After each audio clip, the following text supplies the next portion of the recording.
Death of a Poison Pen by M.C. Beaton. Read by Graham Malcolm. Disc 1. Chapter 1. I'm not a jealous woman, but I can't see what he sees in her. I can't see what he sees in her. I can't see what he sees in her. Sir Alan Patrick Herbert. Jenny Ogilvy was curled up on a sofa in her friend Priscilla Halberton Smythe's London flat. They had been talking for most of the evening. Jenny was secretly jealous of Priscilla's cool blonde looks. Although an attractive girl herself, with her mop of black curls and rosy cheeks, she longed to look as stylish and composed as her friend. A desire to rattle her friend's calm prompted her to say, "You've talked an awful lot about this village policeman, Hamish Macbeth. I mean, you've barely mentioned your fiancée. Come on, what gives? I think you're still in love with this copper." A faint tide of pink rose up Priscilla's face. "I was engaged to him once, and we shared a lot of adventures, but that's all. What about your love life? You've been letting me do all the talking." "Oh, you know me, I like to shop around," said Jenny. "I'm not prepared to settle down yet." "What happened to Giles? You did seem frightfully keen on him." "He bored me after a bit," lied Jenny, who had no intention of letting Priscilla know that Giles had broken off with her the minute she had hinted at marriage. "You'll find someone. Don't worry," said Priscilla, with all the calm assurance of someone about to be married. Jenny returned to her own flat, feeling jealous and cross. It was a pity, she thought, that Priscilla's policeman should live in some remote Highland village, or she would be tempted to have a go at him herself. He must be one hell of a man to occupy so much of Priscilla's thoughts. She went to her bookshelves and pulled down an atlas of the British Isles. Now where had Priscilla said that village was? Loch Dhu, or something. She scanned the index. There was a Loch Dhu, Lochdubh. That must be it. Maybe like Skeandhu, Skeandhu, the dagger Highlanders wore with full dress. She looked it up in the dictionary. That was pronounced Skeandhu, also spelt Skeandubh. So it followed that Loch Dhu must be the place. She knew Priscilla's parents owned the Tommel Castle Hotel there. Just to be sure, she phoned directory inquiries and got the number of the Tommel Castle Hotel and asked for the exact location of Loch Dhu. Got it. She replaced the receiver. She put down the atlas and sat cross-legged on the floor. She had holiday owing.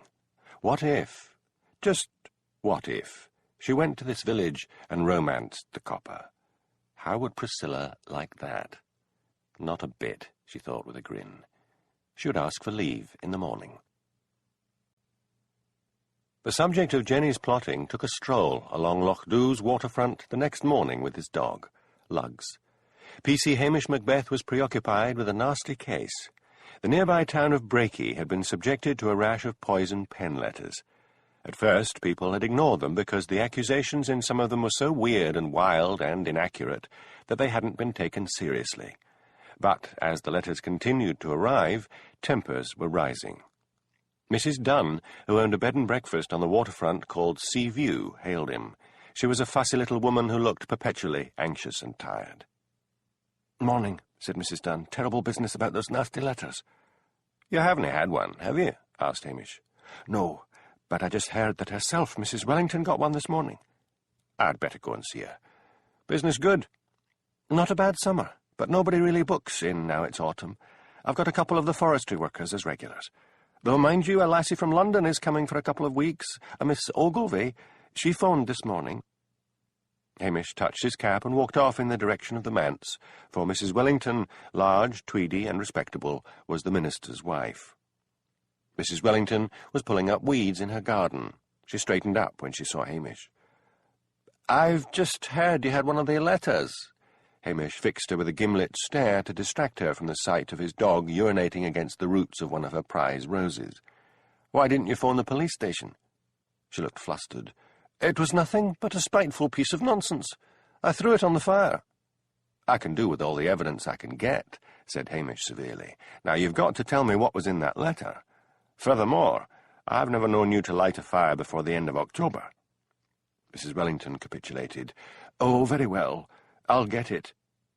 Wait there, and keep that dog of yours away from my flowers."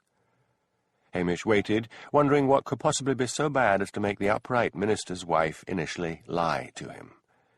Mrs. Wellington came back and handed him a letter. On the envelope was her name and address in handwriting, now familiar to Hamish from the other letters he had in a file back at the police station. He opened it and took out a piece of cheap stationery and began to read. Then he roared with laughter. For the poison pen letter writer had accused Mrs. Wellington of having an adulterous affair with the Loch Dhu policeman, Hamish Macbeth. When he had recovered, he wiped his eyes and said, "This is so daft. Why didn't you want to show it to me?" "I know your reputation as a womanizer, Hamish Macbeth, and I thought this letter might give you ideas." Hamish's good humour left, and his hazel eyes held a malicious gleam. "I am in my 30s, and you are, what, in your 50s? Don't you think you are suffering from a wee bit of vanity?" Her face flamed. "There are winter-summer relationships, you know. I read about them in Cosmopolitan, at the dentist's, and when I was in the cinema with my husband the other week, a young man on the other side of me put a hand on my knee." "Michty me," said Hamish. "What happened when the lights went up?" "He had left by that time," said Mrs. Wellington stiffly, not wanting to tell this jeering policeman that during a bright scene on the screen the young man had leant forward and looked at her and fled. "And I am not a womanizer," pursued Hamish. "Oh, no. You broke off your engagement to poor Priscilla, and since then you've been playing fast and loose." "I'll take this letter with me," said Hamish, suddenly weary. "But rest assured, I have not the designs on you. Not now, not ever." Back at the police station, he added the letter to the others in the file. There was a knock at the kitchen door. He went to answer it and found Elspeth Grant, the local reporter and astrologer for the Highland Times, standing there. She was dressed in her usual mixture of thrift shop clothes, old baggy sweater, long Indian cotton skirt, and clumpy boots. "What brings you?" asked Hamish. "I haven't seen you for a while." "I've been showing the new reporter the ropes." "Pat Malone," said Hamish, "the attractive Irishman." "Yes, him. And he is attractive. Are you going to ask me in?" "Sure." He stood aside. Elspeth sat down at the kitchen table. The day was misty, and drops of moisture hung like little pearls in her frizzy hair. Her large grey eyes, gypsy eyes, surveyed him curiously. He felt a little pang of loss. At one time, Elspeth had shown him that she was attracted to him, but he had rejected her, and by the time he had changed his mind about her, she was no longer interested. "So," began Elspeth, "I hear Mrs. Wellington got one of those letters." "How did you learn that?" "She told Nessie Curry, who told everyone in Patel's grocery." "What on earth was in it?" "Mind your own business." "All right, Copper. What are you doing about these letters? They're weird and wild in their accusations, but one day one's going to hit the mark, and there'll be a death. Haven't you asked for a handwriting expert?" "Oh, I've asked headquarters right enough, but it is always the same thing. Handwriting experts cost money. The budget is tight. It's just a village storm in a teacup and will soon blow over. That's what they say." Hamish's Highland accent always became more sibilant when he was excited or upset. "So I sit on my bum, collecting nasty letters." "There is something you could do, and I'll tell you if you make me a cup of tea." Hamish put the kettle on top of the stove and lifted down 2 mugs from the kitchen cabinet. "So what's your idea?" "It's like this. Someone always knows something. You could call an emergency meeting at the community centre in Brakey and appeal to the people of Brakey to help you. I could run off flyers at the newspaper, and we could post them up in shops and on lamp-posts. Someone knows something. I'm sure of that. Go on, Hamish. I feel in my bones that death is going to come, and come quickly." Hamish looked at her uneasily. He had experienced Elspeth's psychic powers, and had learned that, at times, they were uncanny. "All right," he said, "I'll do it. Let's see, this is Monday. We'll make it for next Saturday evening." "No, make it around lunchtime, say 1 o'clock. There's a big bingo game on Saturday evening." "Okay, I'll leave it to you." Hamish made tea. "What sort of person would you say was behind these letters?" "Someone living alone, no family. Maybe someone retired who once had some power over people. Probably a woman." "There are an awful lot of widows and spinsters in Brakey." "Never mind. Let's hope this meeting flushes something out." After Elspeth had left, he noticed she had left him a copy of the Highland Times. Curiously, he turned to her astrology column and looked under Libra. He read, "Romance is heading your way, but it is a romance you will not want. You will suffer from headaches on Wednesday morning. You are not working hard enough. You are congenitally lazy, but remember always that mistakes caused by laziness can cause death." Hamish scratched his fiery hair. What on earth was the lassie on about? On Saturday morning, Jenny Ogilvy looked out of the window of the bus that was bearing her northwards and felt she was leaving civilization behind. She had flown to Inverness and caught the Lochinver bus. She had been told, however, that the bus to take her on to Loch Dhu from Lochinver would have left by the time she arrived, but a local taxi could take her the rest of the way. Moorland and mountain stretched on either side. Foaming waterfalls plunged down craggy slopes. Red deer stood as if posing for Landseer on the top of hills as the bus wound its way round twisting roads, braking sharply to avoid the occasional suicidal sheep.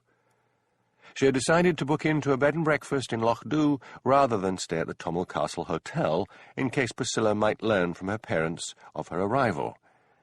The bus finally ground its way down into Lochinver and stopped on the waterfront.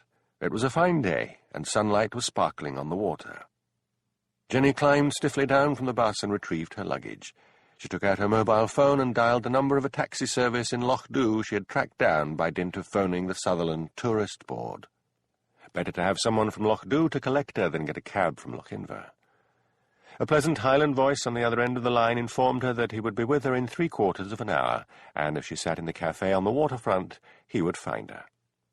Jenny went into the cafe and ordered a coffee, forcing her eyes away from a tempting display of home-baked cakes.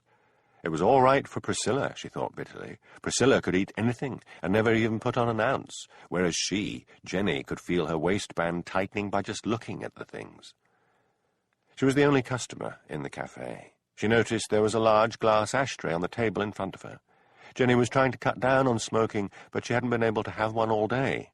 She lit one up and felt dizzy, but after 2 more felt better. The sun was already disappearing and the water outside darkening to black when a man popped his head round the door. "Miss Ogilvy." Jenny rose and indicated her luggage.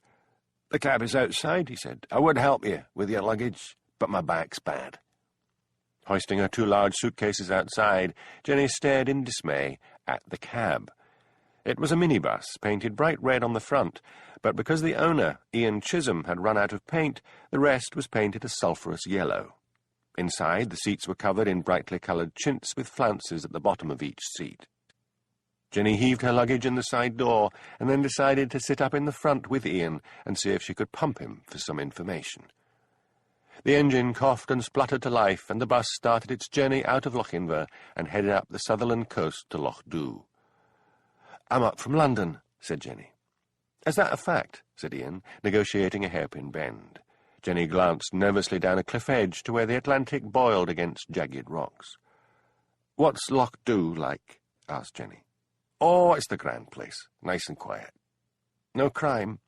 Nothing much. Bit of a scare now, mind you. Some damp poison pen letter writers on the loose." "How scary. Do you have a policeman?" "Yes, Hamish Macbeth." "What's he like?" "A fine man. Solved a lot of crimes." "What's such a clever copper doing being stuck up here?" "He likes it, and so do I," said Ian crossly. Jenny was dying to ask what Hamish looked like, but she didn't dare show any more curiosity. Surely someone who could attract such as Priscilla must be really handsome. He was probably tall and dark, with a craggy Highland face and piercing green eyes. When not in uniform, he probably wore a kilt and played the bagpipes. Jenny clutched the side of the old minivan as it hurtled onwards towards Loch Dhu, wrapped in rosy dreams. Earlier that day, Hamish addressed the inhabitants of Brakey in the community hall. "Some of you must know something, have an idea who is sending out these poisonous letters," he said. He noticed uneasily that people were beginning to glare around the hall. "Now don't go leaping to conclusions because you just don't like someone," he said quickly. "Maybe if you all go home and think hard, you might remember," he held up an envelope, "someone posting one of these in a pillar box. Just on the chance that our letter writer is here in this hall, I would caution you that when you are caught, and you will be caught, mark my words, then you will be facing a prison sentence. I am going to engage the services of a handwriting expert." "What took you so long?" demanded an angry voice from the front. "You should have done it afore this." "I was told that because of cutbacks in the police budget, they were not prepared to let me hire one," said Hamish. "On your way out, you will see a petition on the table at the door requesting the services of a handwriting expert from police headquarters. I want you all to sign it." Hamish was mildly annoyed to see Elspeth in the front row, accompanied by Pat Malone, the new reporter. It only took one reporter to cover this. Did she have to go everywhere with him? He was whispering in her ear, and she was giggling like a schoolgirl. "This is a serious matter," he went on, raising his voice, "and should be taken seriously by our local press as well." Elspeth looked up and composed her features and made several squiggles in her notebook. "The accusations in these letters so far are silly and untrue, but if by any chance this poison pen letter writer should hit on the truth about someone, maybe by accident, then at the least it could cause misery, and at the worst, death. Now, sign that petition. It is your civic duty." The audience rose to their feet. Aware of Hamish, still standing on the stage watching them, one by one, they all signed the petition as they filed out. When the hall was empty, Hamish leapt down from the stage and collected the petition. He would take it down to Strathbane in the morning and see if it prompted them to give him a handwriting expert. Jenny Ogilvy was dropped outside Sea View. She hefted her suitcases up to the door, rang the bell, and waited. The village was very quiet, and great stars blazed in the sky above. A chill wind was blowing off the loch. She shivered and rang the bell again. At last she heard footsteps approaching the door from the other side. "Who is it?" called a voice. "It's me, Jenny Ogilvy, from London." The grumbles coming from the other side of the door reminded Jenny of the cartoon dog, Muttley. Then the door opened. "What time of night do you call this?" demanded Mrs. Dunn. "I have come all the way from London," said Jenny coldly, "and if this is the sort of welcome you give visitors, perhaps I would be better off at the hotel." In the light streaming out from the door, Jenny had seemed to Mrs. Dunn like a small girl. But the cold authority in Jenny's voice made her say hurriedly, "Come in, lassie. You must forgive me. We aye keep early hours. I'll show you to your room. I only serve the bed and breakfast, mind, but if you're hungry, I've got some food I can give you." "Just a sandwich and some coffee would be fine," said Jenny. "Right. Pick up your suitcases and follow me." This was obviously a world where no one carried anyone's luggage, thought Jenny, as she struggled up the wooden staircase after Mrs. Dunn. Mrs. Dunn opened the door. "This is your room. I've given you the best one, it being quiet this time of year." Jenny looked dismally round, wondering if this was the best room, what on earth the others were like. A 40-watt bulb burned in a pink and white glass shade. There was a narrow bed under a slippery quilt against one wall, a closet covered by a curtain which Mrs. Dunn pulled back with a magician's proud flourish was where she would hang her clothes. A wash-hand basin of Victorian vintage with a pink glass mirror above it was over in one far corner, and in the other stood a desk and a hard upright chair. In front of the fireplace, filled with orange crepe paper in the shape of a fan, stood a one-bar heater. The floor was covered in shiny green linoleum, on which were 2 islands of round rugs. "You put 50p in the meter to start the fire," said Mrs. Dunn. "Breakfast is from 7 o'clock until 9 o'clock. No later. I'll expect you to be out of your room by 10 because I have to clean it and I don't want guests underfoot. You can sit in the lounge downstairs if it's a wet day. We have the telly, colour it is. Now I'll show you the bathroom." Jenny followed her along the corridor outside to a room at the end of it. The bathroom held an enormous Victorian bath.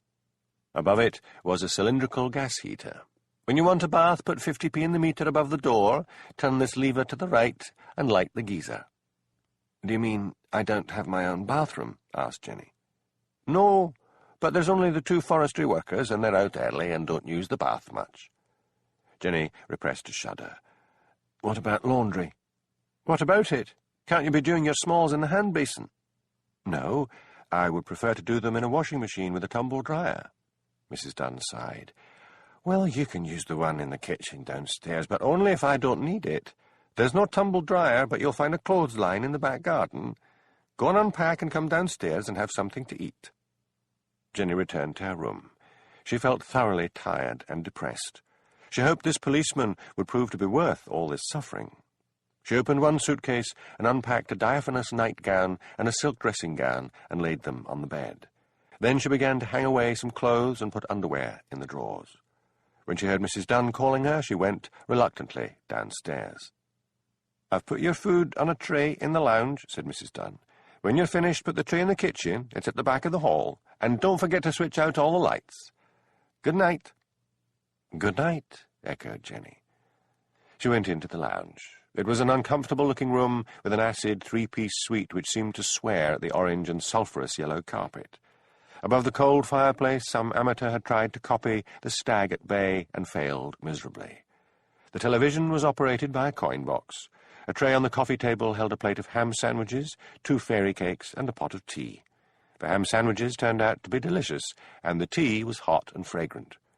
Slightly cheered, Jenny finished her supper and carried the tray through to the kitchen. Then, carefully switching out all the lights behind her, she made her way up to her room. It was very cold. London had been enjoying an Indian summer. She had not expected it to be so cold. She scrabbled in her purse, looking for a 50p piece, but could not find one. She washed her face and hands, deciding to put off a bath until the following day. Shivering in her flimsy nightgown, she crawled into bed. There were 2 hot water bottles in the bed, and the sheets smelled faintly of pine soap. The bed was amazingly soft and comfortable. Jenny, normally a restless sleeper, plunged down into a deep and dreamless sleep. Hamish drove towards Strathbane the following morning, with lugs beside him on the passenger seat of the police Land Rover, and with the petition in a briefcase in the back. It was a beautiful, clear day. Not even a single cloud wreathed the soaring mountain-tops. A heron flew across the road in front of him, slow and graceful. The air was heavy with the smells of pine, wood smoke, and wild thyme. But his heart sank as the Land Rover crested a rise on the road, and he saw Strathbane lying below him, the city of dreadful night. It had originally been a thriving fishing port, but European Union regulations and a decline in fishing stocks had put the fishermen out of business. Stalinist tower blocks reared up to the sky, monuments to failure and bad architecture. He was lucky it was a Sunday. The bane of his life, Detective Chief Inspector Blair, hardly ever worked on Sunday. Hamish knew Blair would block any proposal of his out of sheer spite. He was even luckier to meet Chief Superintendent Peter Daviett in the reception area. "What brings you, Hamish?" asked Daviett. It was a good sign that he had used Hamish's first name. Hamish held out the petition and explained his need for the services of a handwriting expert. "We have an overstretched budget," said Daviett. "Don't you think it'll just blow over?" "No, I don't," said Hamish. "Don't what?" "I mean, I don't think it'll blow over, sir. It's been going on for some time. My concern is this. If we don't track down this poison pen letter writer soon, he or she, instead of wild accusations, might hit on a truth that someone doesn't want known.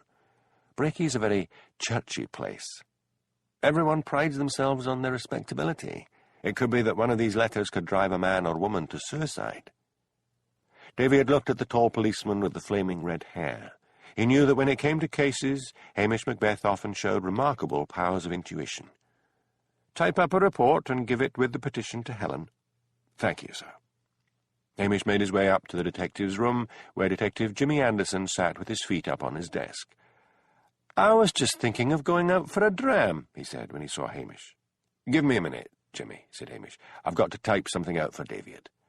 "So what's so important the big cheese has to see it himself?" Hamish told him as he switched on a computer. "Hardly earth-shaking stuff, laddie. Tell you what, I'll be along at the wee man's. Join me when you're finished." No one could remember why the nearest pub, the Fraser Arms, had been nicknamed the Wee Man's. Jimmy left. Hamish rapidly typed up his report and nipped up the stairs to where Helen, Daviett's secretary, gave him a sour look. "Working on the Sabbath, Helen?" asked Hamish. "If you have something for Mr. Daviett, leave it with me, and do not waste my valuable time." Hamish gazed on her fondly. "You know something, Helen? You're right ugly when you're angry." And then he scampered off before she could think of a reply. Despite Jimmy's urging, Hamish would only drink mineral water at the pub. He often wondered why Jimmy had never been done for drunk driving. He set off again, stopping outside the town to give Lugs a walk on the heather. As usual, when he approached Loch Dhu, his spirits lifted, even though the day was darkening. Mist was rolling down the flanks of the mountain-sides, and thin black fingers of rain clouds were streaming in from the west on a rising wind. The crisp feel of the day had gone, and he could feel a damp warmth in the air blowing in from the Gulf Stream. He parked outside the police station and went into the kitchen and glared at the figure of Elspeth Grant sitting at his kitchen table. "How did you get in?" he demanded. "You left the door open," said Elspeth. "An open invitation." "Well, next time, wait until I'm at home." "I need to keep remembering to lock the door," thought Hamish. He was so used to leaving it open while he went to feed his hens and check on his sheep that he often forgot to lock it when he was out at work. "How did you get on with the petition?" "I gave it to Daviot. He says he'll see what he can do." "It'll be too late," said Elspeth, looking at him with her silver eyes. "I think he'll get moving on it."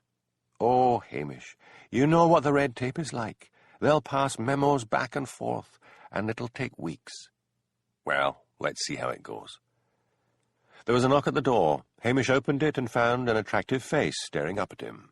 Jenny Ogilvy held out one small hand. "I would like to speak to Hamish Macbeth." "I am Hamish Macbeth." He was surprised to see disappointment flash across her large brown eyes. The pair surveyed each other. Jenny was disappointed. Gone was the craggy Highlander of her dreams. She saw a tall, gangling, red-haired man with hazel eyes and a gentle face. Hamish, for his part, saw an attractive girl with black curly hair, large eyes, and a curvaceous figure. She was dressed in a smart skirt and jacket and flimsy high heels. "What can I do for you?" he asked. "I'm a tourist here," said Jenny, "and I arrived yesterday. I don't know this neck of the woods, and I wondered if you could tell me good places to visit." "Come in," said Hamish. He introduced Jenny to Elspeth. "Sit down," said Hamish. Both regarded each other with the wary suspicion of cats. "Drink?" "Yes, thank you." "Jenny here is a tourist and wants to know where she should visit," said Hamish, lifting down a bottle of whisky and glasses. "Elspeth here is our local reporter. She'll help you out." Elspeth glared at Hamish's back. Luggs, roused from slumber by the sound of voices, came up to the table, put a large paw on Jenny's leg, and drew it downwards, leaving white ladders on her 10 denier tights. Jenny squeaked with alarm and drew her legs under the table. "Come here, Luggs," ordered Elspeth. "Good dog, settle down." She turned her clear gaze on Jenny. "If you really want to sightsee, you'll need a car. Do you have one?" "No. I did the last of the journey by taxi, a chap called Ian Chisholm." "I think you'll find he has a spare car to rent, and his prices are low."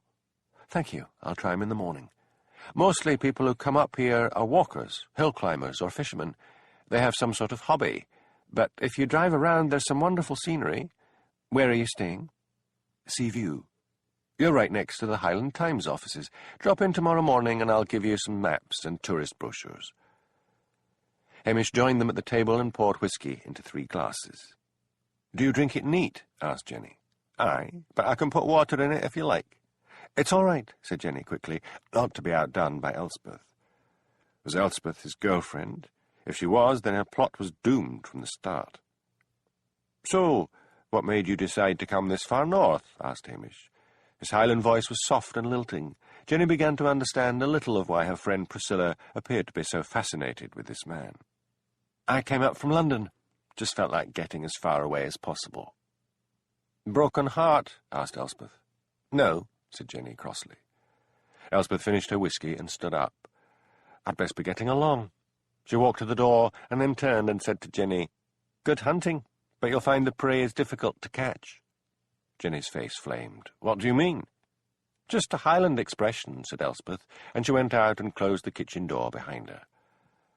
"I'm sorry I butted in on you and your girlfriend," said Jenny. "Just a friend. So what do you do in London?" "I work for a computer company." "And what's the name of it?" Jenny looked at him, startled. She worked for the same company as Priscilla. "I work for Johnson and Bettison in the city," she said, inventing a name. "Ah. If you've finished your drink, I'll walk you back. Luggs needs some exercise." "Luggs needs to be put down," thought Jenny, standing up and ruefully looking down at the wreck of her tights. Hamish opened the door. The rain still hadn't arrived, but he could sense it coming. They walked together along the quiet waterfront. "I hope you won't be too bored here," said Hamish, as they approached Seaview. Jenny stopped suddenly and stared. "What's the matter?" asked Hamish. He looked and saw Jessie and Nessie Curry, the local twin spinsters, the minister's wife and Mrs. Dunn standing together at the gate of the boarding-house. Mrs. Dunn was holding up a piece of Jenny's underwear, a black silk thong. "Now, what in the name of the wee man would you say that was?" she was asking. Hamish reached out a long arm and snatched it from Mrs. Dunn. "That is the makings of a catapult for Miss Ogilvy's nephew. You should not be going through her things." "I didn't," protested Mrs. Dunn. She turned to Jenny, who was standing there wishing an earthquake would strike Loch Dhu and bury them all. "It was lying in the corner of your room. I found it when I was cleaning. I didn't know what it was, and I thought it might have been left by the previous tenant." Hamish handed the thong to Jenny. She stuffed it in her handbag, marched past them, and went up to her room. She sank down on the edge of her bed and buried her head in her hands. This holiday had all been a terrible mistake. Hamish went back to the police station, mildly amused. From the washing lines of Loch Dhu, he knew that the usual female underwear consisted of large cotton knickers with elastic at the knee. When he walked into the police station, the phone in the office was ringing. He rushed to answer it. It was Elspeth. "You'd best get over to Brakey," she said. "Miss Beatty, who worked in the post office, has been found hanged, and there's one of those poison pen letters lying on the floor, under her body." Chapter 2. There are certain persons for whom pure truth is a poison. André Maurois. Hamish drove to Brakey through a rising storm. Rain slashed against the windscreen, and great buffets of wind rocked the Land Rover. He cursed police headquarters for their penny-pinching ways. He pulled up outside the post office.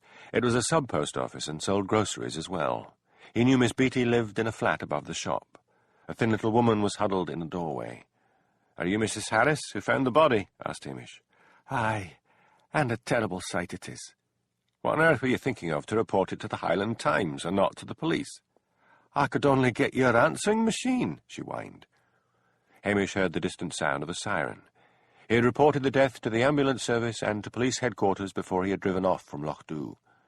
"You'd better show me where you found her." Mrs. Harris emerged from her doorway and led him to a lane at the side of the post office and pushed open a door, revealing a flight of stairs leading up to Miss Beatty's flat. He went first, saying over his shoulder, "I hope you didn't touch anything." "I was that feared I couldn't," she said. "How did you find her? Do you have a key?" "No, but herself promised me some of her homemade cakes. I couldn't get a reply, so I went up the stairs, and there she was. The door was open." When they got to the landing, Hamish ordered, "You stay there." He opened the door and went in. The light was on, and Miss Beatty's body hung from a hook in the ceiling. One of the poison pen letters was lying on the floor. Hamish took out a pair of forensic gloves and slipped them on. He read, "I have proof that you're a bastard. Your father never married your mother, and I'll tell everyone." He looked up at the contorted face swinging above him. A window behind the body was open, sending it turning in the wind. He heard the thud of feet on the stairs. He went out to meet the ambulance men. "I'm afraid there's nothing you can do," he said. "They'll be arriving from Strathbane soon. I hope they're not long. I want to get that poor woman's body down." As they waited, he hoped Blair would consider a mere suicide beneath him.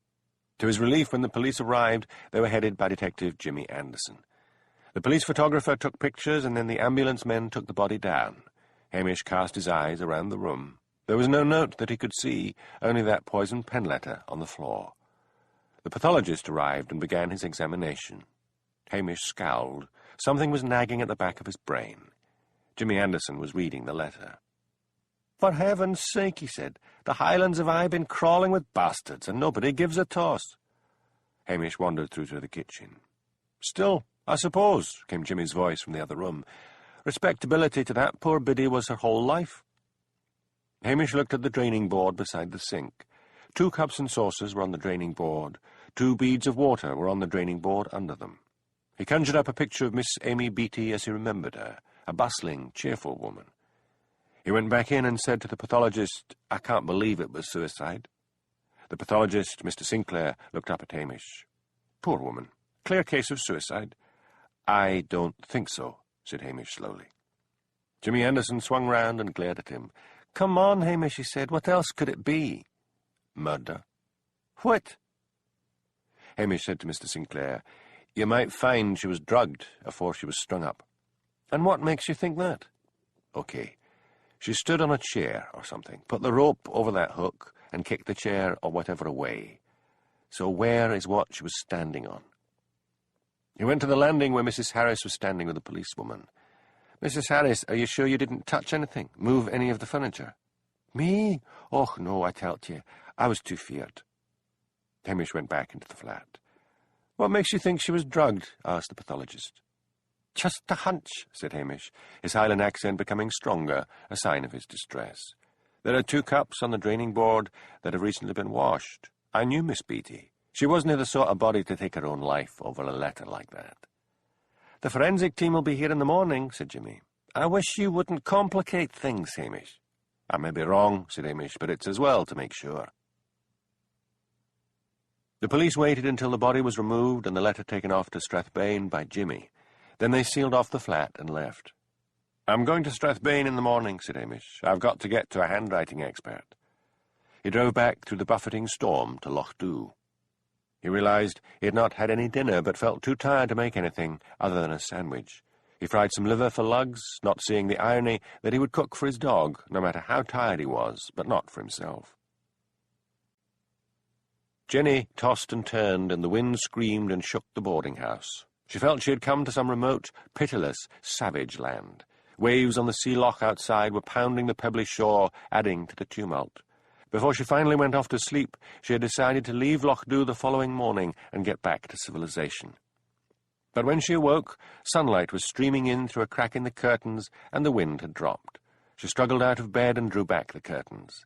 Waves still chased each other down the long sea loch all the way from the Atlantic, but apart from that, there was no sign of the storm of the night before. She pulled up the window and leant out. The air was sweet and warm, as if the winds had blown away the earlier autumnal chill. She decided to put off the idea of leaving. She went down to the dining room. Mrs. Dunn supplied enough breakfast to keep anyone from needing more food for the rest of the day. Jenny found that this morning her appetite was sharp, and she demolished a plate of eggs, bacon, sausage, and fried haggis with enjoyment. The tea, as usual, was delicious, not at all like tea in London. Must be the water, thought Jenny. "I'm right sorry about that catapult of yours," said Mrs. Dunn, coming in to take her empty plate away. "But it shows what a good-hearted girl you are, to be thinking of your nephew." Jenny blushed, and Mrs. Dunn smiled on her with approval. It showed modesty when a pretty girl like Miss Ogilvy could blush at a compliment. "Sad, sad business over at Breaky," she said. "What's that?" "Poor Miss Beatty, her what ran the post office, hanged herself last night. They say it was because she got one of the poison pen letters." "I suppose Hamish Macbeth is dealing with it?" "Aye. Himself's gone off to Strathbane to plead for one of the handwriting experts." Mrs. Dunn bustled out, and Jenny sat back in her chair and lit a cigarette. What a relief to see ashtrays everywhere. As the smoke curled upwards in the shafts of sunlight, she remembered how proud Priscilla had been about sharing investigations with Hamish. Wouldn't it be marvellous to put Priscilla's elegant nose out of joint by joining in one of these investigations herself? She remembered that she was supposed to go to the Highland Times to pick up maps and tourist brochures. May as well.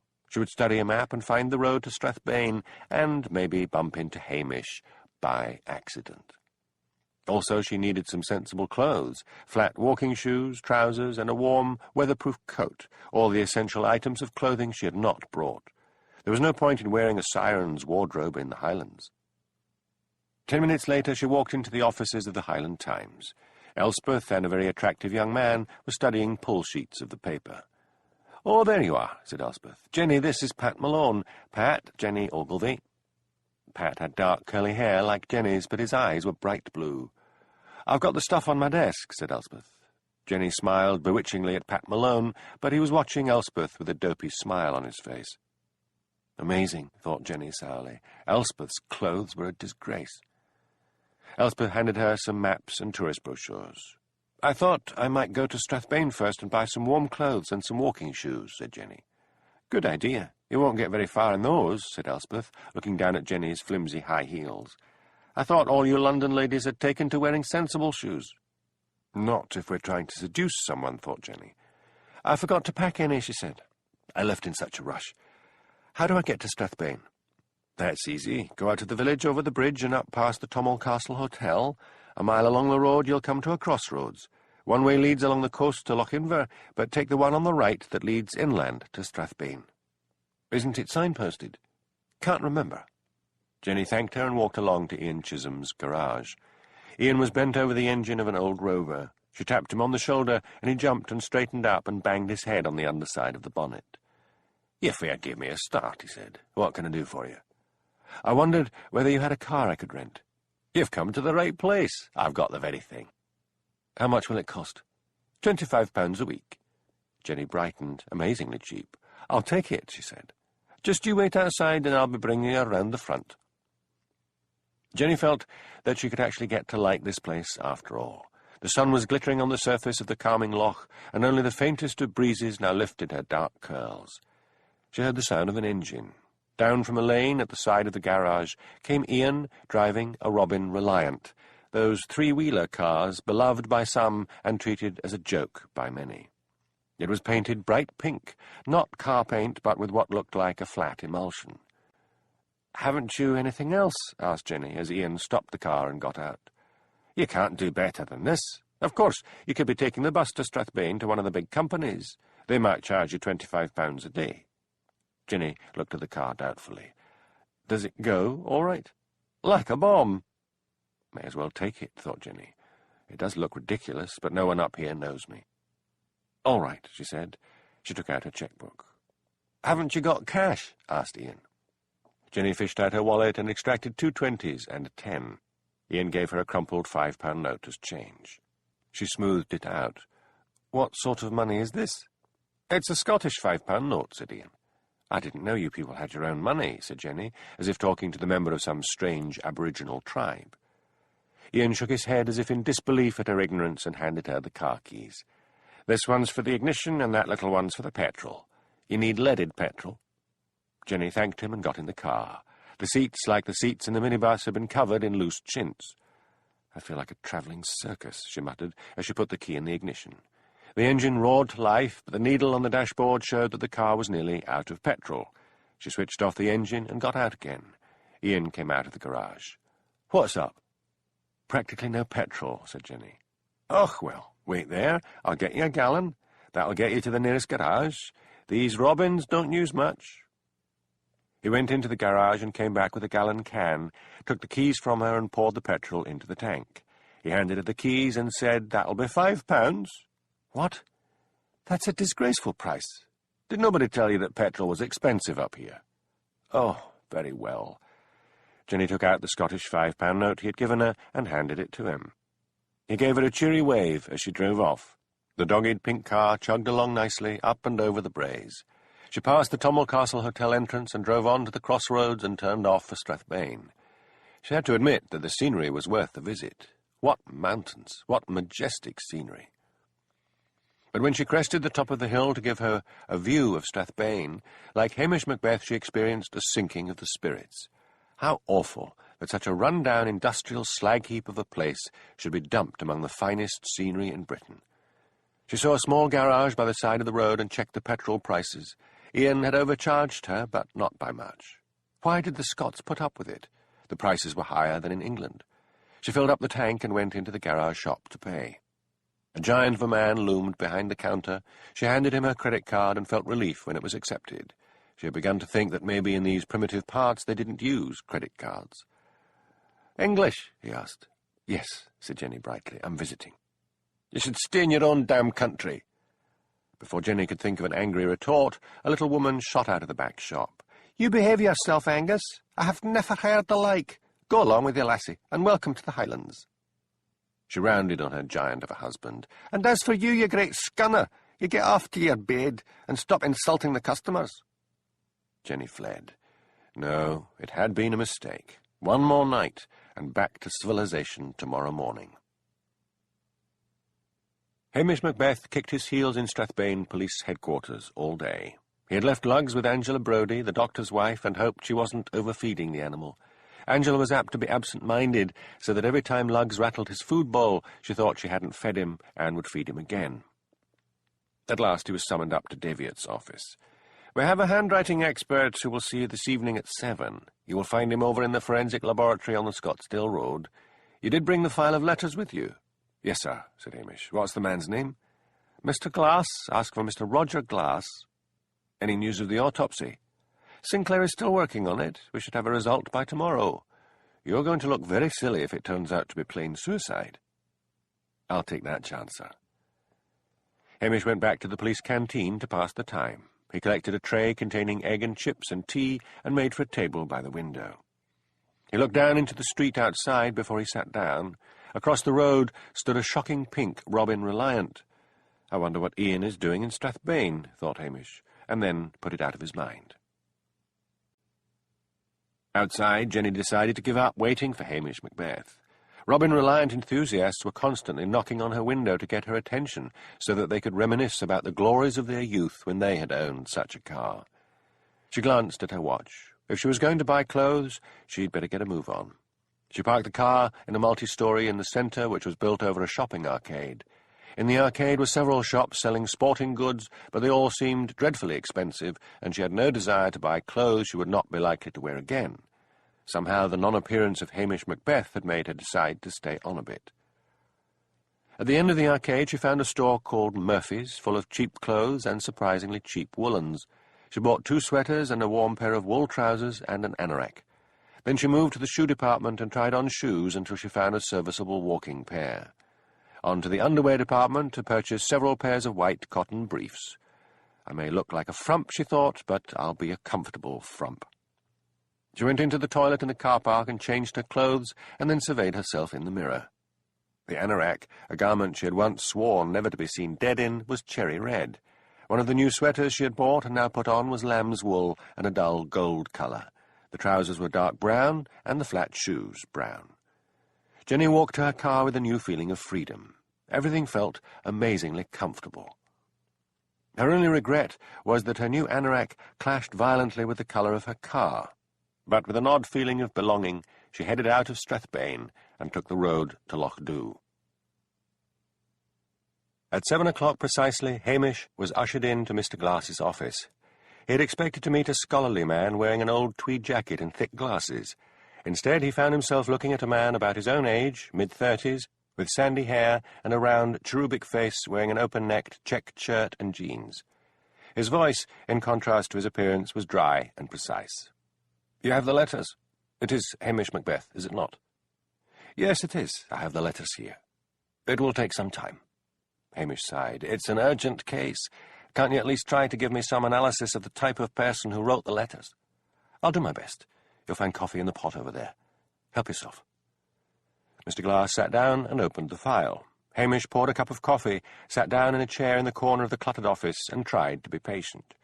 At last he said, "How can you really tell a person's character from their handwriting?" "Attitudes and feelings influence the formations of handwriting. Handwriting is a sort of mental photograph of what's going on inside you." "What if someone deliberately disguised their handwriting?" "Makes it a bit harder, but the real traits of character have a way of showing through." Silence again while Hamish fidgeted. There was a large plain clock on the wall, like the clocks you sometimes still see in Highland school classrooms. It had a loud tick-tock, which seemed to get louder as the minutes dragged by. Said Mr. Glass. "You've got something?" asked Hamish eagerly. "Too early?" Hamish's patience gave out. "Look, man, one woman's dead, and that woman was a postmistress, and it's my guess it was murder, and there'll be others if you don't get a move on. Give me an idea." "All right," Glass capitulated. "See this letter to a Mrs. Wellington, accusing her of having an affair with you." He looked up at Hamish, and a little gleam of malice darted through his eyes. "Aye, you would pick that one. Go on, I'm looking." Hamish bent over him. "As far as I can see, she has made no effort to disguise her handwriting." "She? You're sure?" "Pretty sure. She suffers from a low opinion of herself and never really feels safe." "I'm not surprised the biddy doesn't feel safe, writing letters like that." "No, that's not what I mean. She is always frightened of people finding out what her character really is like, so that then they won't like her. She is often depressed. See how the lines of her writing descend and how the letters turn back. Look at the low T-bars. She wears a mask the whole time. Like the Phantom of the Opera. No. She assumes a role, possibly that of a strong, confident woman, and has probably been playing that part all her life. She's old? I think so. She has an overstretched personality. Because she thinks so little of herself, she tries to achieve more than she is capable of. So even though she may be retired, she may have worked at something. I mean, not married and had children and been a housewife. I can't go as far as that. You'll need to give me more time. Phone me at Loch when you've got something more.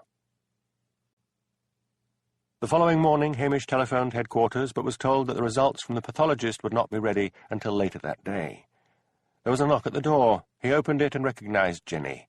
The day was crisp and clear, and she was dressed in her new, sensible clothes. "What is it?" asked Hamish. He was anxious to get off to Brakey. Jenny blinked. She had forgotten to come armed with an excuse. She thought of one, rapidly.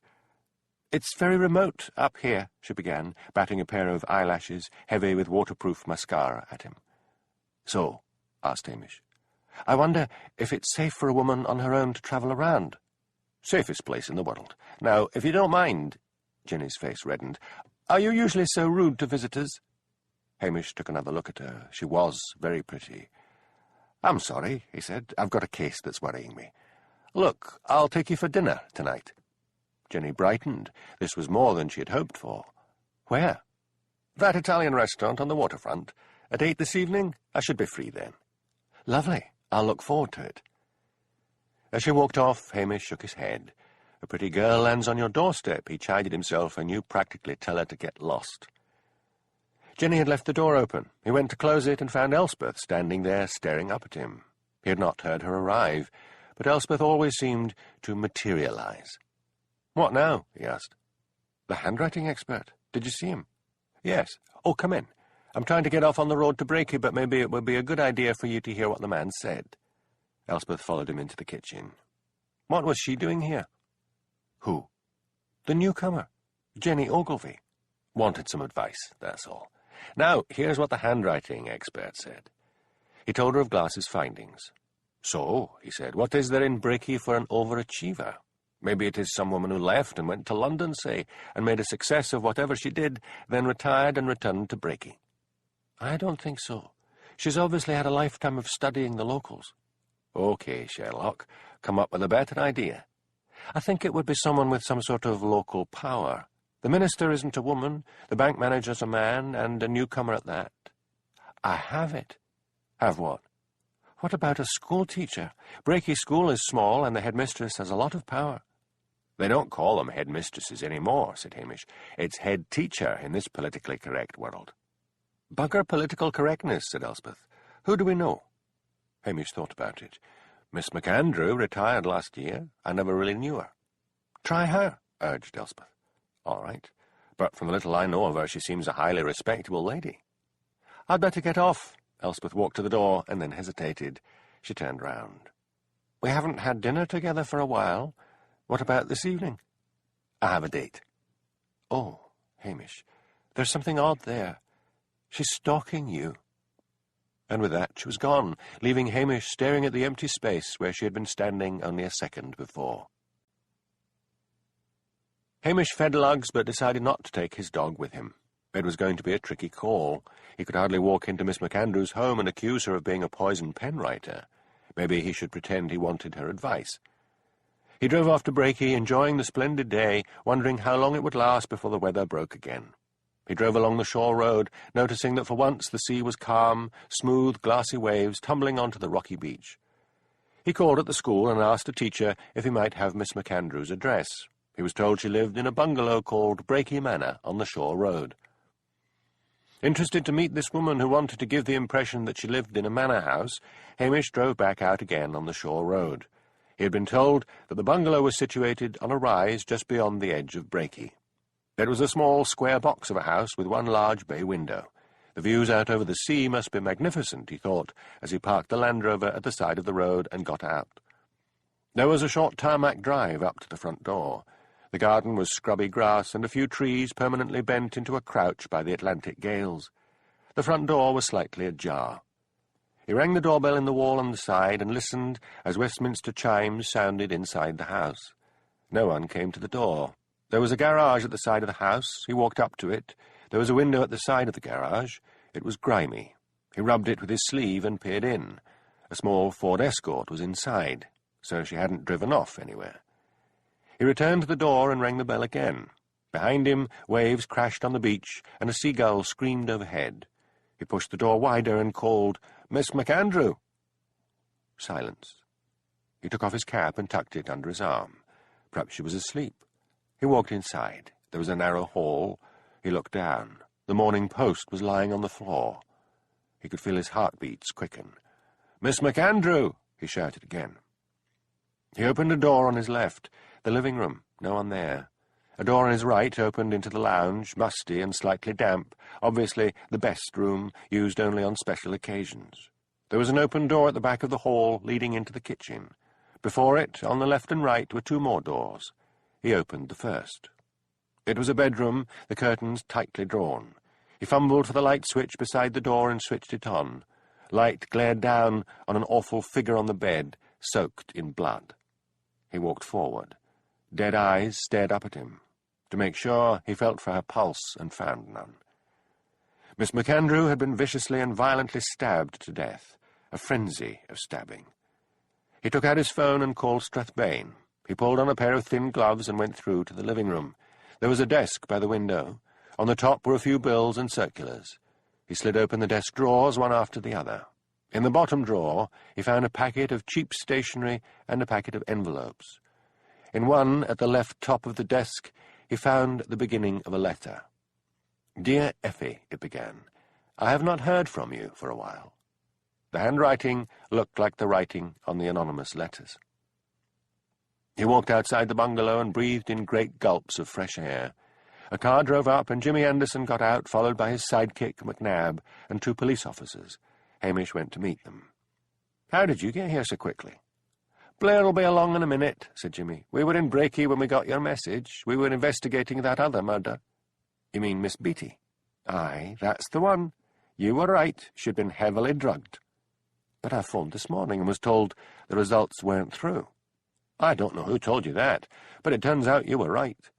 So what have we got here?" "A fatal stabbing." "Victim?"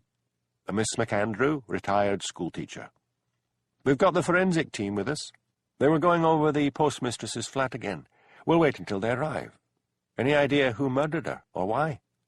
"I don't know who," said Hamish heavily, "but I know why." A car screeched to a halt at the foot of the garden, and Detective Chief Inspector Blair heaved his bulk out of it. "Why?" Jimmy asked Hamish.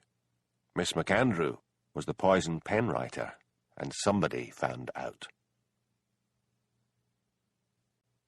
Chapter 3. "Methought I heard a voice cry, 'Sleep no more. Macbeth does murder sleep.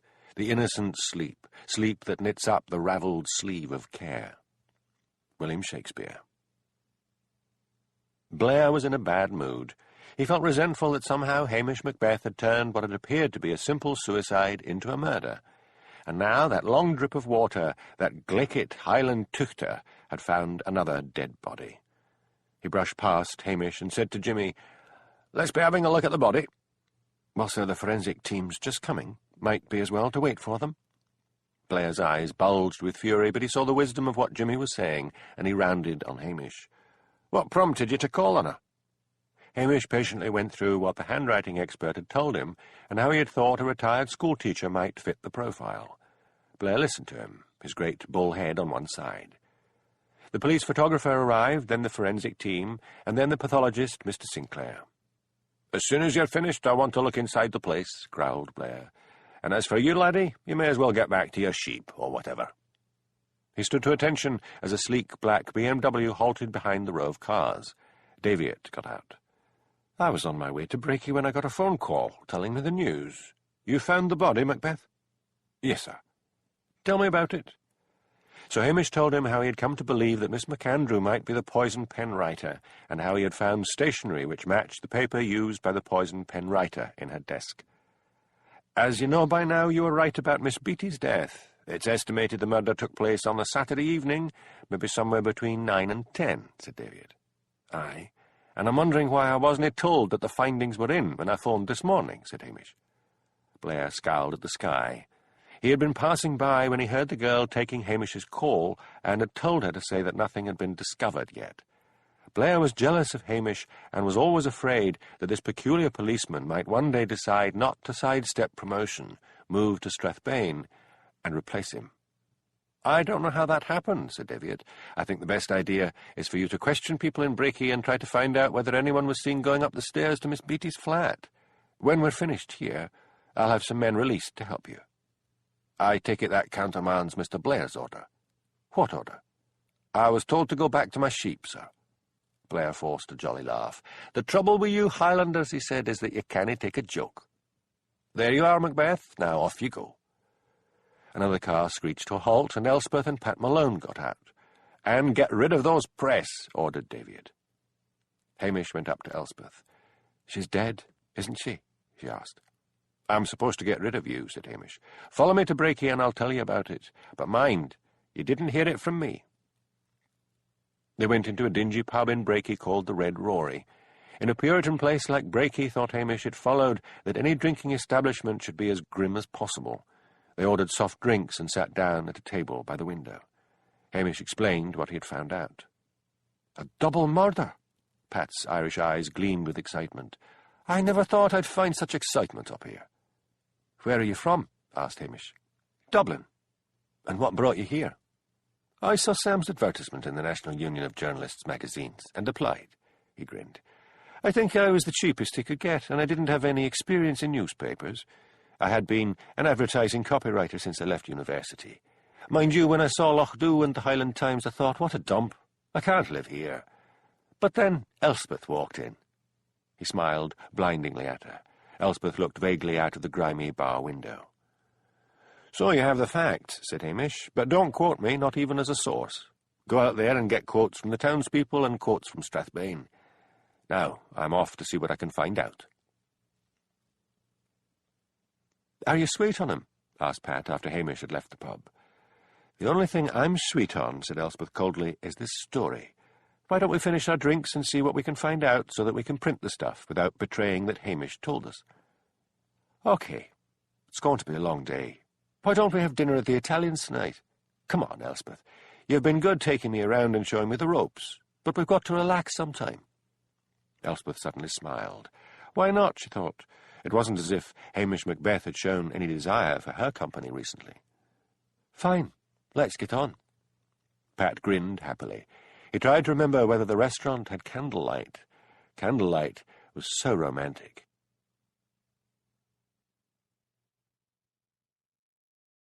Disc 2. Hamish went first to see Mrs. Harris, who had found Miss Beattie's body. It's yourself again, she said, opening the door to him. Why are all the police swarming all over the place? Can we go inside? I'll tell you about it. She lived in a flat above the shops near the post office. She led the way into a neat parlour where a budgie sang in a cage by the window and a large fat cat purred in front of the peat fire. Sit down, said Mrs. Harris. I'll get some tea. Hamish sank down in a comfortable battered armchair by the fire. The cat purred, the clock on the mantel ticked, and he felt suddenly weary of the whole business. He half closed his eyes and thought hard. Miss Beattie, the postmistress, had been murdered. Who better to have guessed the identity of the poison pen writer than the postmistress? But Miss MacAndrew had been killed, and not in a planned and calculated manner, as in the murder of Miss Beattie, but by a frenzied stabbing. He felt he could now be looking for two murderers. Mrs. Harris came back in, carrying a laden tray. Hamish jumped to his feet and relieved her of it.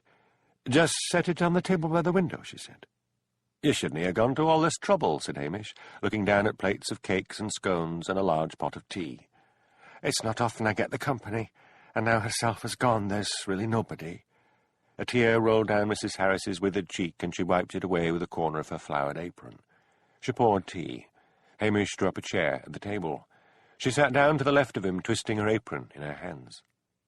Don't you have any family? Asked Hamish gently. My husband died 20 years ago. I never had the weans. My sister's gone as well. Hamish made a mental note to find out if there was some sort of old folks' club in Brakey, and then asked, between bites of scone, Did Miss Beattie ever hint to you that she might have guessed the identity of the poisoned pen writer? She frowned in thought. Wait a bitty. When you made that speech at the community hall, she says to me as we left, it's all very well being asked to do your civic duty, but what if you've only got a suspicion and some poor respectable body is going to end up grilled by the police and maybe lose her reputation for nothing? Well, I didn't think that much of it at the time because folks were guessing all over the place. I thought her question was academic. Aye, just a theory. When did you last see her, before you found her dead? Outside the post office. She was locking up. Afore she left, she says, "Come round tomorrow, and I'll give you some of my cakes." She had a rare light hand. What of yourself? Did you ever have any suspicions about anyone? She shook her head. To tell the truth, I got fair sickened with all the accusations flying around. Why all these questions, and why all the police? We'll like to be thorough, said Hamish. He couldn't really tell her that her friend had been murdered until after the official announcement. She would find out soon enough, he thought. Did Miss Beatty have any relatives?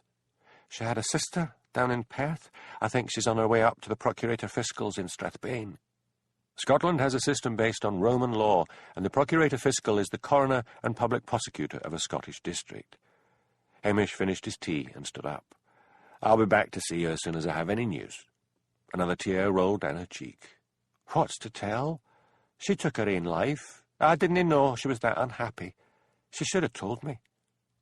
Hamish longed to tell her the truth, that her friend had not committed suicide, but still dared not tell her anything before it was all made official. He left and went straight to the schoolhouse. It was an old-fashioned Victorian building of grey stone. He entered and wandered along a dingy corridor looking for a door marked Head Teacher or Headmistress or Headmaster. He came to a door with a pane of frosted glass in it, bearing the legend Head Teacher in black painted letters. He knocked, and a masculine voice said, "Come." Hamish detested people who said, "Come." He opened the door and walked in. A small, fussy man with gold-rimmed spectacles and thinning grey hair pasted across a freckled scalp was sitting behind a desk. He went on correcting papers. Hamish felt his irritation growing. "Now that you've impressed me with your importance, perhaps you might be able to answer a few questions, Mr.—" The man looked up. "Arkle," he said, "I am a very busy man. I've just taken over here. If you think I was trying to impress you, then you are much mistaken." "Good. Now, Mr. Arkle, did you know Miss McAndrew?" "We met at her leaving party. There was no need for me to see her before that. The school secretary explained everything to me." "I'd like a word with the secretary after I've finished with you. Now, Miss McAndrew has been found brutally stabbed to death this morning." "Dear me. Dear me. What a shock. How can I help you?" "That's got your attention, you pompous git," thought Hamish. "I'm trying to get someone to describe her to me," he said. "What impression did you form of her?" He frowned and placed the tips of his fingers together and peered wisely over them at Hamish. He always sees himself in a film, thought Hamish. Let me see," Mr. Arkle said. "Woman of the old school of teaching, stern disciplinarian. She produced good results. Not a sympathetic type. I can't tell you much more than that. Maybe having a word with your secretary." Yes, of course." He picked up the phone and dialed an extension. "Miss Mather, could you step into my office? The police would like to interview you." He put the phone down. "She will be along presently." "Where is her office?" "Next door." "And you couldn't just have shouted for her, could you twerp?" thought Hamish. He saw a shadow outside the frosted glass of the door and jerked it open. A pale, wispy girl stood there. "Miss Mather." She looked up at him with wide, frightened eyes. "We'll just step outside," said Hamish quickly. He had no desire to ask her questions, with the head teacher listening and probably interrupting. "Shall we go to my office?" she asked, casting a nervous glance at the head teacher's door. "It's a grand day. Let's take a wee walk outside." She followed him meekly out of the school and stood beside him on the grey asphalt of the playground. "Now, Miss Mather, my name is Hamish, and you are—" "Frida." "Why are you looking so frightened?" "When a policeman calls, it's almost always bad news. My mother—" "No, nothing about your family. The fact is that Miss McAndrew was found murdered this morning." She turned white and swayed. He caught her round the waist and led her to a bench at the edge of the playground. "Put your head between your knees. That's a good girl. Now straighten up and take deep breaths." He waited until a little colour had come back to her face, and then asked, "Did you work for her?" "Yes, for the past 5 years." "Think carefully, and tell me honestly, what was she like?" "Oh, she was a fine woman, and got good results for the school." "Forget she's dead, and tell me honestly what you really thought of her." A seagull landed on the ground at their feet, cocked its prehistoric head on one side, and seeing no evidence of food, flew off with a contemptuous screech. Frida bent her head. She was a drab-looking girl, hair of an indeterminate colour, neither fair nor brown, eyes of a washed-out blue, thin, hunched figure. "She was a bully," said Frida. She gave a choked little sob. She would give little parties at her home and make me act as waitress, pouring out tea, handing round cakes, and she never paid me for it. If she was such a bully, I'm surprised people wanted to visit her. Oh, she was nice as pie to everyone, except maybe me and one of the other teachers. There are 4 teachers, aren't there? Yes, there's Miss Maisie Hart, Mrs. Henrietta McNichol, Mr. Jamie Burns, and a newcomer, Mr. Matthew Eskdale. And which one did she bully? Mr. Burns. He's quite old, you see, and he wants to hang on to get his pension. You and Mr. Burns could find other jobs. Mr. Burns is stubborn and swore she wasn't going to drive him out. As for me, my mother is not in good health, and finding another job would mean moving to Strathbane. I like to stay close. Did anyone ever threaten Miss McAndrew? I don't think anyone would dare. What about the parents? There was an incident last year at Parents' Day. Mr. Joseph Cromarty, who runs the ironmonger's shop in the main street. His son, Geordie, had not been chosen for the school play, and he shouted at her and accused her of having a down on the boy. And did she? You'd need to ask the boy's teacher, Mr. Burns. I don't know about that. The dinner bell shrilled out from the school. Dinner was still in the middle of the day. Some children streamed out into the playground towards parents waiting at the gates. Other children, carrying lunch-boxes, sat down on benches on the other side of the schoolyard. A harassed-looking elderly man came out and stood on the school steps. "That's Mr. Burns," whispered Frida. "Thanks for your time. I'll just have a word with him. Would you give me your home address and telephone number?" She gave them to him. He thanked her again, and she scuttled off into the school, her head bent. Poor wee soul, thought Hamish, one bullying boss replaced by another. He rose and approached Mr. Burns. "I've just heard the news about Miss McAndrew," said Mr. Burns. He had obviously once been a powerfully built man, but age had rounded his shoulders and turned muscle into fat. He had a thick shock of white hair and sagging jowls, his face marred by red, broken veins. "Who told you?" asked Hamish. "Arkle." "Are you surprised? You don't seem surprised." "I hated the old biddy. Mind you, I would have thought everyone was too scared of her to murder her. Someone obviously wasn't. Do you know of anyone in particular who might have hated her enough?" "Apart from me?" "No, not a clue. What a goings-on for a wee place like Brakey. First poor Miss Beaty murdered, and now this." "Who told you Miss Beaty was murdered?" demanded Hamish sharply. "Maisie Hart. She was late for school because she had a dental appointment, and the nurse at the dentist's told her." "And who," demanded Hamish impatiently, "told the nurse?" "She passed the post office on her way to the dentist's and got chatting to the policeman on duty, and he told her." "I suppose it's all over the town," said Hamish. "Of course." If the cat's out of the bag, I may as well go the whole hog, thought Hamish, with a wild mix of metaphors.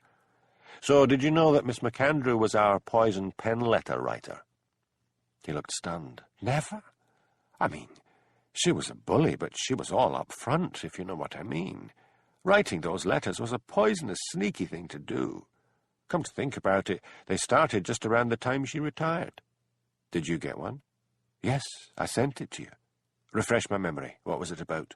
"She accused me of having an affair with Maisie Hart. Maisie's a pretty wee thing. I was flattered." Hamish felt a tap on the shoulder and turned round. Blair stood there with Jimmy Anderson, McNabb, and a policeman and policewoman. "We'll take over here, Macbeth." "Don't you want to know what I've got?" asked Hamish. "I'll approach this with a fresh mind, laddie. Get off with you, and talk to folks in the shops around the post office and people in the flats above. They might have seen something." Hamish felt sure he was being sent off to cover ground that had already been covered, but he knew it was useless to protest. He walked off.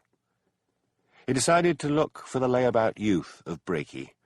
There were police all over the place, and they would concentrate on the residents around the shops. He wandered along the main street until he saw a group of pallid youths admiring one of their fellows' motorbikes. They showed signs of dispersing rapidly when they saw him approach, but he hailed them with, "I just want a wee word." He was always amazed at how unhealthy some of the young men of the Highlands could look. In some cases it was drugs, but it was mostly a combination of bad diet and lack of exercise. "Miss Beaty has been murdered," he said, no longer seeing any reason to keep it quiet. There were startled cries, and they clustered around him, their eyes shining with excitement. "Will the telly be here?" asked one. "Will we get our pictures on the telly?" "I should think they'll be along any minute," said Hamish. "Now, she was found dead last Sunday, so someone may have called on her on the Saturday evening. Were any of you passing the post office? Did any of you see anyone going up the stairs to her flat? or even loitering about. They all shook their heads, and then a little voice from the back of the group piped up. "I saw someone." They parted to reveal a small boy with a white face dotted with freckles and a mop of hair as red as Hamish's own. "Och, Archie," jeered the one with the motorbike, "you're aye making things up." "But I did," he protested.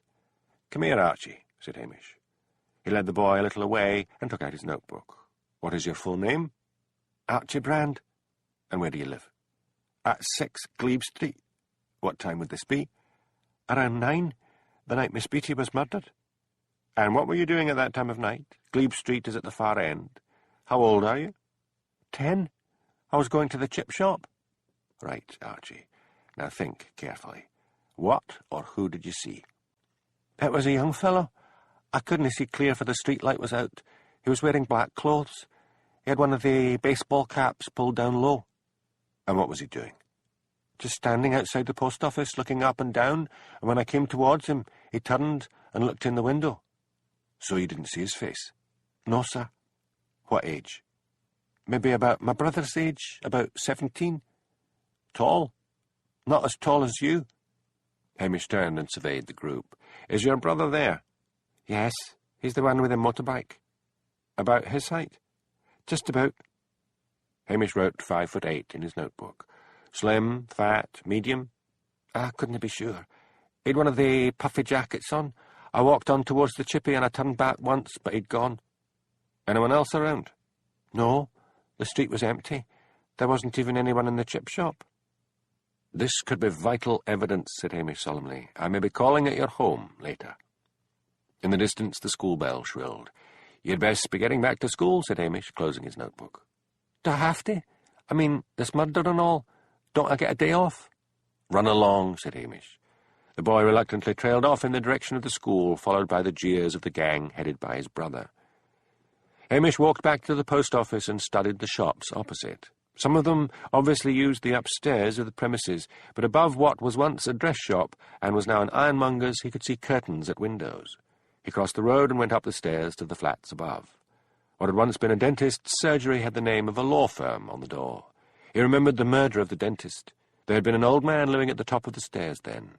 Hamish wondered whether he was still alive. He mounted another flight of stairs and knocked at the door at the top. The door opened, and Hamish thought he recognized Fred Sutherland. He was wearing a dressing gown, striped pyjamas, and a flat cap. "Fred?" "No, that was my cousin. I'm Jock. Fred left me the flat. Come, Ben. Terrible business. 2 murders. "Who told you?" "Joe Cromarty, the ironmonger. He came up a few minutes ago and says to me that Miss McAndrew's been murdered, and that poor Miss Beatty was murdered as well." Hamish reflected bitterly that the whole of northern Scotland must know about the murders. Gossip in the Highlands spread as rapidly as fire in the heather after a dry summer. "Would you like some tea?" asked Jock. "No, I just want to ask you a few questions. Miss Beatty was killed sometime on Saturday night." Hamish crossed to the window. "You can get a good look across the street to the post office. Did you see anyone or anything? Might be around 9 o'clock. "I can't remember the time. I'd been to that meeting of yours in the community hall." "Wait a bit. I did look across because Miss Beatty always left her curtains drawn back, and if she saw me at the window she'd give me a wave, but the curtains were drawn tight. She did that if she was entertaining someone." Hamish looked at him sharply. "A man?" "One night I saw a man's back at the window, and he disappeared into the room, and Miss Beatty then drew the curtains." "What age of a man?" "I couldn't right say. I just caught a wee glimpse of his back, and the window small and cut off the top of his head." "But did you get an impression of his age?" "The shoulders were pretty broad and a bit rounded, wearing a dark suit. Couldn't tell you his age." "You didn't see anyone loitering in the street?" "I didn't look down. Then I made myself a cup of tea and watched the telly." "Did you know Miss McAndrew?" "I met her a few times. There's an old folks' club at the community centre. She would come there sometimes. She was promoting a reading and writing class for the elderly. Waste of time. In our day no child in the parish left school without being able to read and write. Bossy woman, all teeth and dyed blonde hair." "You didn't like her?" "Nobody did. I always got the impression she was well respected. Oh, you know what parents are like in Scotland. She managed to get good grades, and as long as she got good grades for the kids, the parents didn't really care what she was like." "I gather Mr. Cromarty had a row with her." "Oh, him? Nothing in that. He shouldn't be running a shop. He'll have a row with everyone. I'd better speak to him. If you hear anything, phone me at Loch Dhu. Hamish went out into the street and walked into the ironmonger's shop. He had expected to see a thuggish man behind the counter, but there was only a small man with thick horn-rimmed glasses and a shock of brown hair. He was wearing a brown cotton coat over his suit. "I'm looking for Joseph Cromarty," said Hamish. "That's me." "I am Hamish Macbeth, constable at Loch Dhu." "I heard you, at the community hall. What's all this about 2 murders? Hamish told him briefly and then asked Joe if he'd seen anyone loitering around on the Saturday evening. "I couldn't see anyone, half day on Saturday. I spent the afternoon in my garden and then went to the movies in Strathbane with the wife. So I've got a cast-iron alibi." "Nobody's accusing you of anything," said Hamish mildly. "Now, do you know if Miss Beatty had a gentleman friend?" "What the hell are you implying?" Hamish stared at the suddenly belligerent face in surprise. "Why are you so angry? Why so defensive? Was her caller yourself?" Joe Cromarty erupted. "I'll phone your superiors and I'll be having you for slander." Hamish lost his temper. "What the hell's the matter with you, you silly wee man? If there was nothing going on between you and Miss Beatty, why are you firing up? I'm sick of the gossip in this town. Everyone mumbling and whispering about everyone else's business." "Let's try another tack. I hear you were furious with Miss McAndrew on Parents' Day at the school." "That was legitimate. My Geordie's a bright boy, and she only gave him a B in his history exam, while she gave Penny Roberts, who's as dim as anything, an A. Then she wouldn't let him in the school play. I accused her of favouritism. She was keeping Penny in after school for a wee chat. Penny told Geordie the old woman gave her the creeps." "Do you know where Penny Roberts lives?" "Out on the shore road afore you get to Miss McAndrew's. It's a bungalow called Highland Home." When he left the shop, Hamish realised he was hungry. He took out his phone and called Angela Brodie, the doctor's wife, and begged her to collect lugs and take the dog for a walk. As he put his phone back in his pocket, he felt a tap on his shoulder and turned round and saw Elspeth. "How are you getting on?" she asked. "Slowly. What about you?" "I'm hungry. Let's find somewhere for lunch and I'll tell you what I've got." "Where's Pat?" "He got a call from our boss saying he must have learnt the ropes by now and there was a dried flower show over at Lairg waiting to be covered." "That seems a bit odd, considering there are 2 murders here." "Not to Sam. Flower shows with lots of names and pictures sell more papers in the long run, he says. The murders will be covered by the nationals anyway, and television." "They're here already," said Hamish, watching satellite dishes being set up and cables snaking from vans across the street outside the post office. "Right. There's a hotel north of here with good food." "Which one?" "The Clachan. My car's right here." Hamish looked around in case Blair was skulking about, but there were only uniformed policemen going from door to door. They drove north out of Brakey. The coastal road became more rugged and was one track with grass growing in the middle of it. After a couple of miles, Elspeth swung off to the right and up a winding drive bordered by thick rhododendron bushes. "This used to be Colonel Hargreaves's place," said Hamish. "He got rheumatism and blamed the climate. He sold up and moved south. An English couple bought it and turned it into a hotel." She parked outside the hotel and they both got out. It was a Victorian building dating from the days of the 19th century, when the Queen had made it fashionable to holiday in Scotland. They were ushered into the dining room by the new owner, John Spear. "You've got the dining room all to yourself," he said, showing them to a table at the window. "But it won't be quiet for long. Press from all over have booked rooms. Terrible, these murders, but great for the hotel business. Still, I didn't expect many customers now the summer is over, so it's a set menu." He handed them a card each. There was a choice of 2 dishes for each course. They both chose the same: Scotch broth, poached salmon, and sherry trifle. "Now," said Hamish, "what have you got?" Elspeth's grey eyes gleamed silver. "Miss Beatty was having an affair." "I'd got that far," said Hamish. "Any idea who it is?" "Billy Mackay." "What? The postman? But he's married." "Why do you think she kept it so secret?" Hamish half rose. "I should go and see him right away." "Sit down, copper. You wouldn't have found out for ages if I hadn't told you. He'll wait, and I'm hungry." "Who told you?" "I cannot reveal my source," said Elspeth primly. "All right. How did you manage to find out?" "I'm known in Brakey more for being an astrologer than for being the local reporter, and they're a superstitious lot. Some woman asked me to read her palm. I told her the usual, and then said she was holding back some secret about Miss Beatty." "How did you know that?" "Just a guess." "Mrs. Harris," thought Hamish. "I bet she knew." She got frightened and asked me not to put a curse on her, as she told me. I promised I wouldn't use it in the paper. So Mrs. Harris knew you were of gypsy blood. Elspeth's face fell. How did you know it was Mrs. Harris? An educated guess. And let's hope the food comes quickly. I can't wait to hear what this postman has to say for himself. The food was excellent, and both enjoyed their meal. Elspeth drove Hamish back into Brakey. He refused to let her come with him to Billy Mackay's, but promised to meet her afterwards outside the post office in an hour and tell her what he had found out. By asking around, he found that Billy Mackay lived in public housing at the edge of Brakey. He knocked at the door. It was answered by a slattern of a woman wearing a stained apron and with her hair in rollers. Mrs. Mackay? Aye, that's me. I would like to talk to your husband. What about? I'm making general inquiries, that is all. He's gone fishing as usual. Where? Up on the Story, the pool below the falls.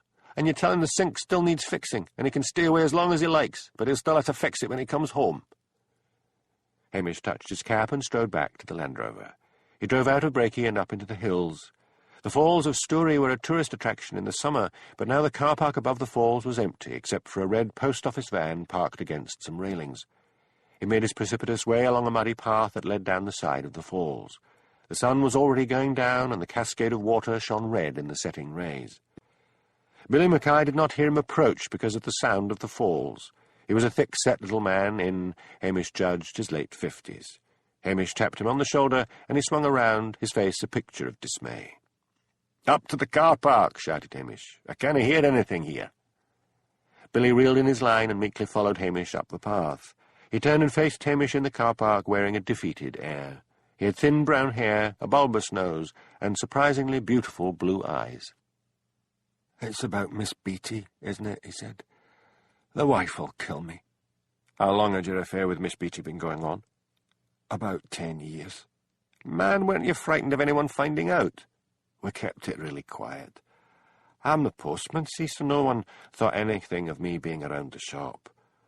I don't know if you could really call it an affair.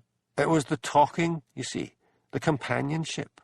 Her at home. After the children grew up and left, she let herself go, and nagged from morning till night." Hamish judged that Billy's parents had probably brought him up to speak Gaelic. He had the clear, perfect English of someone who had started his life translating in his head from Gaelic to English. "When did you last see Miss Beatty?" "Last time was 2 weeks ago." "Why such a long gap?" Billy hung his head. "I got one of those filthy poison pen letters. Whoever wrote it said he knew about the affair, and if I didn't stop seeing her, the whole of Brakey would know. I told her about it, and we were both frightened, so we agreed to stop seeing each other. Man, if I'd known it would have driven her to take her own life, I would have risked the scandal." Hamish sighed. "Billy, you're in for a shock. Miss Beatty was murdered." "But she hanged herself." "Someone drugged her first." "Who?" Hamish was sure that Miss Beatty had guessed the identity of the poisoned pen writer, and that somehow Miss MacAndrew had killed her, and then someone had killed Miss MacAndrew. And Billy was a prime suspect. He would need to take him in for questioning. He knew that probably someone other than Mrs. Harris would know about the affair. He said gently, "I'm afraid I can't hush this up, Billy. I've got to take you in for questioning." He gave a weary shrug. "I'm glad in a way it's out. I was proud of her friendship. She was a grand lady." He began to sob, dry, racking sobs. Hamish went to the Land Rover and came back with a flask of brandy. "Get some of that down you, Billy." "There, man. I'm right sorry." It was Blair's bad luck that Daviot should still be in Brakey at the mobile unit which had been set up outside Miss MacAndrew's bungalow when Hamish turned up with Billy and explained why he was taking him in. "We'll take him down to Strathbane," said Daviot. "Anderson, you come with us. Detective Chief Inspector Blair will stay here to supervise the ongoing investigation.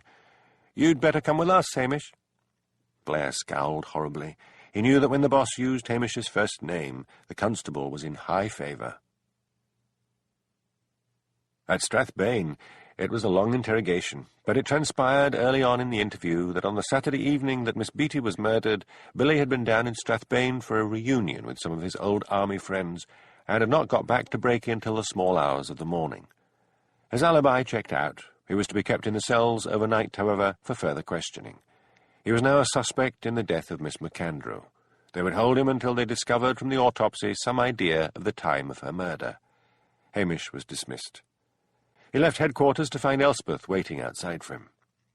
"You stood me up," she accused. "We'll have something to eat, and I'll tell you about it," said Hamish. In the Italian restaurant, Jenny sat alone at one table and Pat sat alone at another. At last, Pat called over, "My date hasn't turned up."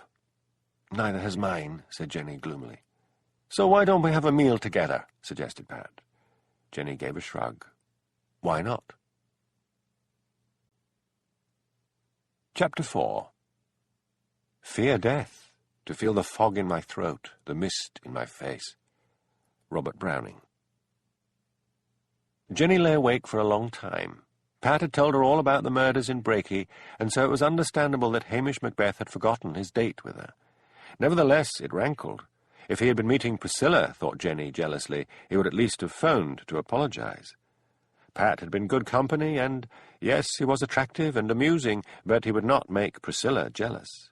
She could imagine Priscilla's cool amusement. A reporter on a local paper, and what took you to Lochdew, and why didn't you tell me? How quiet it was, suffocatingly quiet. She crawled out of bed and went to the window and opened the curtains. A thick wall of mist leant against the window. She suddenly felt nervous. It looked as if the whole of the world was blanketed in thick sea fog, and out there, shrouded in the mist, was a murderer. Jenny went back to bed. This trip had all been a dreadful mistake. She would leave in the morning. Hamish Macbeth, too, was lying awake. He suddenly remembered he had forgotten his dinner date with Jenny. His restless thoughts turned back to the murders. People had sent him their poisoned pen letters, but he shrewdly suspected that the only ones he had received were the ones without a grain of truth in the accusations. Someone, somewhere, he thought, had received a letter from Miss MacAndrew which had hit on something the recipient had desperately wanted kept quiet. And there were so many suspects. Jimmy had phoned him before he went to bed to say that Miss Beattie's birth certificate had been found among her effects, proving that she was legitimate. She had also made out a will leaving everything to Billy Mackay. His thoughts turned back to Jenny Ogilvy. He had better check out her background. It was odd that such a pretty girl should choose to holiday in Lochdew at such a time of year. He decided to question her first thing in the morning before moving on to Brakey. Elspeth was awake as well, and also thinking about Jenny. She had a shrewd suspicion that Jenny was not just an ordinary tourist. For some reason, Jenny was after Hamish Macbeth. Why? It hadn't been love at first sight. When Jenny had first set eyes on Hamish, Elspeth was sure she had been disappointed in him. Better check up on her, thought Elspeth sleepily. A silent morning broke, with every sound still muffled by the thick, enveloping mist. Once more Hamish phoned Angela and begged her to look after Lugs. This time Lugs went eagerly, straining at the leash, and when the dog saw Angela, he wagged his ridiculous plume of a tail and leapt up at her, barking with joy. "I can't even keep the affections of my dog," thought Hamish gloomily, after he had thanked Angela, and then he headed for Seaview to interview Jenny. He was told Jenny was at breakfast and made his way into the small dining room. "Good morning," said Hamish, removing his cap and sitting down opposite her. "I am here on official business, but first I would like to apologize for forgetting about our dinner engagement. Have you heard about the murders?" Jenny nodded and then said, "What official business?" "I have to question everyone. Have you had any connection with Lochdew before this, or do you know anyone connected with the Lochdew?" "No," said Jenny quickly, and then fiddled with a piece of toast. "So, why Lochdew for a holiday?" "I wanted to get clear away. I stuck a pin in the map." Now why is she lying, wondered Hamish, looking at her bent head, at the guilty flush rising up her neck, and at the nervous fingers now crumbling the toast. He took out his notebook. "May I have your address?" "Number 7A, Crimea Road, Battersea." "And where was it you said you worked?" Jenny stared at him. What had she told him before? I don't have a job," she stuttered. "I didn't like to tell you that before. You see, Mummy and Daddy give me a generous allowance. I don't have to work, and I'm a bit ashamed of being such a layabout." "And where do Mr. and Mrs. Ogilvy live?" "Chipping Norton." "In the Cotswolds?" "Yes." "Address?" "Look, is all this necessary?" said Jenny desperately. "They'll be worried sick if they know I'm up here, where there have been 2 murders. "So, you know about the murders?" "Yes, I had dinner with that Pat Malone. He told me." "Right. Parents' address? Manor Farm, Sheep Lane, Chipping Norton. Phone number? I forgot to bring it with me. I can never remember it. Hamish closed his notebook. You'll be hearing from me. He left abruptly, and Jenny heaved a sigh of relief. Her relief disappeared when Hamish came back 5 minutes later and sat down again. Now, Miss Ogilvy, no more Jenny, I have spoken to your parents. They do not know you are up here. Furthermore, they say you work for a computer company in the city called Camberstein. Camberstein confirm you are on holiday. Why did you lie to me? I have a friend who works at Camberstein. Her name is Priscilla Halberton Smythe. Do you know her? No more lies. Yes, mumbled Jenny. Does she know you are here? No. She had talked a lot about Loch Dhu. I had some holiday owing and decided to come up here at the last minute. I hadn't time to tell her. Hamish leant back in his chair and surveyed her. It would have been natural to tell her. She was brought up here. She is my ex-fiancée. Her parents own the local hotel. So why not? I'm telling you, I hadn't time, shouted Jenny. You've been awfully interested in me since you arrived, said Hamish slowly. I'm not the subject of some joke between you and Priscilla, am I? No, honestly, she doesn't know I'm here. I'll check it out. Be back shortly. Don't move. Hamish went outside and took out his mobile phone, dialed the computer company, and asked to speak to Priscilla. When her cool voice came on the line, his heart gave a lurch. It's Hamish, he said. Hamish, I haven't heard from you in ages. Do you know a girl called Jenny Ogilvy? Yes, of course. I work with her, and she's a friend. Why? She's here. What? In Loch Dhu? Aye. Good heavens. She was round at my place only about a week ago. Why didn't she tell me? That's what I was wondering.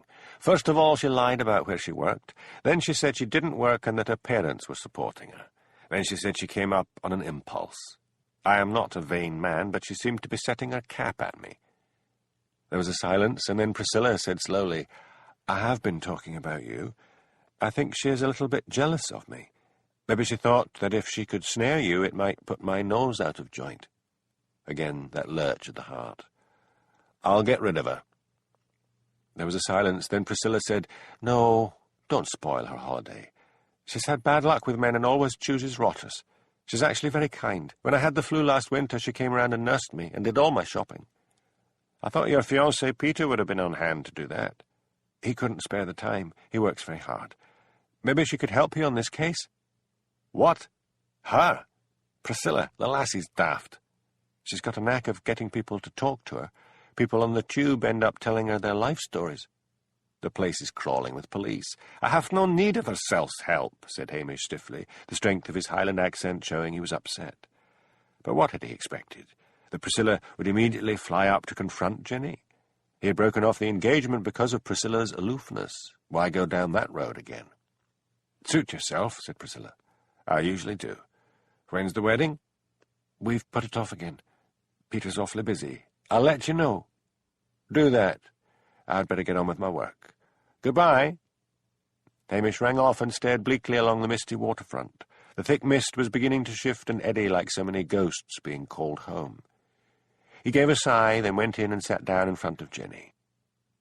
Don't ever lie to me again, he said. I've just spoken to Priscilla. Oh, God. Jenny's face was scarlet, and her large eyes were swimming with tears. I'll leave today. Hamish's face softened. No need for that. Let's forget about the whole thing. Enjoy your holiday. He stood up and, on impulse, bent down and kissed her on the cheek. After he had left, Jenny slowly put her hand up to the cheek he had kissed. Mrs. Dunn bustled in to clear the breakfast things away. What did Hamish want? She asked. Just asking questions about why I was here, said Jenny. She dabbed at her eyes with a handkerchief. I seem to have an allergy. Morning. Pat Malone bounced into the breakfast room. I must ask you both to clear out of here, said Mrs. Dunn. It's past time for me cleaning the dining room. It's all right, said Pat cheerfully. We're just leaving. Got your coat? Yes, said Jenny, picking up her new anorak from the chair next to her. She followed him out onto the waterfront. Where are we going? I was thinking of leaving today. You can't. We've got 2 murders to solve. Isn't that Hamish's job? What? The local bobby. In my opinion, that man's overrated. Let's go to Brakey and ask around. I've been sent to get local colour and background. The boss has a commission from the Daily Bugle for a feature piece. This is my chance to shine in one of the nationals. Hamish decided on arrival in Brakey that he should interview Penny Roberts, the headmistress's pet. He knew if he approached Arkle, he would be told that he was disrupting lessons. He entered the school and knocked at the glass door of the secretary, Frida Mather. He heard a faint "come in" and opened the door. Frida turned white when she saw him and swayed in her chair. He went quickly round behind her desk and said, "Now then, lassie, take deep breaths. That's it. There's nothing to be afraid of." She gulped in air and then said, "I'm all right now. Honest, when I saw you, the first thing I thought was that there had been another murder." "Now, why should you think that?" "It's silly, but there's such an atmosphere of suspicion and threat around. I'm sorry. How can I help?" "I would like a quiet word with Penny Roberts." "Mr. Arkle won't like that." "Where is Mr. Arkle?" "He's away today. He's at a Board of Education meeting." "So we don't need to bother about him," said Hamish bracingly. "And what he doesn't know can't upset him." "Won't her parents need to be present?" "No, it's not as if she's being charged with anything. You'll do." Frida rose and went to the wall where class schedules were pinned up. "Penny's in the art class at the moment, and art is not her best subject. I'll go and get her." Hamish waited patiently. Footsteps came and went in the corridor outside. After he had interviewed Penny, he decided he would get the home addresses of the teachers and call on them after school. He remembered his own school report, brilliant but lazy. His teachers had never really forgiven him for coming out on top in all the exams while apparently doing very little work. He wondered if Penny would turn out to be an egghead. Teachers felt comfortable with swats. The door opened and Frida ushered in a teenager. She was a quite remarkable beauty. She had thick black hair and a perfect complexion and huge blue eyes. She was wearing the school uniform of grey sweater and grey pleated skirt with a blue shirt and striped tie. Hamish noticed that the skirt was very short, and she was wearing sheer black tights and those clumpy shoes with thick soles like diving boots. Frida produced 2 chairs for them and then sat down nervously behind her desk. "I am PC Hamish Macbeth," said Hamish. "I know." Penny smiled at him out of those incredible eyes and flicked a lock of glossy black hair over one shoulder. "Word gets around?" "Now, Penny, I'll get straight to the point. I'm trying to find out as much as I can about the character of your late headmistress." "Head teacher," corrected Penny. "Whatever. You see, sometimes the character of the deceased can give the police a clue as to why she was murdered. I believe you were something of a favourite with her." "Aye. She was all over me like a rash," said Penny, with an almost adult insouciance. "So, tell me about her." Penny shrugged. "She was always finding excuses to invite me round to her house. Said I had a brilliant future. Always making excuses that I need extra coaching in this and that. She said I didn't want to rot the rest of my life in a place like Brakey. Oh, I remember. She got mad at me once. I told her I wasn't going to the university. I mean, university in Strathbane. Spotty students, dead alive whole." Another flick of the hair, a crossing of long legs, a sideways glance. "I told her I was going to be a television presenter, and she went apeshit." "Penny," admonished Frida. "Sorry, but she went into full rant, said television was full of men who would prey on me. I said, 'What's up with that?' and she told me to get out of her house, but she sent me flowers the next day and an apology." "Didn't your parents find her behaviour weird?" "Oh, man, I think teachers are God. They could see nothing wrong with her." "Did it ever cross your mind that she might be a lesbian?" Penny's beautiful brow furrowed in thought. "No. I mean, she didn't look Greek." So there was some innocence left in that beautiful brain, thought Hamish. "You're bound to know sooner or later," he said. "Miss McAndrew appears to have been the author of those poisoned pen letters. Did you have any idea she was writing them?" For once, Penny looked shocked out of her normal composure. "I'd never have guessed," she said. "I mean, who would think a head teacher would do something like that? Mind you, she always seemed to have taken a spite to someone, always complaining." "Did she ever complain about Miss Beatty?" "Well, she did. Let me think. Said something about the way she was going on was disgraceful. Oh, there's something else weird." "What?" "I'll tell you if you don't let on. Penny, I promise to let anything you say to me stay between these 4 walls, unless, of course, it relates directly to the murder. It's like this. Geordie Cromarty." "The ironmonger's son?" "Yes, him. He phoned me one night and said if I slipped out, he would buy me fish and chips. I'd been on this diet, see. If you're going to be on television, you have to be thin. I was fair starving, so I said I'd meet him. I slipped out by the bedroom window and met him in the main street. About what time of night would that have been? It was just before 11. He said to hurry up because the chippy closed at 11. So we were going to the chippy, and you know what breaky's like at that time of night, dead as a doornail. Then I saw on the other side of the lights from the chippy's window this cloaked figure. Someone's coming, I said, so we hid in a doorway. She passed us. She had this long black cloak with a hood right down over her face. A gust of wind blew the hood back, and it was her, and she looked real weird. Miss McAndrew. Herself? She was muttering something under her breath. I tell you, it gave us both a scare. We stayed in the doorway until we were sure she had gone, and by the time we got to the chippy, it had closed. Didn't you think it odd that your former head teacher should be behaving so strangely? Grown-ups are all weird, if you ask me, said Penny, with all the brutality of youth. I'm never going to get like that. What night did you see her? A few nights back. Can't remember which one. Hamish asked her a few more questions and then dismissed her. He turned to Frida. Did you think Miss McAndrew was weird? No. Like I said, I thought she was a bully.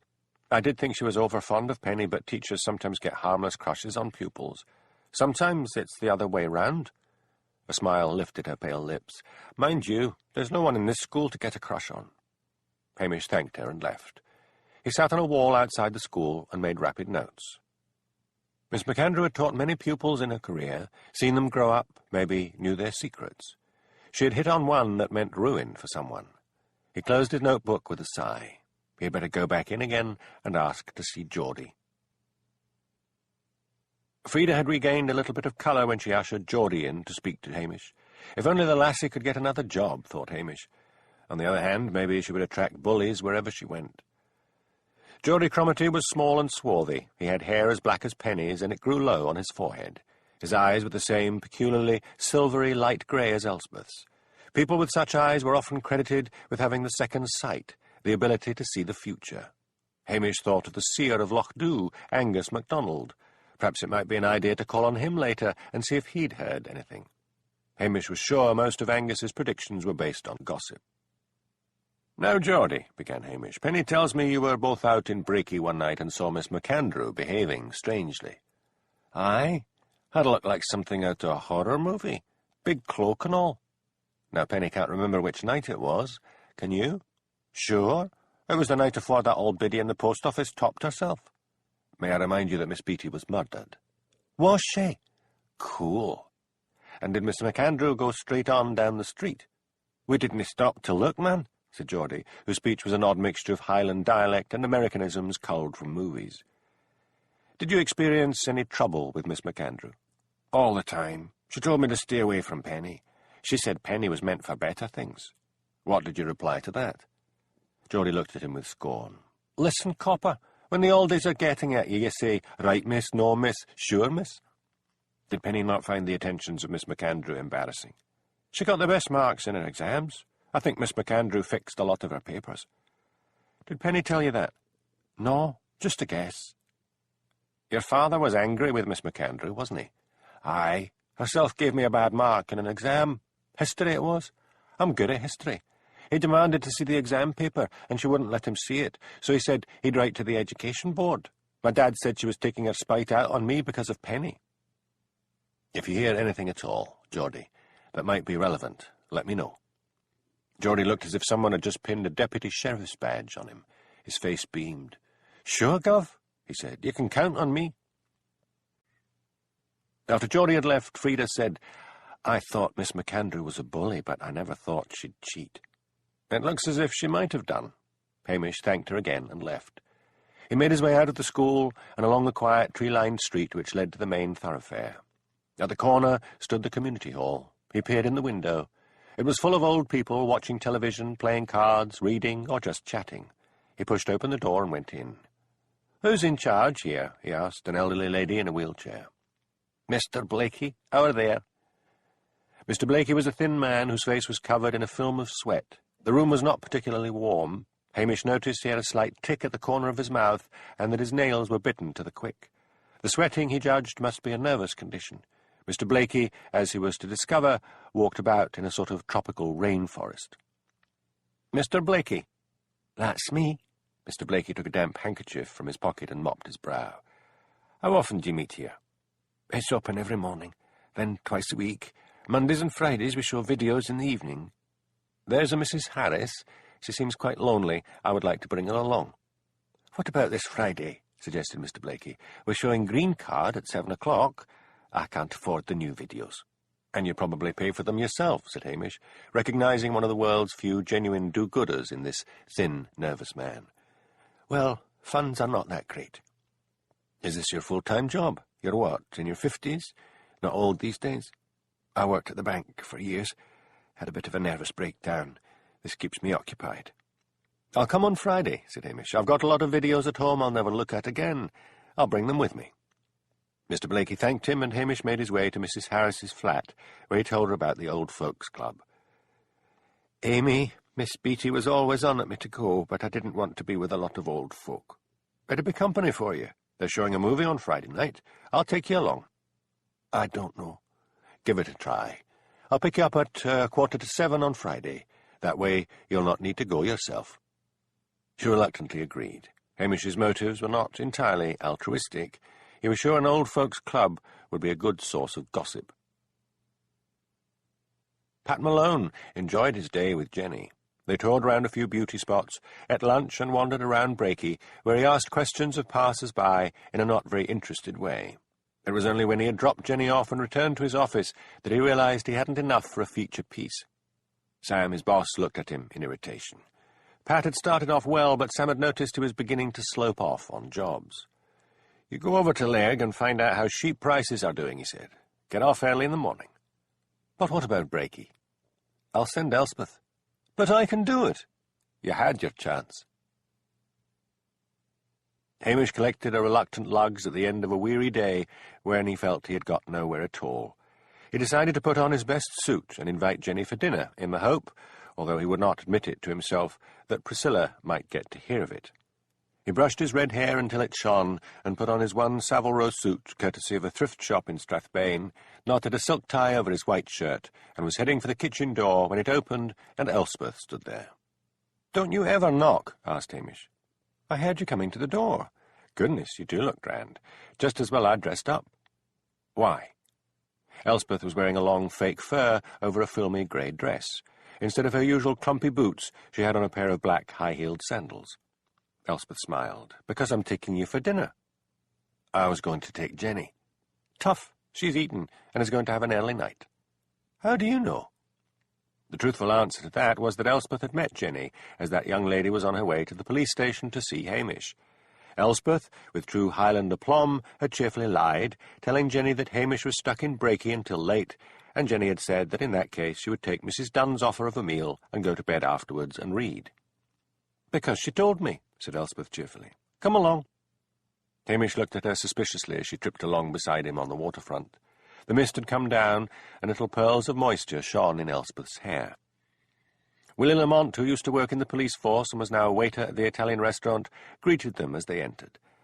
"The table at the window is clear," he said. "I'll just be giving it another clean." "It looks just fine," said Hamish, irritated as always by Willie's obsession with cleanliness and by the obscure feeling that he had somehow been hijacked by Elspeth. Willie held a can of spray cleaner over the table. "Just a wee scoosh," he pleaded. "Oh, go on," said Hamish impatiently. "Stand back, Elspeth. That man's lungs must be full of pledge." Willie eagerly polished the table until it shone. Finally they sat down. "It's got worse," said Hamish gloomily. "When they had the checked plastic covers, he scrubbed them until they faded. Now they've got wooden tables, you can hardly taste the food for the smell of furniture polish." "He used to work for you, didn't he? How was he as a policeman?" "Awful. He couldn't get out on a case for either hanging around the restaurant courting Lucia or turning out the whole police station and scrubbing down the walls." Lucia was a relative of the Italian owner and now married to Willie. "Well, Lucia seems happy with him." "Of course she is. She never has to do a hand's turn around the house. What are you having?" "I don't feel adventurous tonight. I'll just have the spag bol and a salad and some garlic bread." "I'll have the same." "And we'll have a decanter of the house wine." "OK." "I've got to go to Brakey tomorrow," said Elspeth after their order had been taken. Pat was supposed to do a colour piece on Breaky for one of the nationals, but he spent his day romancing Jenny, so I've got to do it. I'm surprised he didn't jump at the chance. He thinks he was meant for better things. Fortunately for him, although it's meant for the daily, they've decided to run it on the Sunday. What sort of thing will you be writing? Oh, you know, Hamish, the village that lives in fear. I wish you wouldn't stir things up. Behind those closed curtains at night in Breaky, people will be whispering to each other, convinced they know who did it. The whole place will soon be engulfed in malice and rumour and spite. Still, I might be able to ferret something out for you. Maybe you'll have another psychic experience. Elspeth shuddered. She had once fainted in Patel's grocery when a murderer was in the shop. She never wanted to go through anything like that again. Talking of psychic experiences, Hamish went on, I thought of going to see Angus in the morning. Why? I'm convinced our seer is an old fraud. Maybe, but he hears things. I spoke to Priscilla. Jenny's a friend of hers. Aha, thought Elspeth, up here to chase Hamish and put Priscilla's nose out of joint. Their food arrived at that moment. Elspeth waited until Willie had left, then asked, How did that go? Fine. She said Jenny had a way of getting people to open up and talk to her. Isn't one Holmes good enough for you? I sometimes feel I need 50 Holmeses. Someone will break soon and gossip. Oh, they'll gossip, and maliciously too, as long as deep in their hearts they know their suspicions are unfounded. But what if they find out it's one of their own, so to speak, someone they like, someone they will defend from police investigation? Then the whole of Breaky will close down as tight as a drum. Not necessarily. You're thinking of Miss McAndrew. A lot of people probably disliked her. Her recent crush on young Penny must have made a lot of parents feel that their own precious offspring was being passed over. You're forgetting about Miss Beatty. I did manage to find out that everyone liked her. Wouldn't her affair have diminished her respectability? No. Billy Mackay, the postman, is well liked. His wife is not. Is there anything else you've found out about the villagers? Asked Hamish. I mean, anyone who was acting suspiciously? Anyone on that road to Miss McAndrew's? Nothing, really. Oh, I forgot one thing. There's an old folks' club in Breaky. I know, said Hamish. I'm taking old Mrs. Harris there on Friday. You know, the one who found Miss Beatty's body. She's lonely and needs to get out more. Also, I may pick up some gossip. I'll go with you, said Elspeth. Hamish looked at her with a flicker of annoyance in his eyes. Couldn't she wait to be asked? But instead he said, What do you know about the old folks' club? It's maybe not much, but when Mr. Blakey was setting it up, he asked the Curry sisters for advice. So? Well, that means the Curry sisters will know a good bit about Breaky and the people in it. Hamish groaned. The Curry sisters were twin spinsters of the parish and never lost a chance to criticise him. I'll see them tomorrow, he said gloomily, after I see Angus. The weather of Sutherland had made one of its mercurial changes when Hamish left the following morning with lugs on the leash to walk to the Sears. The sun blazed down and the mountains soared up into a pale blue sky. He was halfway up the hill at the back of the village when he sensed someone following him and turned round. Jenny came up, her face scarlet with exertion. What is it? He asked impatiently. I just wanted to apologise again, said Jenny. She looked so pretty and so distressed that Hamish said, That's behind us now. I'm on my way to grill our local seer. Like to come and meet him? Oh, yes, please. Can he really tell the future? I doubt it, but he can be a good source of gossip. I've got fish for him. He likes a present. Oh, I haven't got anything. I'll say the fish is from both of us. Hamish cast a calculating eye down on the top of Jenny's curls. Priscilla had said that people talked to Jenny. Once again he thought she might come in useful. And so it seemed. For Angus's welcome was at first sour, as he ungraciously received a present of 2 trout from Hamish. Could you no bring anything better? He complained. My freezer's full of fish. It's a present from both of us, said Hamish, stepping aside and revealing Jenny. Come, Ben, said Angus, suddenly expansive. So this is the wee lassie I've been hearing about, the one who's a friend of Priscilla. Now, how did he hear that? Wondered Hamish. Angus's cottage parlour was as picturesque as ever, with a blackened kettle hanging on a chain over a peat fire. 3 high-backed Orkney chairs were grouped in front of the fireplace, and Angus waved them towards them. Tea? He asked Jenny. Yes, please, said Jenny, looking around with interest. Angus shuffled off to his kitchen at the back, which Hamish knew was generously furnished with the latest kitchen gadgets, including a large freezer. He also knew Angus had an electric kettle in the kitchen, but for visitors he preferred to go through the business of unhooking the old kettle from the fire. When they all had cups of tea in their hands and lugs were stretched out in front of the fire, Hamish began. "Now, Angus, there is the question of these murders. Have you heard anything?" Angus stroked his long grey beard. His eyes fell on Jenny, who was leaning forward eagerly. "I do not hear. I see things," he said portentously. Jenny let out an excited little gasp, and Angus beamed at her. "What do you see?" asked Hamish patiently. Angus closed his eyes. The old grandfather clock in the corner gave an asthmatic cough and then chimed the hours. Jenny decided that it was worth all the humiliation of being found out to be here and witness this. Hamish, however, was becoming bored and restless. He knew Angus was putting on his usual act and wished he'd get over it and get down to what he had really heard. Angus opened his eyes. They were staring and unfocused. "Oh, God," he said in a low voice. Old people fainting and screaming. Something horrible, something evil." Lugs gave a sharp bark. "Who? What?" demanded Hamish. Angus's pale eyes now focused on him. "I think I'll go and lie down," he said. "That's all?" Hamish looked at him in irritation. "Old people fainting and screaming. Leave me alone, laddie, and take your young lady away." The seer got to his feet and began to shuffle towards the back premises. "But have you heard anything?" called Hamish. Angus turned. "You'll let that one," he pointed at Jenny, "get away like all the rest. You're doomed to being a lonely man, Hamish." "Come on, Jenny," said Hamish. "What a waste of time. And trout." Outside in the sunshine, Jenny clutched his arm. "I think he really saw something." "Ugh, he's an old fraud." "Where are you going now?" asked Jenny, scurrying to keep up with Hamish's long strides. "I'm going to call on the Curry sisters. They might have heard something." "Can I come?" pleaded Jenny. "I don't see why not." Unfortunately for Jenny, the Curry sisters had found out what thongs looked like. Dr. Brodie, aware of the straight-laced sensibilities of the villagers, confined the magazines in his waiting room to conservative publications like Horse and Hound, Country Life, Scottish Field, and People's Friend. But Nessie Curry had been to the dentist's in Inverness the day before, and had perused the magazines in that waiting room. They were of the girly variety, full of detailed descriptions of orgasms, how to get your man, and sexual practices which the Curry spinsters had naively believed belonged solely in the brothel. There were also advertisements of saucy underwear. They were remarkably alike, thought Jenny, as two pairs of beady eyes behind thick glasses focused on her. She was unfortunate in that the Curry sisters never let a thought go unsaid.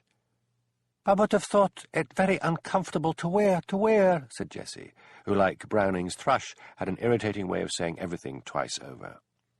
"Are you talking to me?" asked Jenny. Who else? Couldn't believe our eyes. Catapult indeed," said Nessie. Jenny's face flamed red. "We saw it illustrated in a dirty magazine," said Nessie. "You'll damage yourself wearing something like that. You go down to Strathbane to the draper's in the main street and get yourself some respectable knickers with elastic at the knee." "Could we get down to business?" said Hamish crossly. "I have 2 murders to solve."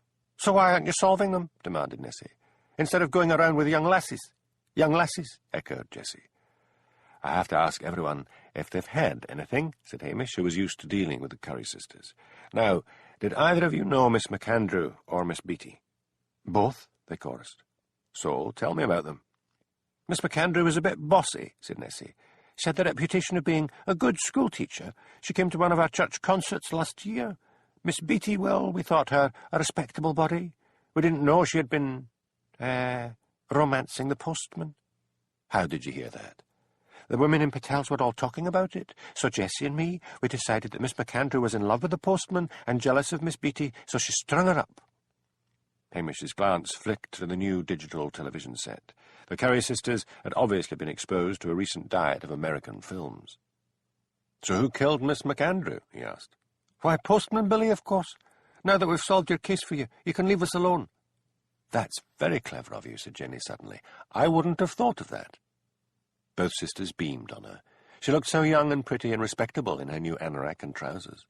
"The only trouble is," said Jenny, "that Pat Malone told me that Billy had an alibi. He was down in Strathbane at an army reunion the night Miss Beatty was murdered." So what? Demanded Jessie. "Where was he the day Miss McAndrew was murdered, when she was murdered?" "Oh, of course you're right," said Jenny. "What do you think of Billy?" "I don't hold with adultery," said Nessie. "But mind you, that wife of his is a fiend, and Billy High had the reputation of being a kind and decent man. If I were you, I'd be talking to Penny Roberts's parents. Now that they know Miss McAndrew was writing those dreadful letters, they might come out with something about her that they didn't realise before." "We'll do that. What a good idea," enthused Jenny. "You know Mr. Blakey at the Old Folks' Club," said Hamish. "Senior citizens," corrected Jessie. "He rightly came to us for advice. At the beginning, we vetted the videos for him in case there would be anything nasty, but we haven't been there for a while." Both Jenny and Hamish rose to their feet. "You're a good lassie," said Jessie. "A good lassie. We hope to see you in church on Sunday, "I'll be there," said Jenny with a warm smile. The Curry sisters stood at their parlour window and watched Hamish and Jenny leave. Jenny stumbled and clutched at Hamish's arm for support. Nessie shook her head. "It's that evil underwear. Enough to unbalance anyone. Do you think she's a virgin?" "She'd have to be, said Jessie. "I mean, it would be uncomfortable otherwise when you think—" "I'd rather not, if you don't mind," said Nessie severely. "And you shouldn't be thinking such thoughts. But she's a brand to be saved from the burning. We'll have a go at her after church on Sunday."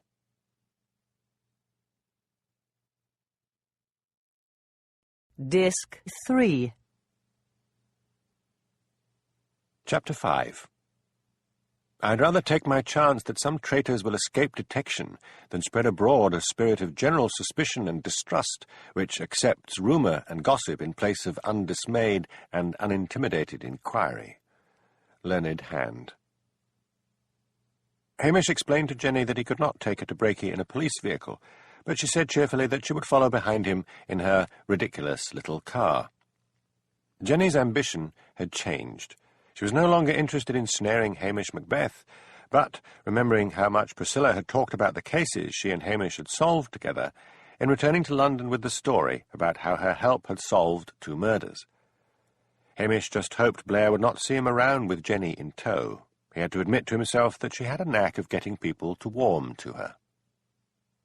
He decided to call on Penny Roberts's parents first. He stopped in the main street and checked a computer list of addresses, then swung the Land Rover round and headed out again towards the coast end of the town and stopped outside a row of Victorian villas. The Robertses lived in a neat house, 2-storied with pointed gables. He knocked at the door, guiltily aware of the small figure of Jenny behind him, realising it must look odd to bring a civilian along with him. A dark-haired, skinny woman opened the door and surveyed him. She had a thick-lipped mouth, small eyes, and an incipient moustache. Must be a friend or relative, he thought. "Police," he said. "I wondered if I could be having a word with Mr. or Mrs. Roberts." "Come in," she said, stepping back. "I'm Mrs. Roberts." Startled, Hamish thought that Penny must surely have inherited her stunning looks from her father, but when they were ushered into a living-room, Mr. Roberts was introduced. He was also dark and skinny and very hairy. "I'm Hamish Macbeth." Hamish removed his cap and tucked it under his arm. "As this is an unofficial visit, I hope you don't mind my friend, Jenny Ogilvy, joining us." "Not at all," said Mrs. Roberts. "Sit down. A dreadful business, all this." Jenny glanced around the living room. There was a 2-bar electric fire, glowing orange in front of a fireplace, blocked up with a newspaper. But the furniture, like the house, was dark and Victorian, with 2 oils of Highland landscapes hanging from walls decorated in faded wallpaper. "This house must have been in your family a long time," said Jenny. "Yes, it belonged to my great-grandfather," said Mrs. Roberts. "I was lucky in a way, if you can call it luck. My mother died a week before me, and Cyril," she nodded towards her husband, "were due to get married. Of course, we were going to stay with Mother, but the poor soul was fair gone with Alzheimer's, so it was a blessed release." "Housing is so difficult these days, Mrs. Roberts," said Jenny. Hamish was about to interrupt her, but Mrs. Roberts smiled on Jenny and said, "Call me Mary. You're quite right. We could never have afforded a place like this, not then. But Cyril is doing nicely now. He's a civil engineer with Bradley's in Strathbane. Not at work, I can see you're wondering. With all this going on, Cyril took a few days off." "Quite right," said Jenny. "You want to be with your family at a time like this." Hamish cleared his throat.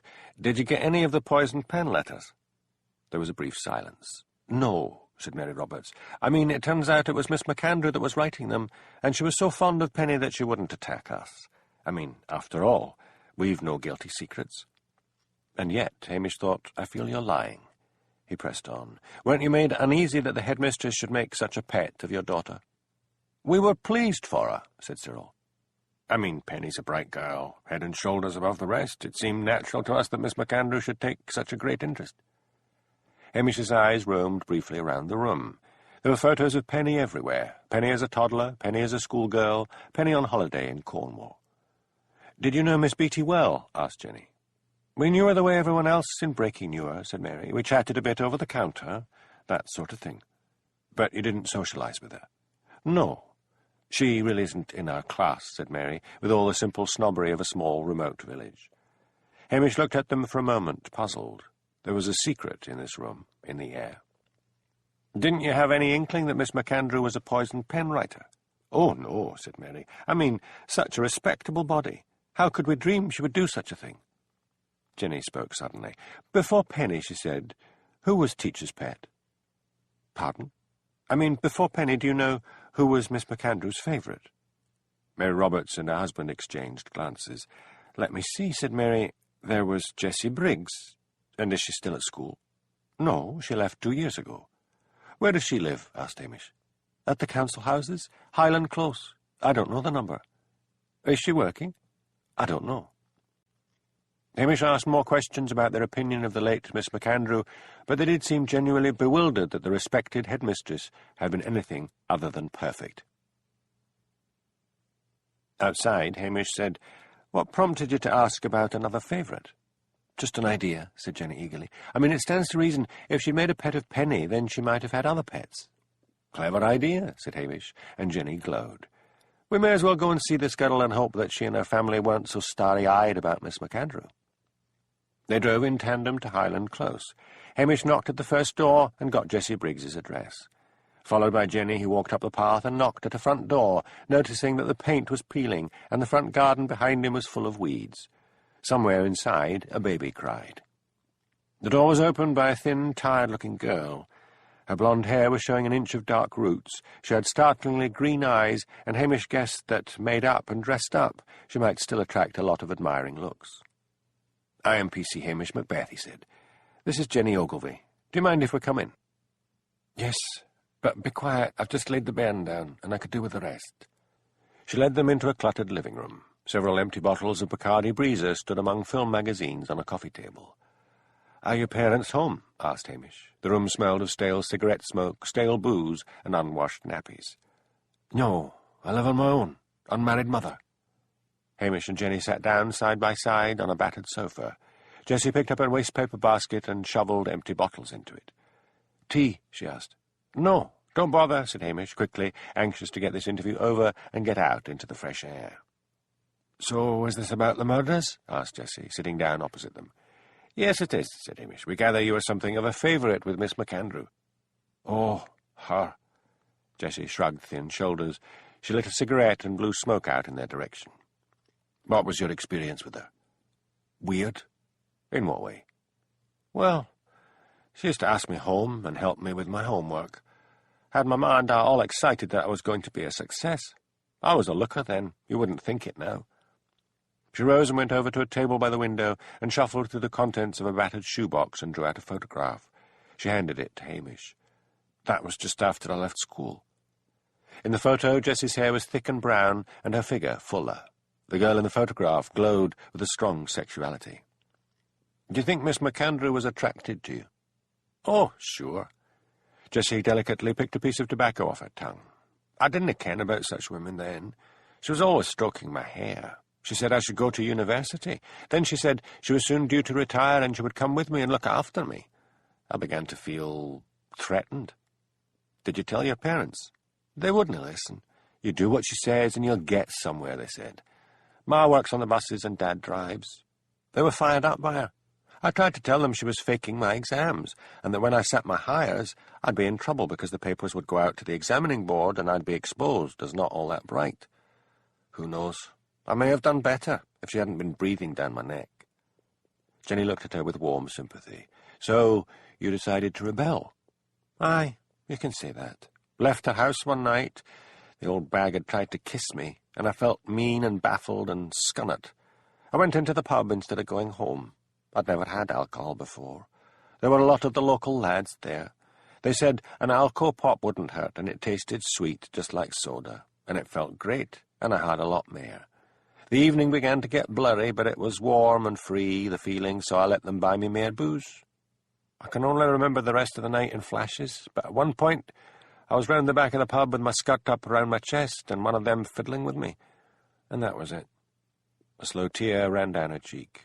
In the pudding club first time, and can I even remember who the father was? Ma and Dad hit the roof. Social Security got me this place.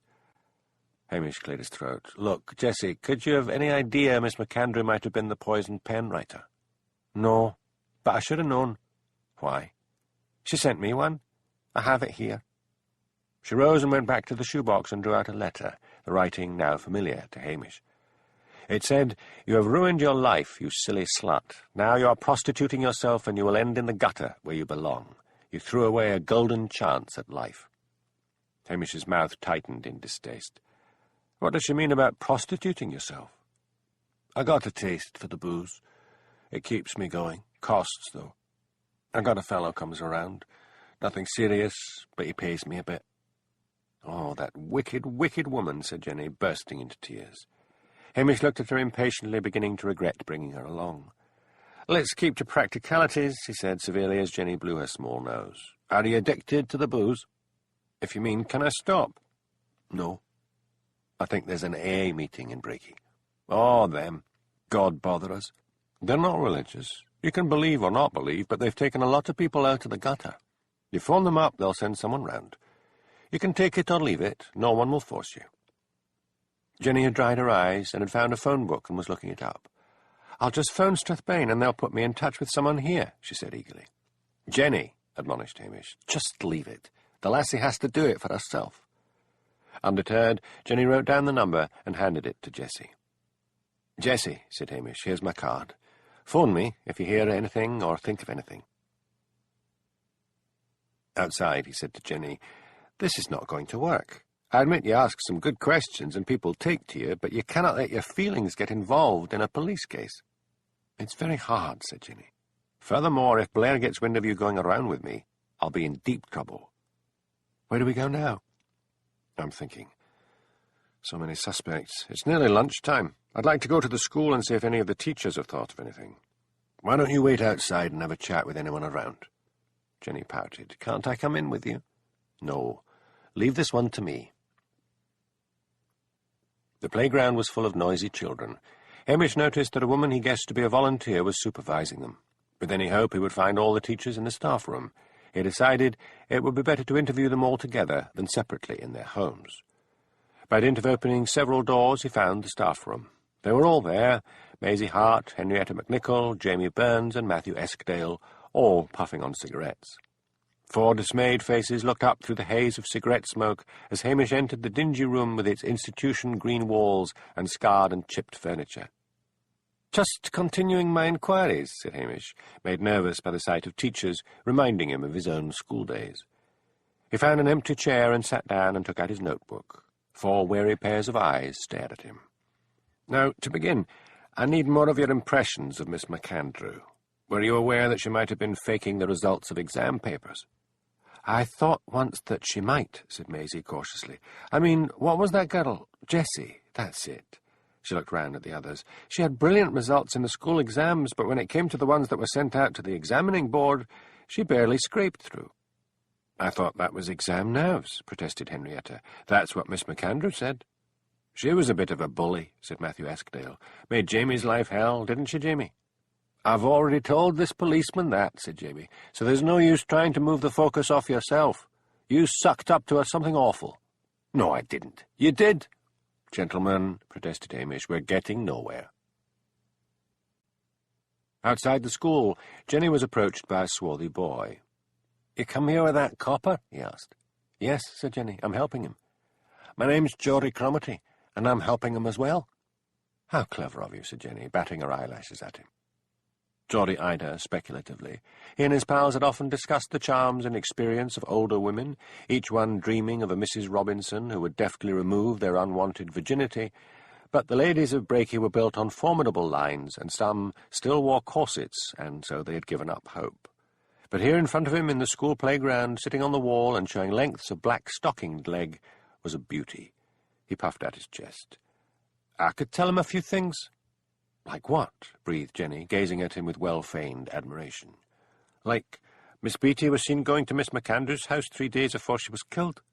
"Heavens, are you sure? Who told you?" "I have my sources, but it's true." "If I were the police," said Jenny cautiously, "I would insist you named your source." "Aye, but I promised not to tell." "Say you told me. I wouldn't tell Hamish." Jenny crossed her fingers behind her back. The school bell shrilled out. "Break's over," shouted the volunteer. "Form orderly lines. You over there, Geordie, get in line." "Gotta go," he said. "Meet me after school." "Where?" "Out of town, just past Miss McAndrew's house. There's a big rock on the shore. See you there." He swaggered off to join the others. Jenny saw Hamish emerge and decided quickly to keep Geordie's news to herself. "Nothing," said Hamish, coming up to her. "Nothing new. She was a bully who had favourites and who forged exam papers for them." "I think I saw that inspector of yours," lied Jenny. "Thick-set man in plain clothes came past in a police car. It slowed down, and he glared out the window at me." "Blair, you better make yourself scarce," said Hamish. "I'll tell you later if I found anything." To his relief, Jenny just grinned and swung down from the wall. "I'll check with you later," she said. Hamish decided to have a look at the post office. Although Billy Mackay had inherited the business, they would need to send someone in to cope with the pensions and deliver the mail. To his surprise, he found the whole shop open for business, and old Mrs. Harris behind the shop counter, while a stranger manned the post office section. "What's going on?" he asked her. "The lawyers phoned me and said that Billy had asked me to run the shop until they released him. I used to work in a grocery when I was young, so it isn't that difficult. It's fun." Her elderly eyes sparkled. "They've got a manny to cope with the letters and pensions and stuff. I've to get paid. Imagine that. Me earning at my age." "Great," said Hamish. "You're still on for Friday night?" "Looking forward to it. Oh, more customers." Hamish retreated to the street, where he bumped into Elspeth. "So what have you dug up?" he asked. "I'll tell you over a drink. I don't come cheap." When they sat down at a corner table in the dingy pub with their drinks, Hamish found himself wishing that Elspeth would dress better, and then he instantly chastised himself for being one of those men who couldn't accept people just as they were. Elspeth was wearing her favourite battered tweed fishing hat, a man's anorak and corduroy trousers, and a black T-shirt which had been washed so many times it was almost grey. Still, what did he expect her to wear while reporting around a Highland village? Stilettos and a frock. "What have you found out?" he asked. "Rumour and counter-rumour, nothing concrete. I suppose they still think Billy did it." "No, as a matter of fact. They say if he'd killed his nagging wife, they could understand that. He always was a popular figure. Help anyone." "So what are you going to write?" "As it's for a national, a colour piece about the drama of murders invading a respectable Highland village. The dark shadow of suspicion, yakety-yak. Mrs. Harris is working in the post office shop. Is she still going to see that film with us?" "Yes." "You've been seen going around with Jenny, tailing you in that ridiculous car of hers. Why do you put up with her?" "She's got a knack of making people open up." "Oh, really? I thought her interest was in you, although Pat Malone seems quite keen." "Elspeth, I will use anyone who might help me solve this case. We could take her along with us to this movie. I think she would be good with the old people." Elspeth's silver eyes narrowed a fraction. "I thought we were going together." "Come on, Elspeth. You invited yourself, and I am taking Mrs. Harris. Hardly a hot date." "I wasn't competing, Copper. I feel in my bones something is going to happen there, and I don't want bouncy, wide-eyed Jenny around." "Oh, have it your way," said Hamish. "Anyway, you really are only taking her around in the hope it gets back to Priscilla," said Elspeth. "I am not. I am going back on my beat." Hamish stood up, stiff with outrage. Elspeth looked amused. "See you tomorrow." Jenny waited in the shadow of the rock on the beach. The sky had clouded over, and a thin drizzle was starting to fall. Great sluggish waves rose and fell and fanned out on the pebbles of the beach.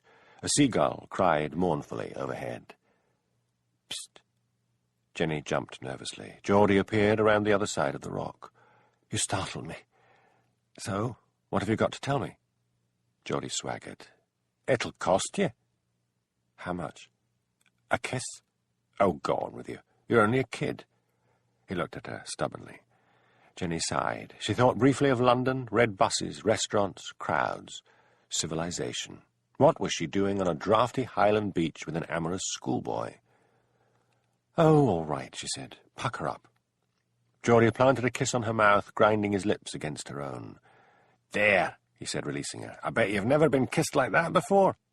"And I hope never again," thought Jenny, longing to take out a handkerchief and scrub her lips. "So what do you know?" she asked. "Someone I know saw herself. Miss Beatty?"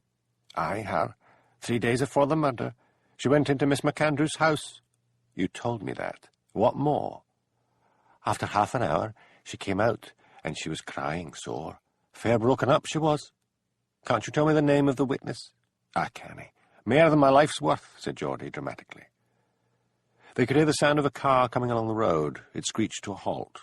"I've left my car out on the road," said Jenny, and then found she was talking to the empty air. Geordie had disappeared. "Jenny!" called Hamish's voice. She walked round the rock and back up to the road. "What were you doing down there?" asked Hamish. "I just stopped to look at the sea."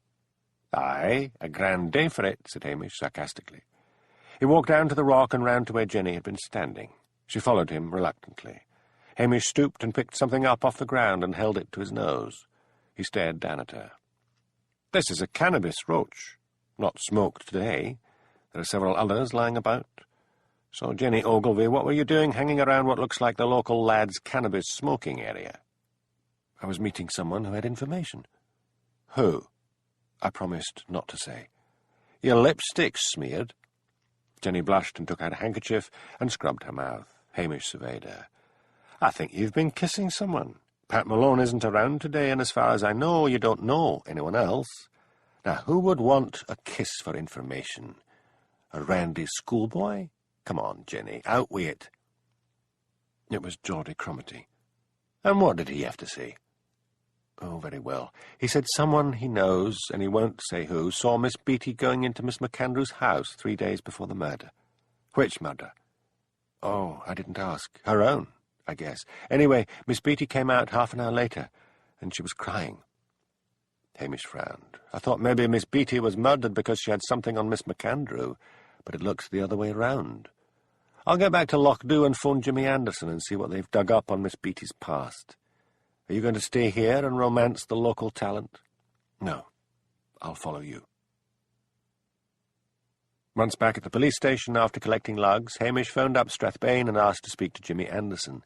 He was told that the detective was out on duty. He had just replaced the receiver when there was a knock at the kitchen door. He opened it to find Jimmy himself standing there. "Any whisky in the cupboard?" asked Jimmy.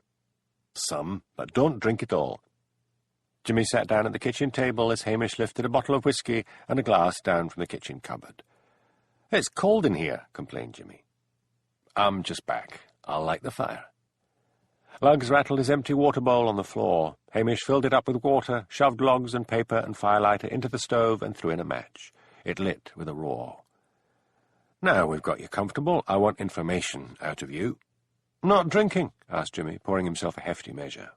"Don't feel like it. I'll have coffee." Hamish filled up a kettle and put it on top of the stove and sat down opposite Jimmy. "What do you want to know?" asked Jimmy. "I'm sure you've ferreted out more than us." "I want to know about Miss Beatty. Was she born in Brakey, or did she live here all her life?" "She was born in 1966 in Perth, of middle-class parents. Father owned a garage and did well in a modest way. His wife was a housekeeper, both staunch Free Presbyterians." "Wait a bit. When she was murdered, she must have only been 36. Man, I thought she was older. I mean, all that grey hair. Mind you, the last time I saw her, she was hanging. So, when did she come to Brakey?" "She came about 16 years ago as a young woman. Did cleaning jobs at first and then heard the old postmistress was about to retire and went and trained for the job and got it. She must have had some private money because she bought the place. At first it was just a post office, but then she expanded it into a shop and got various locals to help out." "I can't understand it," complained Hamish. "Here I was thinking she was an older woman. In fact, I think that's what most of them believed, and yet the older ones must have known her age if she came here as a young woman." Hamish began to feel irritated with himself. He should have asked questions about Miss Beatty himself.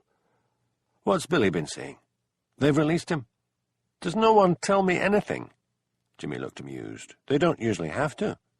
"It's just that I've got the long, long list of suspects." "I have something for you. Someone saw Miss Beatty visit Miss McAndrew's cottage 3 days afore she was murdered. She stayed half an hour and came out crying." "Who told you that?" but Hamish wanted to keep Jenny's name out of it. He didn't want the police to know he had been taking an amateur round with him. Miss Beattie's unexpectedly younger age raised a lot of questions. Billy would know. He glanced at the clock. 8 in the evening. "Finish your whiskey, Jimmy, and shut the door behind you. Come on, Lugs." "Where are you going?" "I've got to see Billy." Jimmy leant back comfortably in his chair. "Run along. I'm off duty. And don't drink too much and drive." Jimmy gave him a limpid look from his bloodshot blue eyes. Wouldn't he dream of it? Hamish, with his dog beside him on the passenger seat, sped off to Breaky again. Billy answered the door. "Where's the missus?" asked Hamish cautiously. "Out at her sewing circle, thank God. Come in. I thought they were going to keep me there for ages, for I'd had enough of that bad-tempered Cheel Blair. So I asked for a lawyer, which is what I should have done in the first place. Got a smart woman. She pointed out that they had no evidence, and she really went for Blair. I think he'd met his match. Billy, I didn't know poor Miss Beattie was only in her 30s. Aye, folk forgot all the same. The cancer aged her a lot." "Cancer?" "Yes, she told me. It was shortly after she came to Breaky. She got cancer of the fallopian tubes. She said she was frightened to death. Her hair turned almost white. She told me she always lived in fear of it coming back. She'd had one hell of a religious upbringing, and she thought God was punishing her." "Yes, I just learned her parents were strong, free Presbyterians. I think I'd better try to see them." "You can't. The father died 10 years ago of cancer of the lung, and 2 years after, a heart attack took the mother off. That's when me and Amy got together. I would stay on in the evenings to console her. She blamed herself for leaving home, I think.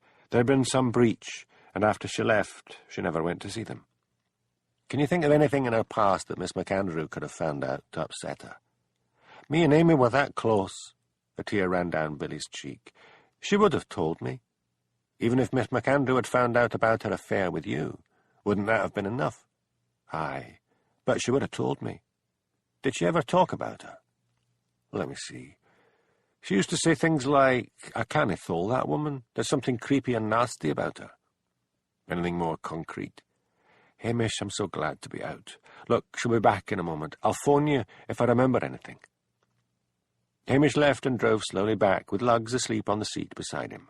When he entered the police station, it was to find the bottle of whiskey, which he thought had thankfully only been a quarter full, standing empty on the table. Tomorrow, he decided, he would see what the old folks had to say about Miss Beattie's past. He was just drifting off to sleep when he suddenly opened his eyes with a start. That small boy, what was his name? Archie Brand, that was it. He must call on him. Chapter 6. "Modra will out, certain it will not fail." Geoffrey Chaucer. Hamish felt himself reluctant the next day to call at the school and demand to see Archie Brand. He did not like Mr. Arkle, and felt sure the head teacher would find some obstacle to put in his way. But to his relief, Mr. Arkle was out somewhere, and the meek secretary Frida went off and collected Archie and brought him into her office. "Now, Archie," said Hamish, "can we go over again what you told me?" "It was the night Ted at the post office was murdered. I was going to the chippy." "What time would that be?" "About 9. There was this fellow standing outside the post office. He was looking up, you know, at the upstairs windows." "Right. Now tell me as much as you can remember." "He was all in black," said Archie, red-faced and squirming in his seat. "He had a baseball cap pulled down over his eyes, and his clothes were black. He had one of the down-filled jackets, and a pair of black trousers and black sneakers." "Did you see his face?" "No. Thun cap was pulled right down." Hamish stifled a sigh. Nothing more there. "Thanks, Archie. If you remember anything more, phone me at the police station in Lochdu." "Right, boss," said Archie proudly. Hamish returned to Lochdu and phoned Jimmy. "Have you got a time of death for Miss McAndrew?" he asked. "Sometime during the night, Hamish. You know how it is. They can never pinpoint the exact time. But she was killed in her bed, and she hadn't yet eaten any breakfast, and from the contents of her stomach they guess it must have been somewhere in the small hours. No sign of forced entry. None. That's odd. I don't see her getting out of bed and letting her killer in, and then going back to bed and waiting to be stabbed. I'd swear whoever it was got her when she was asleep. What kind of lock on the front door?" "Just a Yale, easily picked." "Footprints? Fingerprints?" "No fingerprints, no footprints. This is one cold-blooded murderer. He'd vacuumed his way out of the house. The vacuum was lying just inside the door. Anything in the bag? Our murderer took the vacuum bag with him. Not a fiver, not a hair. Anyone been down to Perth to check on Miss Beattie's background? Perth police did that. An old neighbour remembered she had some sort of falling out with her parents and left. They were a close-mouthed religious pair and never spoke about it. I'm not getting anywhere with my inquiries. How about you lot? Blair's got another case down here which leaves me in charge. You know what he's like. When a case seems impossible to solve, he dumps it on some other sucker. Said sucker being me. I'm going to the old folks' club tonight. Maybe some of them will remember something. My, the excitement of living in the Highlands. Have fun. Pat Malone walked along the waterfront, filled with unease. He had a great deal on his conscience. The day before, Elspeth had said, "Thank goodness that's finished. I'll get a cup of coffee and send it off." Pat had stopped by her desk. "Your colour piece?" he had asked. "That's the one. Be a lamb and have a look at it. Won't be long." Pat had sat down at Elspeth's computer. He quickly read the piece. It was brilliant. A wild impulse seized him. It was all ready to be sent off to the Bugle. He erased Elspeth's byline, put his own on, and sent the article off. Then he erased his byline and typed Elspeth's back in. "What do you think?" asked Elspeth, appearing behind him. "Great," said Pat. "I sent it off for you." "That's a bit high-handed of you. I might have wanted to make changes." Pat twinkled up at her, turning on the full force of his Irish charm. "I'm sure you thought it was perfect." Elspeth grinned. "As a matter of fact, I did." What Pat now hoped was that because the article was not written by a member of their own staff, the Bugle would not use the byline on the piece, but if they were pleased with it, they might offer him a job. He would need to sweat it out until Sunday when the paper appeared. He saw Jenny walking towards the police station. He hurried to waylay her. "Where are you off to?" he asked. "I was just going to see if Hamish was at home." "I think I saw him driving off earlier," lied Pat. "I've got to cover an amateur dramatic show at Cnotham this afternoon. A children's affair. Feel like coming." "Yes, all right," said Jenny. "How long are you staying?" "I don't know," said Jenny. "I've got a lot of leave owing." As a matter of fact, she had phoned her office that morning and claimed that she had caught the flu. The only trouble was they had asked for a doctor's certificate. Pat looked down at her guilty, flushed face. "Is that the truth?" "No," said Jenny, turning even redder. "I said I had the flu, and now they want a doctor's certificate." "So we'll pinch one." "How do we do that?"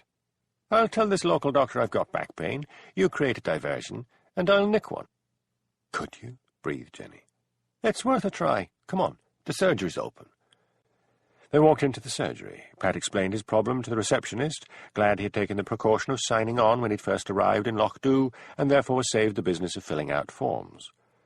"After I go in," he whispered to Jenny, "create a diversion in the waiting room, something to get him running out." "I'll try," Jenny whispered back. There were only 2 elderly patients before Pat was due to be called. Jenny tried to read a romantic story in The People's Friend, but the print jumped before her nervous eyes. At last it was Pat's turn. He breezed in. "Sit down," said Dr. Brodie. "What's up with you?" "It's my back," said Pat, his eyes roving over the doctor's desk. "That's unusual," said Dr. Brodie. "Why?" "People usually complain of bad backs on a Monday, so they get a week off work."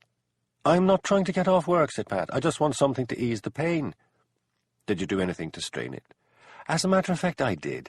Sam wanted me to lift a photocopier to another part of the office. It was heavier than I expected." "I should think it's nothing more than a temporary strain. I'd better examine you just the same. Go behind the screen and strip to the waist." Why wasn't Jenny doing something, wondered Pat. Then he heard the sound of a heavy fall from the waiting room, and the receptionist came running in, shouting, "Doctor, come quick! There's a lassie's fainted." Pat peered over the screen. The minute Dr. Brodie was out of the room, he ran round the screen, his eyes scanning the desk. There it was, the book of forms. He quickly tore one off the top and put it in his jacket pocket, and then went into the waiting room where Jenny was being helped into a chair. "I'm all right," she was saying. "Just a dizzy turn." The doctor saw Pat. "I'd better examine this young lady first. You wait here." "Right," said Pat.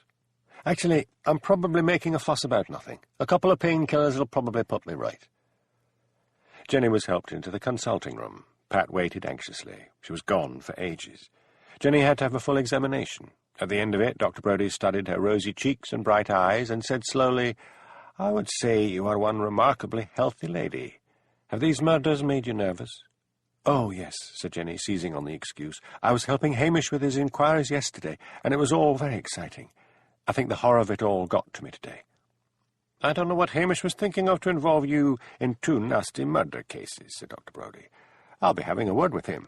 "Oh, don't do that," pleaded Jenny. "I wouldn't want to get him into any trouble." "Nonetheless, I'll be speaking to him. If you get another fainting fit, come and see me. The receptionist will give you the necessary forms to fill in with the name of your London doctor. Send that young man in." After examining Pat thoroughly, Dr. Brodie felt he was wasting his time. Both Pat and Jenny seemed to be in perfect health. After they had gone, he phoned the police station. Hamish was out, so he left him a message and then walked to his home to find Hamish sitting in his kitchen, drinking coffee. Hamish listened patiently to Dr. Brodie's lecture and then said cynically, "Did you check your prescription pad?" "No, why?" "A healthy young man like Pat Malone claims to have a bad back. Then a healthy young woman has a fainting fit, which means you have to run out, leaving Pat alone. Didn't that make you suspicious?" "I'd better go back and check." "I'll come with you." They walked together to the surgery. Once there, Dr. Brodie checked his prescription pad. "Nothing missing," he said. "And everything looks the same?" asked Hamish. "Nothing's been moved?" "Not that I can see." A doctor's lying to say she was sick, thought Hamish. He opened his mouth to say something and then decided to remain quiet. He had a feeling that such as Jenny might find out something if she stayed, and he was willing to turn a blind eye to a small crime in the hope of solving the bigger ones. Hamish returned to the police station to find a grey-haired woman waiting outside. "Constable Macbeth?" she asked, doubtfully, looking up at Hamish and then down to the peculiar-looking dog at his heels. "The same. And you are—" "Mrs. Dinwiddie, Miss Beattie's sister." "Come into the station," said Hamish. In the kitchen she sat down primly on the edge of a chair and crossed her ankles. She wore her grey hair in an old-fashioned bun. Her face looked tight and her mouth was a thin line. Hamish wondered briefly if it had got that way after years of clamping down on emotions. Then he reminded himself that her sister had recently been murdered, and she may have just been holding grief at bay. He made 2 mugs of tea and then said gently, "How can I help you?" "I heard about you," she said, "from Amy, my sister. She always said you were so clever. I've had enough of that Detective Blair. I want to know if you are any further forward in finding out who killed Amy." "At the moment, no," said Hamish, "but I will," he added, with a confidence he did not feel. "Depend on that. Tell me about your sister. Why did she leave home?" "It happened when I was away at the university in Edinburgh," said Mrs. Dinwiddie. "She wrote to me and said she couldn't stand living at home any longer. Our parents were very religious, very strict. It was easier for me because they were proud of me getting to university. Anyway, I wasn't a rebel like Amy. Amy wanted to wear makeup and go out with the boys, and they kept locking her in her room. Then they would get members of the congregation round to read the Bible to her and lecture her. One day she just took off. Father said her name was never to be mentioned again." "What did she work at before she came up to Breaky?" "She worked in a supermarket as a checkout girl. Actually, she was pretty bright at school, but fell to pieces just before the final exams. I think Father was harder on her than he ever was on me. I used to worry that she might have a breakdown. I wrote to her about their deaths, but she didn't bother to come to the funerals." "What about boyfriends?" "She would be allowed those, but only if it was some fellow from the church. She was seen out with a bunch of bikers and locked in a room for 2 weeks after that. I never knew if there was anyone special. She didn't tell me." Perth, thought Hamish. Perhaps the secret lies somewhere in her past. "Did the police give you her papers, old photographs, things like that?" he asked. "Not yet. They're going to release them to me soon." "I would like to see them. You see, Mrs. Dinwiddie, sometimes if I can form a picture of a person and their background, I can get an idea of why they might have been killed." "I'll send them to you." "When's the funeral?" "Tomorrow, in Perth. I've made the arrangements." "I would be grateful if you could let me have your address. You live in Perth, don't you?" "Yes. Here's the address." She produced a card from her handbag. "I might call on you soon."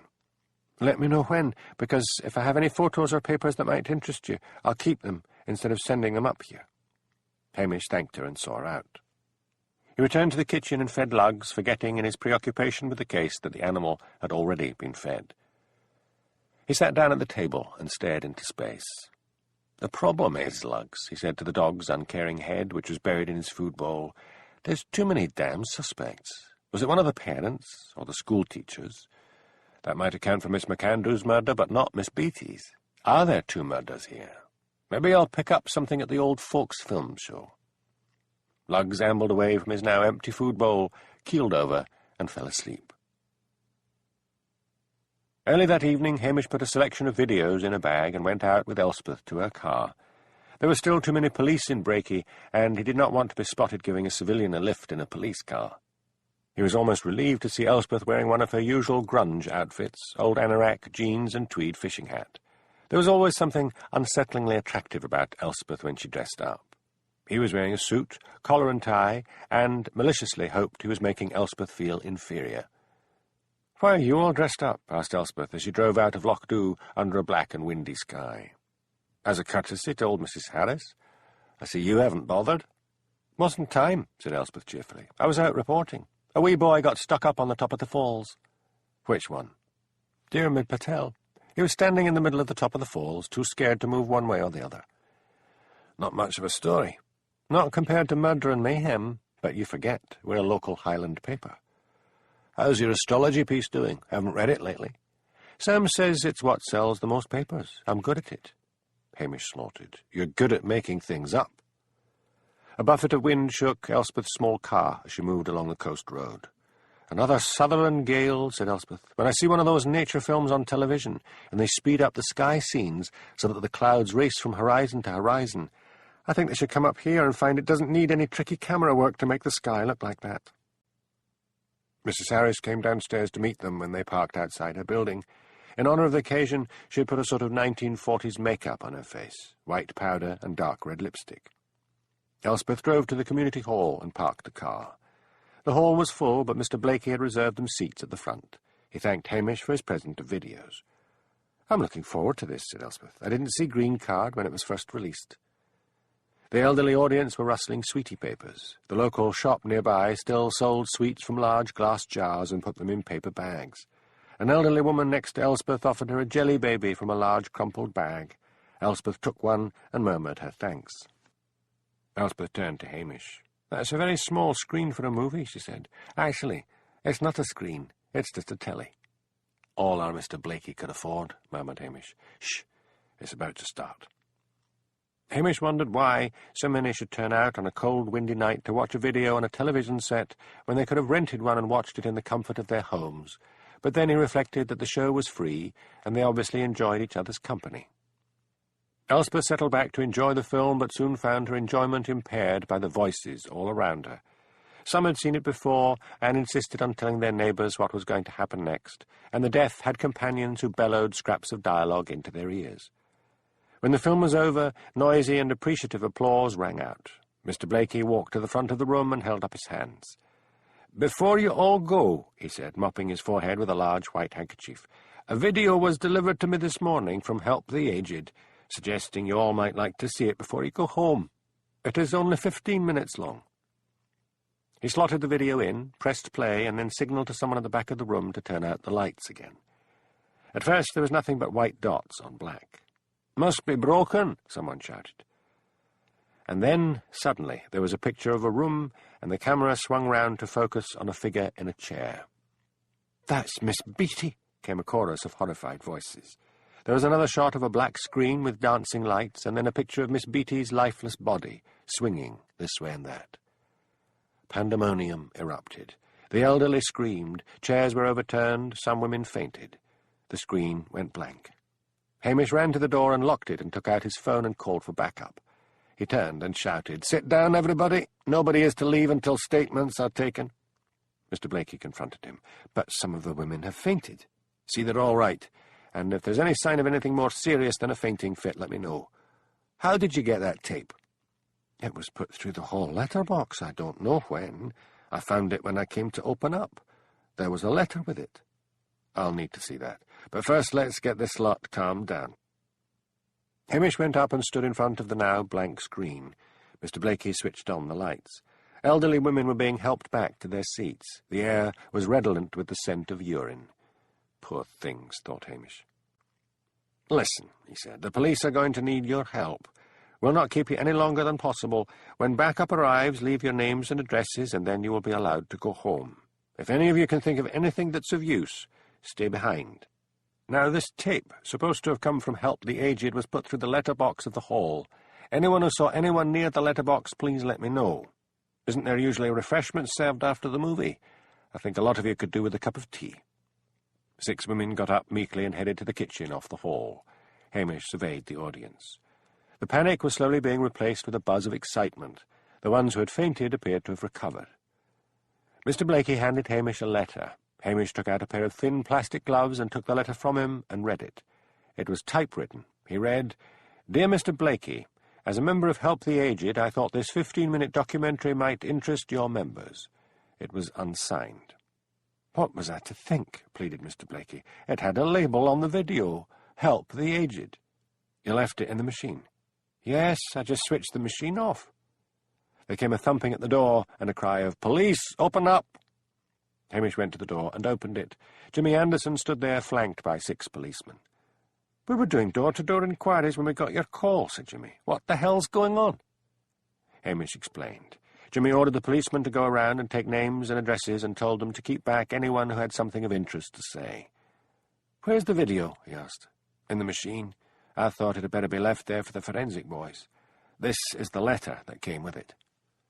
Jimmy put on gloves, took the letter from Hamish, and put it in a glassine envelope. "Where's Elspeth?" wondered Hamish, suddenly looking around. Police were moving among the crowd, while women served tea and cakes and sandwiches. No Elspeth. "Type up your statement when you get back to Lochdew and then send it over," said Jimmy. "In fact, you'd best be off and do that now."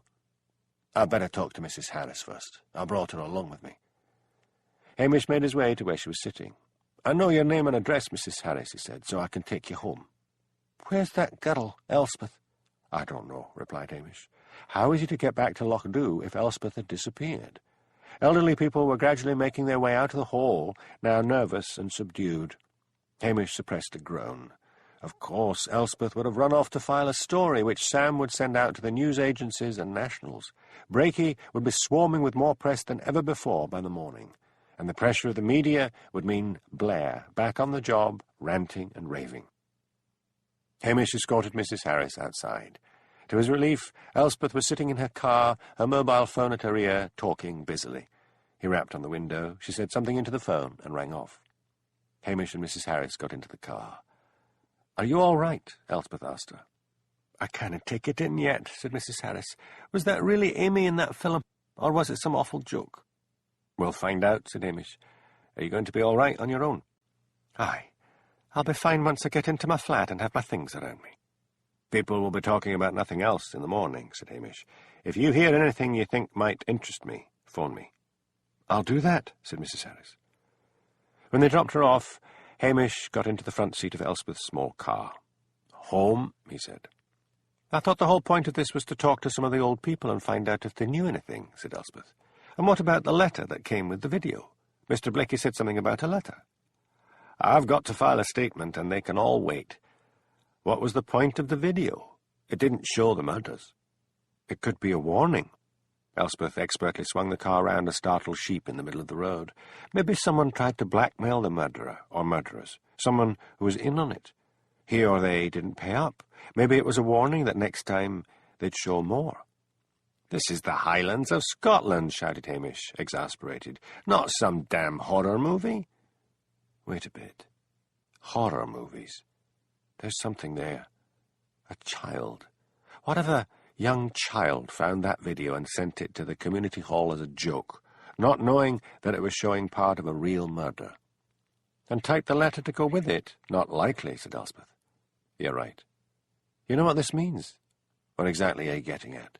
"It means," said Elspeth patiently, "that if whoever sent the video to the community hall was in on the murders but did not perform them, then that person is liable to find himself murdered. Won't wash. Whoever filmed the murder was as much a part of it as the man or men who strung Miss Beatty up. Someone's looking at a long jail sentence." Elspeth suddenly swung the car to the side of the road and stopped.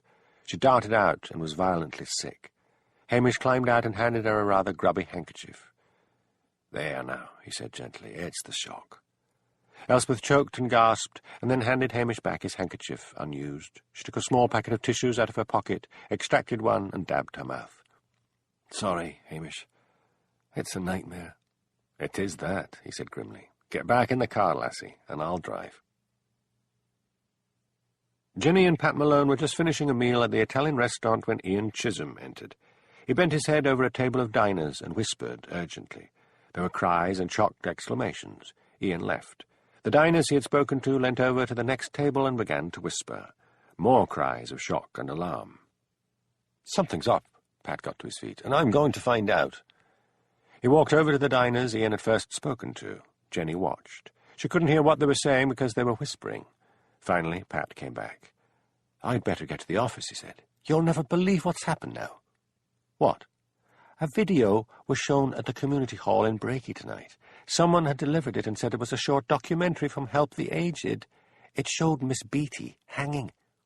"Gosh, I'd better see Sam and get over to Breaky. Can I come with you?" "No, I'll need to take a photographer with me." When Pat got to the newspaper office, it was to find that Elspeth had already phoned over the story, and it had been sent off to the Nationals along with library pictures of the community hall. Pat chewed his thumb in vexation. At least the Nationals would send their own reporters. Most of those reporters would rewrite Elspeth's story and put their own names on it. He didn't want Elspeth to get an offer of a job on a national newspaper before he did. Hamish worked late, filing his report. Blair phoned back at 2 in the morning and told him to go to Breaky as early as possible and do door-to-door inquiries. Hamish set the alarm and tried to compose himself for sleep, envying Luggs, who was snoring at the end of his bed. But sleep would not come. He felt sure that somewhere amongst all the people he had interviewed lay a clue to the murders, a clue he had missed. Chapter 7. "Oh, waly, waly, gin love be bonny, a little time while it is new, but when 'tis old it waxeth cold, and fades awa' like morning dew." Anonymous. The following morning, Jenny, wrapped in a rosy dream, ate her breakfast. Pat had told her his ambitions of being an ace reporter on a national newspaper, and then moving on to television. Jenny was determined to return to London, engaged to be married.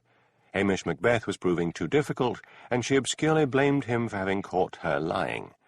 But now, if she was married to a top reporter, that would be something to brag about. And it would mean no more disappointing affairs, no more going out on dates. She would be Mrs. Malone. They would have a trim London house, somewhere fashionable, and she would see him off in the morning and then have nothing else to do but leave instructions for the cleaning woman. No more work, no more going to the office. Wouldn't it be wonderful to be married before Priscilla? "I'll make her my bridesmaid," thought Jenny. "I'll make her wear a yellow dress." Yellow was never Priscilla's colour. Now, what should she do with the day? Pat had phoned to say he would be spending the whole day in Breaky. She could go there herself and see if she could find out anything. Yes, that might be a good idea. If she was going to be Mrs. Malone, then she should help her future husband in getting his first break. She could see it now. He would become a foreign correspondent for the BBC, and she would go with him everywhere and become something of a celebrity. Of course, that notion rather spoiled the dream of having a lazy married existence at home. Suddenly, she remembered the seer's prediction. He had been right. She would go and see him first. Wasn't one supposed to take a present? She walked along to Patel's store and bought a large box of chocolates and then set off up the hill to where Angus lived. The day was windy, with great gusts of wind that sent her staggering up the hillside. Seagulls were dotted about the sheep-cropped grass like the work of so many taxidermists, standing still, their tail feathers to the wind. Jenny did not know that this was a sign of worse weather to come. She ploughed on upwards and arrived panting on the seer's doorstep. She was raising her hand to knock when Angus opened the door. His eyes gleamed with delight when he saw the large box of chocolates. Angus loved sweets. "Come in, lassie," he said. "I was expecting you." "You were?" Jenny felt a shiver of delighted apprehension. She walked in, handing him the box of chocolates. Jenny was very fond of chocolates and hoped he would open the box and offer her one, but Angus asked her to be seated and bore the box off to the kitchen. "Tea?" he asked on his return. "Nothing for me," said Jenny. "Did you hear what happened last night at the community hall?" "Of course." "And you saw it all?" For a moment, Angus looked startled. He remembered that something weird had happened when this girl had visited him with Hamish, but could not remember what it was he had said. "Aye," he said portentously, "I see in the future." Jenny wriggled with excitement. "So, do you know who committed these murders?" "I'm working on it," said Angus. "I said I could see the future." "Yes, but if you can see the future, then you will know who it is Hamish is going to arrest." "Hamish Macbeth has had a lot of luck, but this could be the time his luck will run out. He may never find out who murdered those 2 people. "I would like to help him, you see," said Jenny eagerly. "Then you're wasting your time. Macbeth has no interest in you." Jenny flushed to the roots of her hair. She rose to her feet and said crossly, "You're not half as clever as you think you are. I have no romantic interest in Hamish Macbeth. You've really nothing to tell me that's worth a large box of chocolates. I'll just take them back." For one brief moment, Angus was speechless. No one had ever demanded a present back. "Get out of here, lassie," he roared, "and don't come back again. A bad thing's going to happen to you, but because of your rudeness and meanness, I am not going to tell you. Shove off." He loomed over her. Jenny, suddenly terrified, shot to her feet and ran round him to the door. She jerked it open and hurtled out. Clouds were racing across the sky. She reflected that surely nowhere else in Britain could you get 4 changes of climate in one day. A rainbow arched over the black and stormy waters of the loch, and she found herself wondering, ridiculously, why it did not bend under the ferocity of the wind. Would something bad happen to her? Or had he just been mad because she'd asked for her chocolates back? Mentally trying to shrug off a feeling of foreboding, she gained the waterfront and got into her car. Now for brakey. She was just moving slowly along the waterfront when Ian Chisholm came running out of his garage, waving his arms for her to stop. Jenny jerked to a halt and wound down the window. "Going far?" asked Ian. "Just over to Brakey." "There's a bad storm coming up. That car's only a 3-wheeler. It could be blown over when you reach the shore road. I could put something heavy in her as ballast." But Jenny, still frightened by the seer, was anxious to get away. "I'll be all right," she said crossly. "If the wind gets too strong, I'll just pull over." She let in the clutch and drove off before Ian could say anything else. As she drove up out of Loch Dhu, at the top of the first hill, a great gust of wind and rain made her hang on grimly to the steering wheel as the car bucked and rocked, but soon she was down the hill on the other side, driving between great banks of gorse. "I'll be all right when I get to Brakey," she told herself. As she drove slowly now towards the coast road, the sky was black, and the thin one-way track in front of her twisted and glistened like a giant eel. She negotiated a hairpin bend and cruised down onto the shore road. Monstrous waves were pounding the beach. I'll be all right, she told herself fiercely. "Just a little way to go, and I'll be in the shelter of the houses." She was halfway along the road when, with a great roar, the wind hit the car and blew it over on its side. Struggling to unfasten her seat-belt, she realized her arm was broken. Helplessly, she lay there against the door of the car, praying for help to come along. Then she realized she was listening not only to the roar of the wind, but to the roar of the waves. A huge wave struck the little car and drove it into a ditch. She screamed from the pain in her arm and fainted.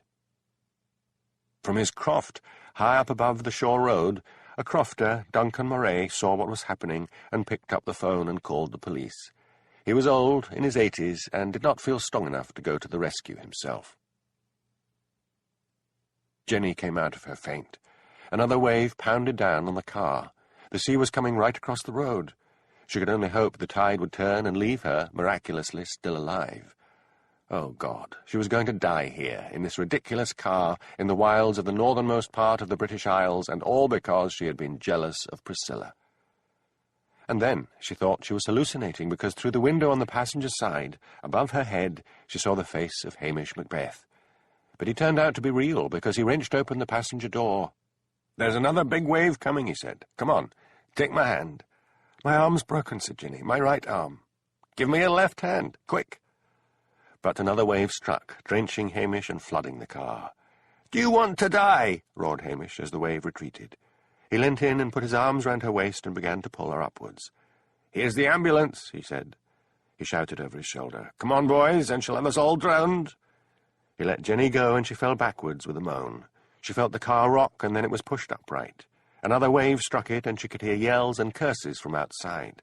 Then the door was opened, and 2 ambulance men eased her out. They lifted her bodily into the ambulance and slammed the door. The ambulance moved off, the driver swearing as a wave struck his vehicle. The ambulance man inside with Jenny said, I would put a splint on that arm now, but it isn't safe with us rocking like this. Didn't you hear the warnings not to go out?" But Jenny had fainted again. Jenny recovered consciousness as she was being lifted down into a wheelchair. She was soaked to the skin and shivering with cold and shock. In the hospital, an admissions clerk said sourly, "It's a shame to give up a bed for a mere broken arm, but we better get these wet clothes off her and take her along to X-ray." Jenny could not possibly feel like a heroine. She felt like a badly behaved child, and she also superstitiously felt that Angus had put a curse on her. Fortunately for Jenny, by the time she was put into a hospital nightgown and robe, after a nurse had sponged her down and administered strong painkillers, she looked remarkably pretty again, and a susceptible doctor insisted that after her arm was set, she be kept in for the night and allowed to go home in the morning. Her first visitor was Elspeth. "I'd like to put a piece in the paper about your accident," said Elspeth. "I feel such a fool," said Jenny. "Everyone will think I'm a fool." "No, they won't. Everyone knows you aren't used to the weather up here," said Elspeth soothingly, although she was thinking of how tired she was of idiots who would not respect the dangers of Highland weather. Climbers who had to be rescued at great expense, and who then sold the stories of their ordeals to the tabloids, and never thought of giving any money to Highland Rescue, whose members had risked their own necks to save them. "I'll send a photographer round to take a picture of you when I can find him. You'll look really pretty." Jenny told her story, omitting the fact that Ian had tried to warn her, not guessing that Elspeth would hear of Ian's warning before the day was out. Jenny also omitted the fact that Hamish Macbeth had been first on the scene. "You haven't mentioned Hamish," said Elspeth. Somehow Jenny resented Hamish for having caught her out in her lies and having not found her attractive enough. "Oh, well," she said sulkily, "it didn't seem necessary. The ambulance men got me out." "I met Hamish before I came here," said Elspeth. "The poor man was sitting in the mobile police unit with only a small towel to cover his modesty while he tried to dry his clothes at a 2-bar electric heater." "I must get the names of the ambulance men," said Jenny, deliberately ignoring the subject of Hamish Macbeth. "I must thank them." Elspeth closed her notebook. "Well, that about wraps it up. There are more exciting stories up here than you'd get on the streets of London. I thought Pat would be covering this." Jenny took out a small mirror from her handbag on the bed and studied her appearance. "I'm sure he would have. He wasn't in the office when I left. Sam was phoning him. He had slept in." "But he should be here soon?" "I don't see why," said Elspeth. "I've got the story." After she had left, Jenny applied some makeup and brushed her hair. It was awkward with the plaster cast on her arm.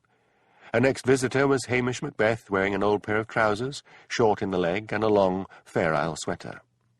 "Sorry about my appearance," he said. "I had to borrow some clothes. My uniform dried, but it was so encrusted with salt I had to take it to the dry cleaners." "What about Ian's car? Was anyone able to rescue it?" "We didn't even try. It's insured." "I phoned Ian, and he said it would be a write-off anyway, so to let the sea do its worst." "I see you've got the screens around your bed. You're not that ill, are you?" "It's a good way of not having to talk to the other patients." "Oh, you should try, lassie. You might hear some gossip." "I've given you enough help," said Jenny pettishly. "Suit yourself. I just called round to see you were okay," said Hamish, turning to leave, the sudden sibilance of his accent showing he was annoyed with her. But after he had gone, Jenny thought that perhaps she was being silly. She had risked life and limb to see if she could find out anything about the murders. She stretched out her good arm and drew aside the curtain. She stared in surprise at the girl in the bed next to her. It was Jessie Briggs, the former favourite of Miss MacAndrew.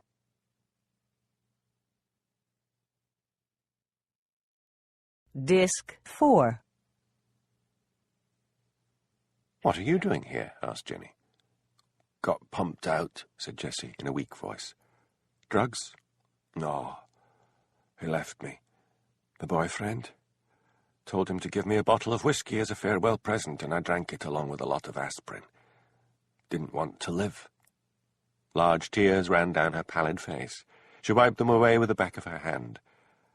"I would have succeeded in killing myself if that interfering old biddy from next door hadn't peered in the window and seen me lying on the floor and called the ambulance." "You should be grateful to her. She saved your life." "So what?" "Listen, did you phone AA?"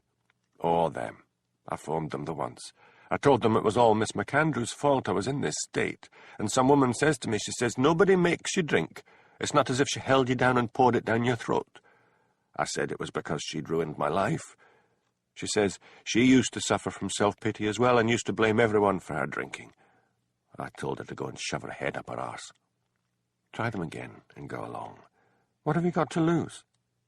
Maybe. Who do you think murdered her? How should I know? One of the teachers. She made their life hell.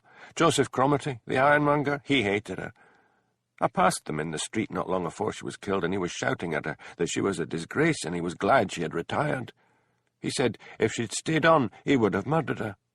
Joseph's a decent man, said an old lady in the bed opposite. Shut up and mind your own business, snapped Jessie. Jenny gave the old lady a weak smile. Jessie lay back on her pillows and closed her eyes, just as Jenny's next visitor came in, Ian Chisholm. "How's your car?" asked Jenny.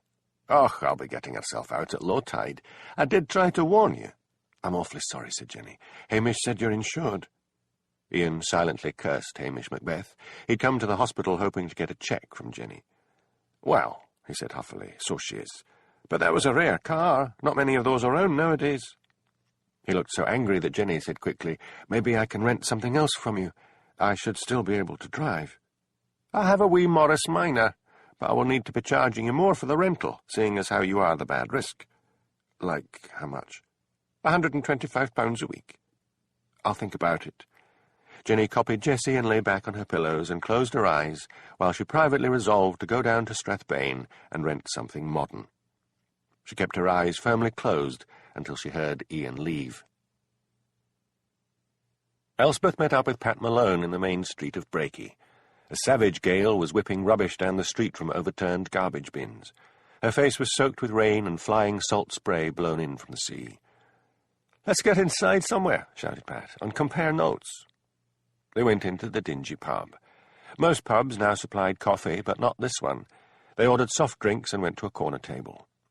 "I was up at the school," said Pat, "trying to get a word with the teachers, but that head teacher, Arkle, turned me away before I could speak to anyone.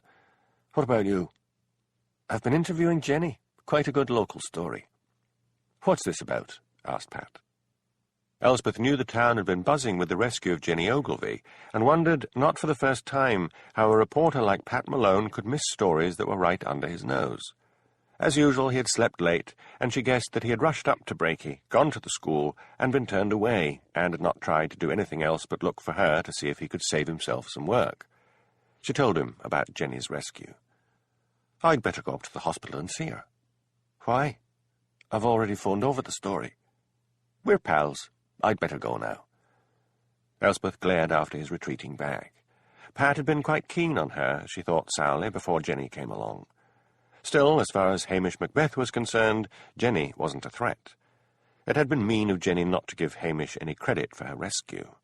Elspeth grinned as she thought of the story she had phoned over, which would go out in the weekly paper under Sam's headline, "Local Hero." She decided to make her way to the community centre to see if Mr. Blakey was available. As she went out of the pub, the wind seized her old fishing hat and sent it bowling down the street. Elspeth scampered after it, but another greater gust of wind sent it flying over the rooftops. When she gained the shelter of the community centre, water was streaming down her face from her rain-soaked hair. Mr. Blakey was mopping the floor. "A leak in the roof," he said mournfully. "I saw you last night. Before I speak to you, have you a towel or something I could use on my hair?" "Sorry, there's just a hand dryer in the toilet." "That'll need to do." Elspeth made her way across the hall and into the ladies' toilet. She banged on the hand dryer and crouched under it, occasionally reaching up to switch it on again after it had automatically switched off. At last, she straightened up and fished in her capacious handbag for a brush and dragged it through her frizzy hair before going back into the hall. "I tried to see you earlier," she said. "I'm from the local paper. I thought this place would be full of reporters." "I think it would have been. But there's a landslide on the road. 2 of them tried to climb over the hill and had to be rescued. But the tide's turned, and they think they'll get the blockage cleared soon." "You must have been very shocked by that video." Mr. Blakey sat down suddenly on a chair. "I'm frightened," he said. "It was such an evil thing to do. And why pick on the old folks?" "Has anyone told you or the police if anyone was seen in or around the community centre when the package was delivered?" "The problem is that I just found the package when I opened up. That would be around 5 o'clock.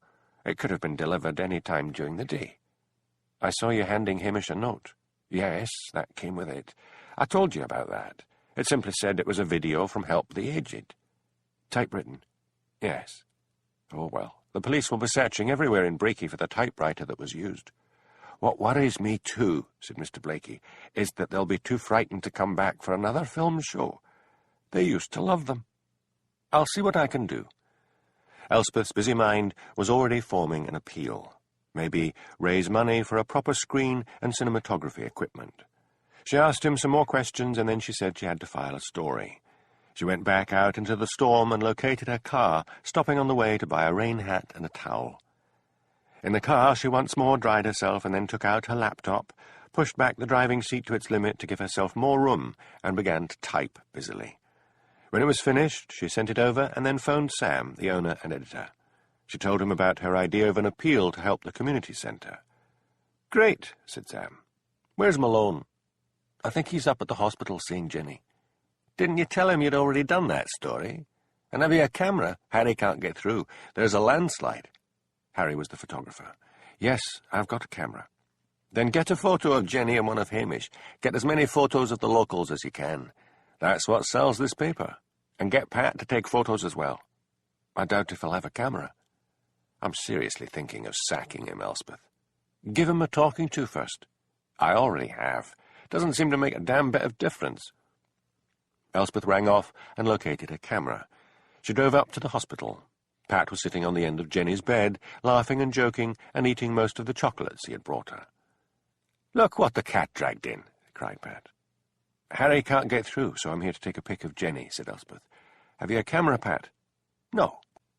"Well, after I take Jenny's picture, you'd better come with me. Sam's orders are that we're to take as many pictures of the locals as possible and get their comments." "Can't you do that?"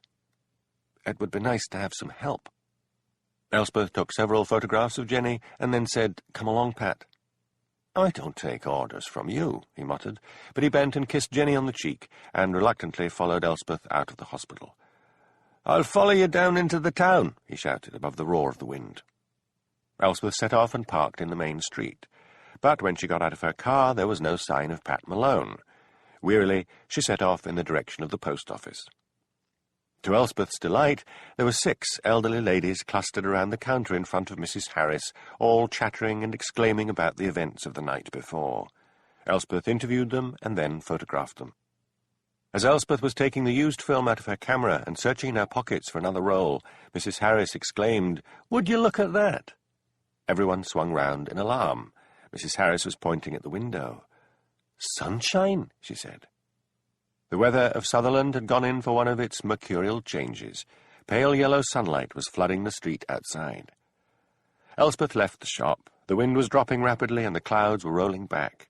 Elspeth strolled around the streets and shops, photographing and interviewing the locals, enjoying the now friendly, blustery wind and the feel of warm sun on her cheek, and all the time looking for Hamish Macbeth. At last she caught up with him as he came out of the dry cleaners. He was wearing the old sweater and trousers he had borrowed and carried his cleaned and pressed uniform. Elspeth raised her camera and took his picture. "Och, Elspeth," said Hamish angrily, "could you no wait until I got my uniform on?" "It's better like this," she said. "Have you seen Pat Malone?" "Not a sign." Elspeth sighed. "Tell you what, Hamish, my expenses aren't that great, but they would certainly run to taking a policeman for lunch." "You're on. Where?" "What about that hotel outside Brakey where we went before?" "Right. My car's just along there." "If Blair sees me," said Hamish, glancing around, "I won't be able to go." "Then hurry up." They were just sitting down in the dining room when Elspeth's mobile phone rang. "Excuse me," she said to Hamish, and answered it. "I'll go and change into my uniform," said Hamish. "Thank goodness I didn't wear my cap for the rescue, or I'd never have been able to get it back into shape." Elspeth heard Sam's voice on the phone. "Malone's turned up trumps," he said. "He's got marvellous quotes, better than yours, but no photos. If I give you the addresses, could you get round there and take pictures?" "Wait till I get my notebook." Elspeth took it out of her handbag and opened it on the table. "Fire away." She wrote down the names and addresses and then said cautiously, "Sam, are you sure these people exist? I mean, Mrs. McHaggis of Tavistock Street, Apart from the daft name, I don't remember a Tavistock street in Brakey. Tell you what, I'm having lunch with Hamish Macbeth. I'll show him the names and addresses and get back to you. When Hamish returned, now in his uniform, Elspeth explained about Pat Malone's quotes, names, and addresses. "Let me see," said Hamish. He carefully read the list and then leant back in his chair, looking amused. "The man should be writing fiction." "Are you sure?" "I know every street in Brakey, and I don't see one genuine address on this list. He's made the lot up." "I suppose I'll need to tell Sam." "You'll have to. If he publishes any of that, people from Brakey will soon put him wise." Elspeth phoned Sam and told him that Pat had made the lot up. "That's it," said Sam angrily. "I'll give him a month's notice. That's more than he deserves." Pat was back, seated on the end of Jenny's bed, regaling her with some highly embroidered stories of his life in Dublin, when his mobile phone rang. Sam's angry voice came down the line. "You're fired," Pat said airily to Jenny. "Office business." He walked rapidly outside the ward. "Why?" he asked. "Because you made up all these people and quotes and addresses, that's why. You're on a month's notice." Sam rang off. "Bugger," said Pat loudly, startling a passing nurse. Jenny looked up as he walked back into the ward. "What's up?" she asked. He pulled a chair up to the bed and drew the screens around it. "I made up some quotes," he said, "and Sam found out. He's fired me." "Oh, poor Pat," said Jenny. "What are we going to do?" Warmed by that Pat drew his chair closer. "I wonder," he said, turning the full blast of his Irish charm on her, "whether you might be prepared to put me up in London for a week. I'm sure to get a job on one of the nationals." Jenny looked at him cautiously, wondering how he hoped to get a job on a national when he had been fired by a local paper. The only boyfriends Jenny had ever been able to keep were the few that had scrounged off her. Not only did she earn a good wage, but she had a modest income as well from a family trust. "I've a better idea," said Jenny. "You've got a month. If we could find out who the murderer is, you would have a great story and could send it direct to the nationals. Then you would be sure of getting a job. I'll help you." "What can we find out that the police can't?" demanded Pat sulkily. "I've got a lead." "What?" She told him about Joseph Cromarty threatening to kill Miss McAndrew. "You could start there. Look, the sun's shining now." Pat's mind worked quickly. He would appear to go along with her plan, casually ask for her home address before she left, and then just turn up on her doorstep. Better look enthusiastic. "That's a grand idea," he stood up. "I'll get to work right away." But when he drove down from the hospital and entered the main street, it was to find it swarming with press. The landslide must have been cleared quickly. He went to the pub instead, where he knew some of the other reporters would be. Perhaps he could pick their brains and find out how to get a job on a national. Hamish was weary by the time the day was over. Blair had ordered him home, his superior anxious to get rid of this policeman who had a nasty knack of taking any glory away from him. He fed Lugs and then made his own supper. He wanted permission to go to Perth, but was sure he would not get it. Miss Beatty was the key to all this. Of that he felt sure. His shoulder ached from the effort of righting Jenny's car and fighting with the force of the waves. He could persuade Dr. Brodie that he needed a day off. "Lugs," he said. The dog cocked his heavy head on one side and looked up at him with those odd blue eyes. "Fancy a trip to Perth?" Chapter 8. What's gone and what's past help should be past grief. William Shakespeare. Hamish called on Dr. Brodie at breakfast time the following day and secured a line to say he was suffering from exhaustion. He had debated whether to leave Lugs with Angela, but that would be a way of telling the good doctor that he was lying and wanted an excuse to go off somewhere. "I'd planned to take you anyway, I suppose," said Hamish, as Lugs sat proudly beside him on the passenger seat. "But behave yourself. No wanting to stop for a walk every 15 minutes. He heard a rap on the window and rolled it down to face the gimlet eyes of the Curry sisters. "Aren't you coming to the Cuck this morning?" asked Jessie. "Not today." He began to roll up the window, but heard Jessie shout, "You could do with some spiritual help. You've begun talking to yourself. We saw you." Hamish motored off. As he drove over the humpback bridge, he noticed that the River Anstey was in full spate from the storm, although the weather had calmed down considerably. The sky above had a fresh scrubbed look. He rolled down the window again and breathed in the scents of pine and wild thyme. He felt his spirits lift. It was good to be getting away. He was halfway on the road south to Perth when he suddenly thought of that poison pen letter, the one found lying on the floor under Miss Beattie's body. They had all assumed it came from Miss MacAndrew, but why would Miss MacAndrew accuse Miss Beattie of being a bastard when it was plainly not true? He swore under his breath. What if, for some reason, someone wanted them to think it came from the usual source? Someone had definitely wanted them to think Miss Beattie had committed suicide. He decided to phone the handwriting expert when he got back. Perth lay dreaming in the sunset south of the craggy peaks of the Highland line. The River Tay curved through the town, gleaming silver. He stopped the police Land Rover on the outskirts and let Lugs out for a run while he consulted a map of the town that he kept with a pile of others in a cardboard box in the back. Mrs. Dinwiddie lived on a new housing estate just outside the town and just off the A9. As he headed in that direction, he now wished he had phoned her first. She might be away for the day. But Mrs. Dinwiddie was at home, and she welcomed him warmly. "My husband's gone to visit his elderly father," she said, "so we should have some peace and quiet. The police returned my sister's papers to me yesterday, and I was just going to get in touch with you." She led Hamish into the kitchen. "Tea?" "Grand, thanks." "Is that your dog out in the car? I don't mind dogs." "I'll bring him in," said Hamish gratefully. "I forgot his water bowl, and he'll be thirsty." When they were all settled, Hamish with a mug of tea and Lugs with a bowl of water, Mrs. Dinwiddie left the kitchen and came back with a pile of papers. "I've been through them myself," she said. "Nothing much but bills and bank statements. No letters at all." "What about photographs?" "She had some of those." "May I see them, please?" She left and came back with a battered-looking photo album. Hamish opened it up. There were photos of Highland games and photographs of the post office and one of Billy fishing. Nothing exciting. Ever hopeful, he turned over the last blank pages of the album. In the back was a dusty plastic envelope of photos. He opened it and began to look through them. There was a photo of 2 little girls. He held it out to Mrs. Dinwiddie. "That's me and Amy when we were small," she said. Then a photo of a severe-looking couple. "Our parents," said Mrs. Dinwiddie. There were more photos of Amy and her sister, some when they were older, some in high school uniform. And then there was one of Amy Beattie with a group of bikers. At that stage of her life she had thick black hair and a roguish expression. She was wearing tight jeans and a leather jacket. "I wonder they let her out of the house dressed like that," said Hamish, showing the photograph to Mrs. Dinwiddie. "Oh, she used to buy clothes she liked and hide them under the bed.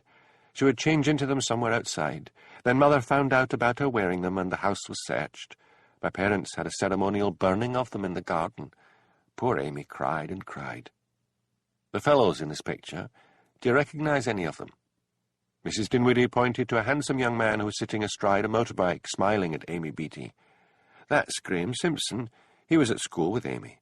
I think they used to be close, he and Amy. Well, as close as we could get to any boy with our parents always watching us." "Do you know if he's still in Perth?" "Yes, someone told me about him. He's manager of the Scottish and Regional Bank in Turret Street. But what can he have to do with Amy's death?" "I don't know. Maybe someone found out something about her background she didn't want anyone to find out." "That would explain suicide, but not murder." "I'd like to see him just the same. Can I keep this photograph? I'll give you a receipt and send it back to you." "Keep it as long as you like." "Where is the church you used to go to?" "Down by the river, Harris Street." Hamish left with Lugs and got into the Land Rover and looked up Turret Street on his map of Perth. Once there, he went into the bank and asked to speak to the manager. The teller gave him an anxious look. Hamish was in uniform. "Nothing wrong, is there?" she asked. No, said Hamish soothingly. "I just want a wee word with him." He waited. The teller returned and said, "Follow me," and ushered him in through a heavy mahogany door. The man who rose to meet Hamish bore little resemblance to the carefree, handsome biker in the photograph. He was tall, with thinning hair, a heavy red face, and a thick body. "Sit down," he said. "What's this about? No one been fiddling the accounts, have they?" "No, nothing like that. I'm Police Constable Hamish Macbeth from Loch Dhu. You will have read about the murder of Miss Beattie." "Yes, indeed. Dreadful business. But what's that got to do with me?" "Sometimes, if I can find out more about the murder victim, I can sometimes find the murderer," said Hamish. He drew out the photograph and handed it over.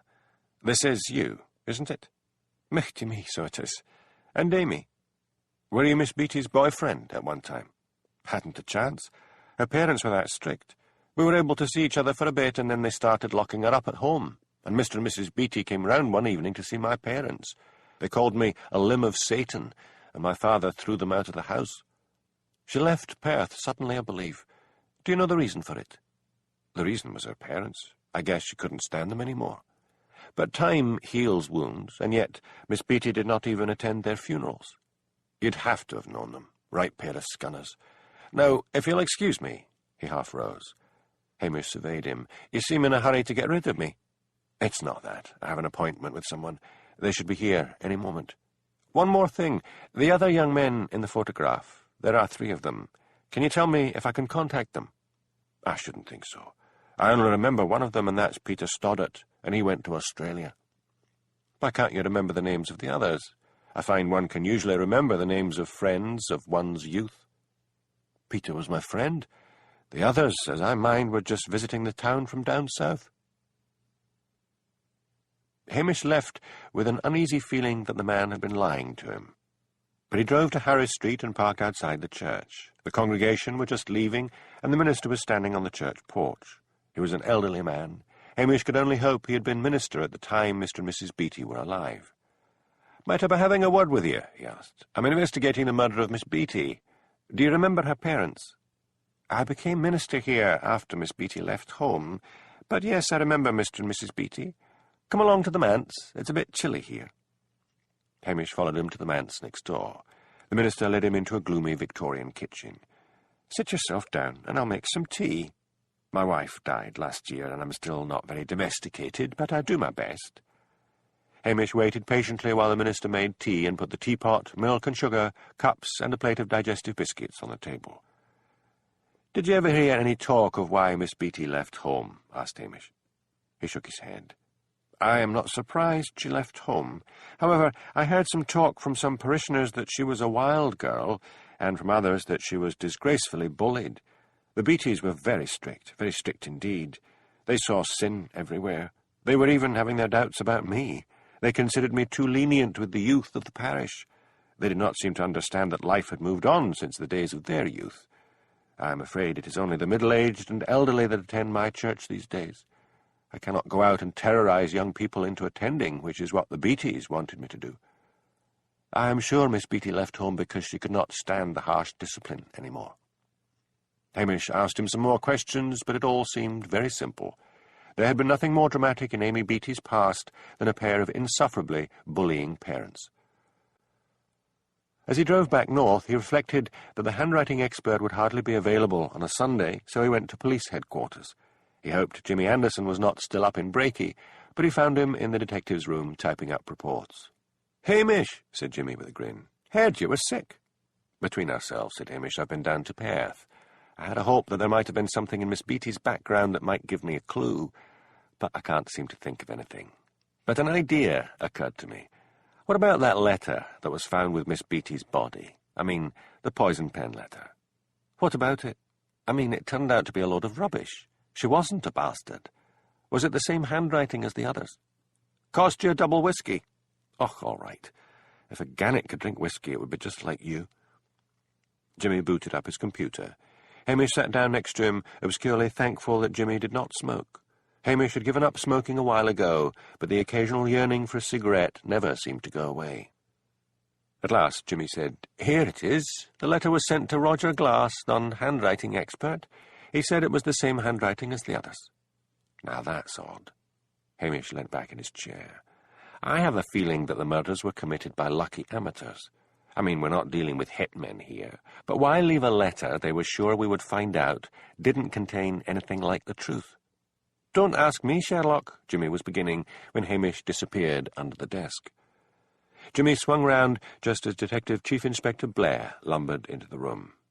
"I'm off to Brakey," he said, "and you're coming with me." "Just finishing up here," said Jimmy. "I'll be right behind you." "Get a move on, then." "I thought you didn't work on Sundays." "The boss is terrified by all the press coverage and says we've got to work until we find someone. Hurry up." Jimmy nodded.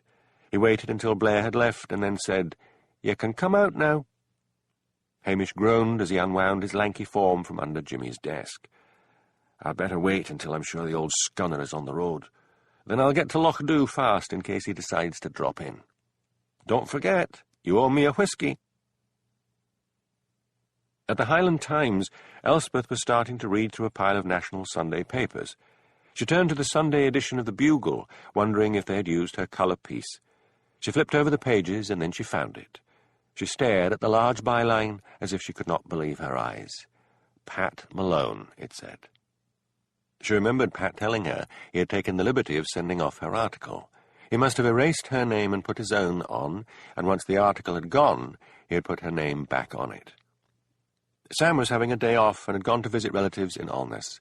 She picked up the phone and dialed the Bugle and asked to speak to the editor of the Sunday paper, only to be told he was never at work on Sundays. Elspeth then got through to the news desk of the Daily and told them that the article featured under Pat Malone's byline was actually her own, and her editor could confirm it. "Don't worry," said a voice from the news desk. "We'll let him know." "What was that about?" a colleague asked when he put the phone down. "Oh, some girl up in the Highlands claiming another reporter stole her article," he said. "Nothing interesting." Then he promptly forgot about it. Still thirsting for blood, Elspeth went out to look for Pat Malone. At that moment, Pat Malone was sitting in the Italian restaurant with Jenny. Jenny had been telling him about her dreadful experience after the church service when she had been waylaid by the Curry sisters and given a lecture on sin. Pat then whipped out a copy of the Sunday Bugle. "I've been saving this to show you," he said. He proudly opened the page at his article. "How wonderful!" cried Jenny. "May I read it?" "Go ahead." As Jenny was reading the article, Pat suddenly saw Elspeth's face peering in at the restaurant window. "I'll be back in a minute." Pat shot out of the restaurant door.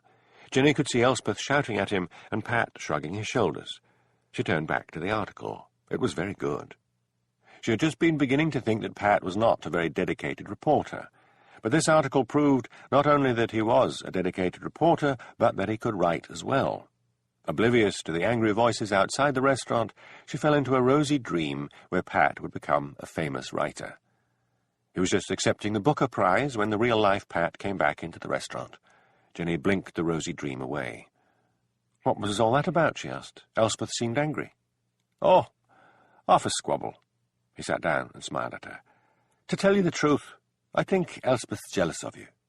I think Elspeth's keen on Hamish Macbeth." He took her hand. "You're so pretty.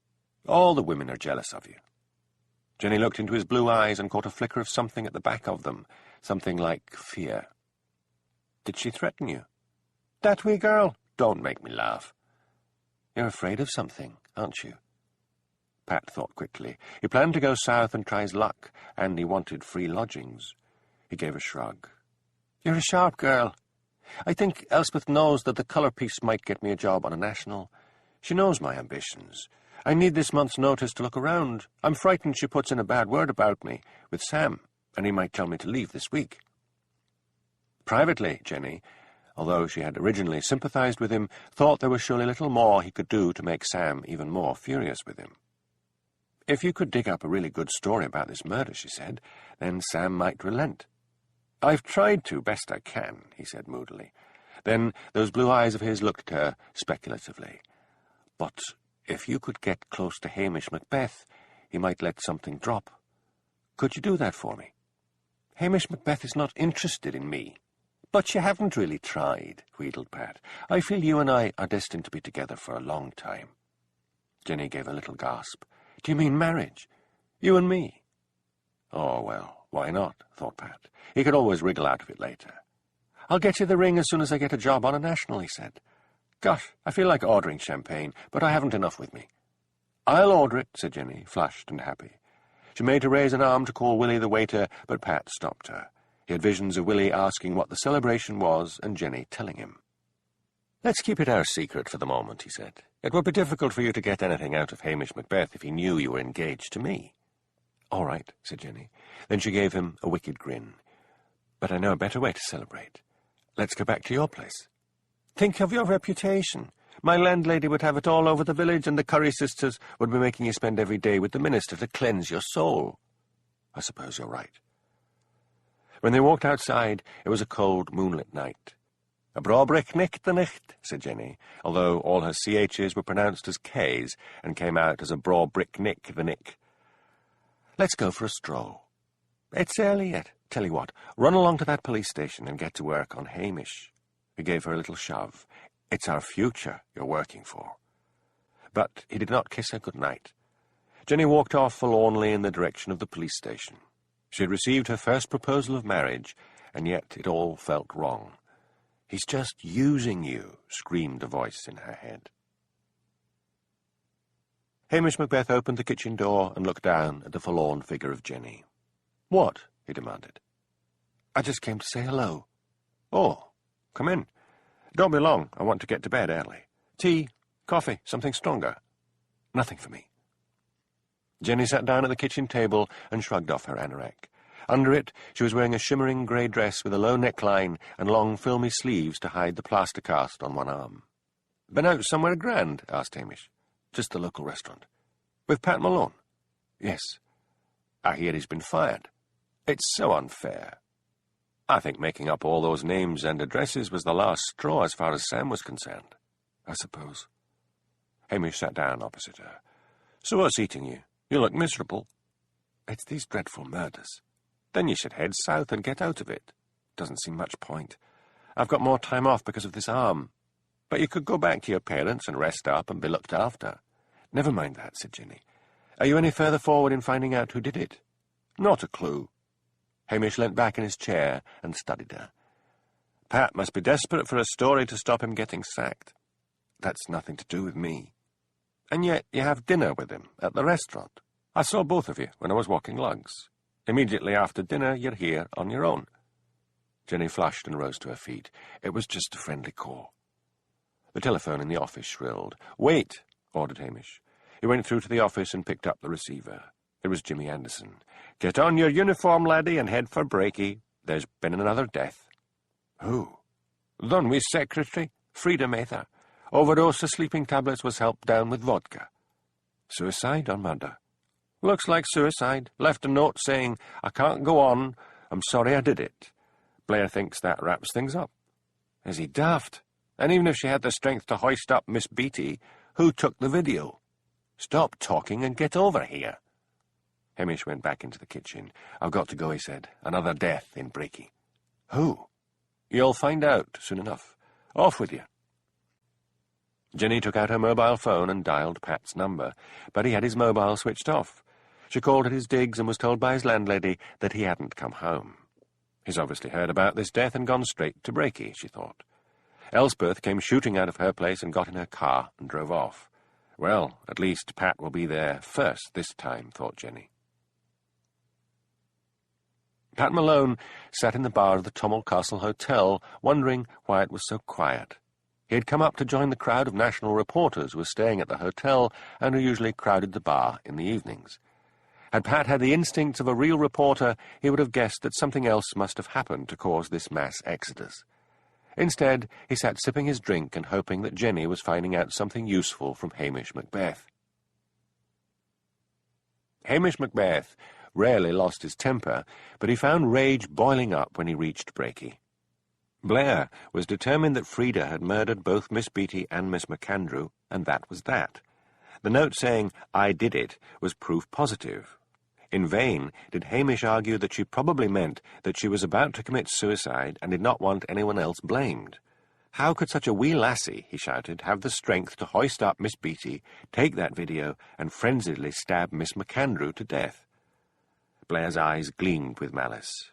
"How dare you speak to your senior officer in such a way?" he shouted. "You're suspended until further notice. I'll be having a word with Daviot." Hamish drove back to Lochdu, cursing himself. He should have let it go. On the other hand, why should poor Frida Mather's name be blackened? He let himself into the police station, feeling weary. At least he would get a good, long night's sleep. Hamish was awakened at 9 the following morning by a banging on the front door. The villagers only ever came to the kitchen door. He wrapped himself in a dressing gown and wrenched open the front door. The hinges were stiff with disuse. Superintendent Peter Daviot stood there. "Sir," said Hamish. "I would like a word with you, Constable," said Daviot. "Come, Ben," said Hamish. "I'll put on a pot of coffee." Daviot shrugged off his dark cashmere coat and hung it on the back of a chair while Hamish busied himself making coffee. Luggs was still asleep, lying on the end of Hamish's bed. "I take milk and 2 sugars," said Daviot. Hamish carried 2 mugs of coffee over to the table. "I hear from Mr. Blair that he has suspended you," said Daviot. "What prompted you to shout at a senior officer?" "Frida Mather was an unfortunate girl," said Hamish wearily. "She had been bullied by Miss MacAndrew, and now I am sure she was recently being bullied by Mr. Arkle, Miss MacAndrew's successor. I am perfectly sure the 'I did it' on the suicide note simply meant she wanted people to know she had committed suicide and no one was responsible for her death. She was looking after her mother, who is not well, and will probably now have to go into a home. I know the press have been hounding you, sir, for a result, but I cannot believe that such as Frida was responsible for these murders. Has a statement been issued to the press?" "Only that she committed suicide. We are awaiting forensic reports and pathology reports." Daviot studied Hamish. He had been relieved and delighted when Blair had given him the news that both murder cases had been solved. But the news that Hamish Macbeth had been so furious that he had verbally attacked a senior officer worried him. The superintendent felt comfortable with Blair, who was a member of the same Freemasons' lodge as himself, and who never forgot to send Mrs. Daviot flowers on her birthday. He was not so sure of Hamish, who had sidestepped promotion several times and had unorthodox ways. But Hamish Macbeth had a knack of solving crimes, a knack that seemed to elude Blair. Sunlight was streaming in the kitchen window, and an early frost was melting from the grass outside. He felt he suddenly understood, and not for the first time, why this odd policeman was so attached to his police station. "If not Frida," he said, "who?" Hamish ran his long fingers through his fiery red hair. "There's someone in Brakey with a secret so important to them that they would kill rather than let it come out. I think Miss Beaton knew that secret, and I think Miss MacAndrew did as well. One or other of them, or both, decided to speak about it, and that's why they were killed. Could this Frida Mather not have at least been part of it? I just canna believe it." The sudden sibilance of Hamish's accent showed how upset he was. "I tell you what I am going to do," said Daviot, "because we need every man on this case. I will wait here while you get your uniform on, and then you will follow me to Brakey. You will apologize to Mr. Blair for your insolence, and then you will go to the school. I gather from your reports that you have already interviewed the school teachers. I want you to talk to them again." "Right you are, sir." Hamish went through to the bathroom and hurriedly washed and shaved before getting into his uniform. An apology to Blair was worth keeping the case open and stopping the Detective Chief Inspector from blackening Frida's name. He went into the office and phoned Angela Brodie and asked her if she would come and collect Lugs and look after the dog. Then he set off for Brakey, following the superintendent. As he drove along the coast road, he marvelled that the sea should be so calm, with only bits of flotsam and jetsam strewn across the road as a reminder of the ferocious storm. Blair was standing outside Frida's house. He looked tired and unshaven. His heavy face darkened when he saw Hamish Macbeth arriving. "I think we should keep Macbeth on the case," said Daviot. "He knows the locals better than anyone. You have something to say, do you not, Constable?" Hamish stood before Blair, his face the very picture of contrition. "I am right sorry I shouted at you, sir," he said. "Please accept my apology." Blair opened his mouth to blast Hamish, but Daviot said quickly, "Good, that's settled. Get off to the school, Macbeth." Suppressing a grin, Hamish drove off to the school. To his surprise, he saw Pat Malone driving away from the school with Jenny beside him, and wondered what they had been doing. Pat Malone was elated. He had a decent story at last. He forgot that the whole thing had been Jenny's idea. Jenny had said that maybe Frida had committed suicide because she had been bullied. There was a lot of bullying went on in schools. To humour her, he had gone along with her idea and had struck gold. They had caught the teachers as they were arriving at the school, and they had talked freely about how Frida's mother was a demanding tyrant and how Mr. Arkle had made the girl's life hell. Pat and Jenny had tried to interview Mr. Arkle, but he had snarled at them and rushed off into the school.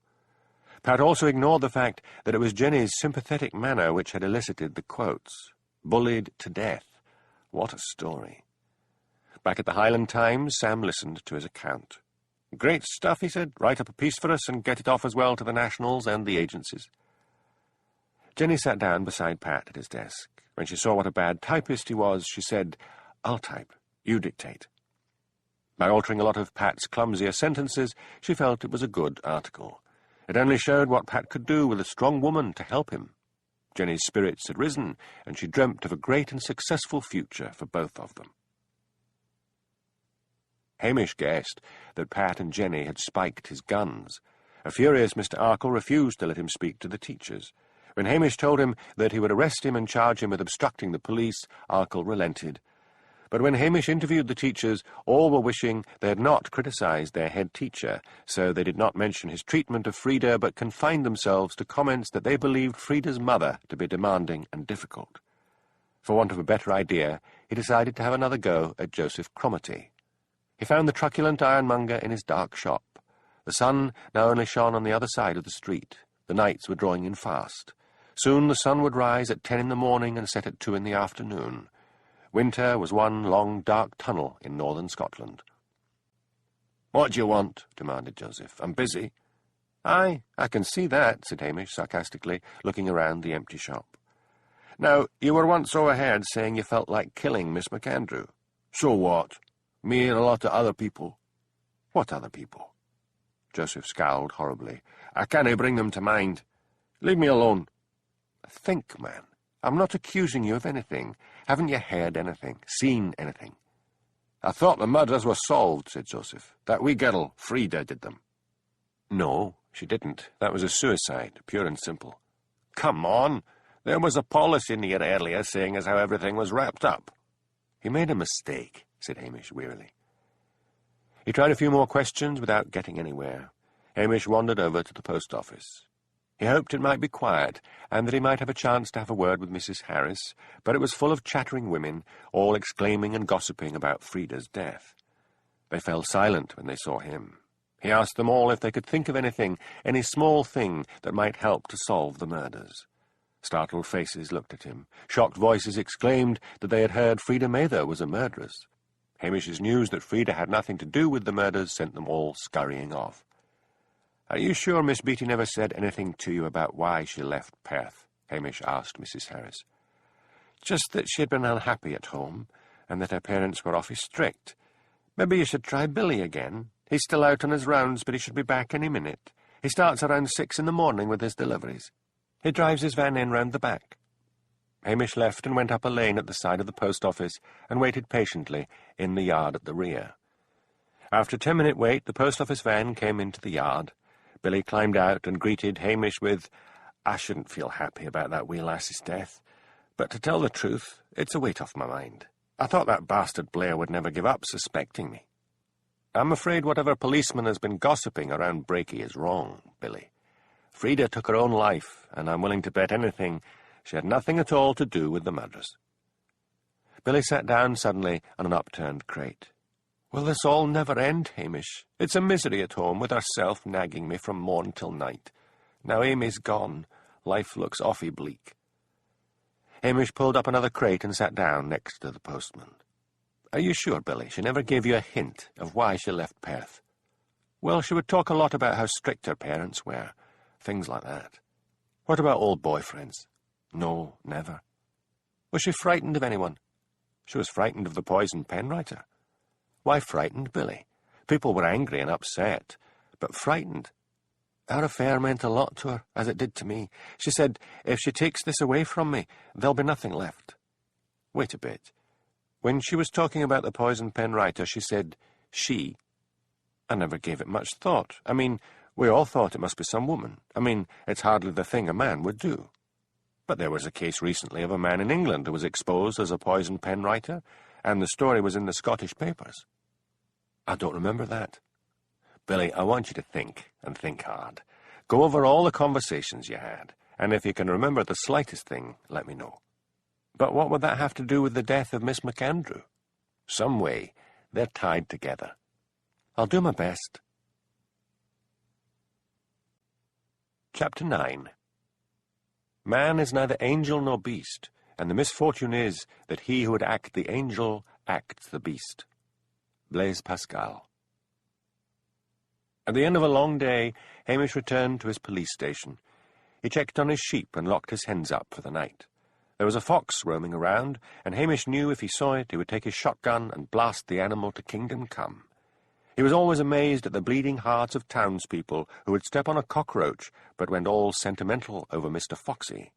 Had they ever been at the receiving end of the cruelty of a fox who would kill lambs and hens and leave them bleeding, not killing for food but for the sheer hell of it, perhaps it would have changed their minds, although he doubted it. There existed in the British Isles a large body of people who neither knew much about nor understood wild animals, the sort of people who would shake their heads and say, "Animals are better than people any day," by which they meant that they demanded unconditional love from dogs and cats, but found humans too difficult. He had been turned off animal documentaries on television because they always gave animals pet names, saying, "Here comes Betty," and on the screen limps an antelope, say, which has been rejected by the herd, and 10 to 1 it is going to be eaten before the end by some other creature that Hamish cynically thought the filmmakers let out of a cage to speed up the process. Then there is little Jimmy, the baby turtle, just born and struggling towards the ocean, and Hamish always knew that little Jimmy was not going to make it. Some marauding seagull would get him. So, in all, he found an animal documentary as much fun as a snuff movie. He went indoors and made himself some supper, and was emotionally blackmailed into sharing it with Lugs, who whined and rattled his bowl, although he was sure Angela had fed the dog earlier. He then went through to the office and switched on the computer and began to go through his reports. Archie had said he had seen someone, possibly aged 17, lurking near the post office, but he had not seen the person's face, and 17 would seem old to Archie, so it could have been anyone. There was a knock at the kitchen door, and he heard Elspeth's voice calling out, "Hamish, are you there?" "I'm in the office," he shouted back, "but I'm busy." Undeterred, Elspeth strolled into the office. "Hard at work, copper?" "Aye, I'm going over my notes, so I haven't time to talk." "Why don't we go over them together? I might see something you've missed." "I doubt it," said Hamish crossly. "Come on, Hamish. Even if I make a stupid suggestion, it might spark an intelligent one." "Oh, all right. Sit down and keep quiet." Elspeth pulled up a chair beside him and sat quietly while he scrolled through the notes on the computer screen. He reached the notes he had typed in after his visit to Perth. "I haven't sent this stuff over," he said, "because I didn't get anywhere, and I wasn't even supposed to be there." "Wait a minute," said Elspeth. "This Graham Simpson said that Peter Stoddart was in Australia. Now that name rings a bell. Let me think." Hamish waited patiently. "I know. Moy Hall, outside Inverness. I was covering the fair there a year ago. I'm sure a chap called Peter Stoddart won the clay pigeon shoot. Could be lots of Peter Stoddarts. But we got a photo of him. Let's go along to that office of yours and see if you've still got the photo in the files." As they walked into the newspaper office, Sam waylaid Elspeth, saying, "Don't you think I should give Pat another chance? He did a good story on the bullying." "I haven't had time to tell you," said Elspeth, "but that colour piece in the Sunday Bugle was mine. He put his byline on it instead of mine." Sam sighed. "Oh, well. In that case he can leave at the end of the month. What are you doing here, Hamish?" "Detecting. If you come up with anything that would make a story, let me know." Elspeth went to the filing cabinets where the photographs were stored. "We've had so many dizzy village girls helping out with the filing, God knows what it'll be under." She tried under Moy Hall, then under clay pigeon shooting. No success. "Can you remember the headline?" asked Hamish. "It was something daft. Sam does the headlines. Oh, I remember. Fastest gun in the north." "Try under F." "Really, Hamish? You ought to know how the locals think." "OK, Sherlock, here are the Fs." "Gosh, you're right. I've got it." Elspeth pulled out a photograph. "Let's take it over to the light," said Hamish. He fished in his inside pocket and pulled out the photograph of Amy Beatty with the bikers. In Elspeth's photograph, a burly man stood holding up a silver cup. His hair was white. Hamish looked from Elspeth's photograph to the one in his hand. "I swear they're one and the same person," he said. "Can you fish out the article? There would be a caption under the photograph." "We still keep back copies of the paper in bound volumes. You'll need to help me. They're through in the storeroom." Hamish walked with her through to a room at the back of the building where the bound volumes of the paper were stored. Elspeth scanned the spines. "It's that one, up on the top shelf," she said.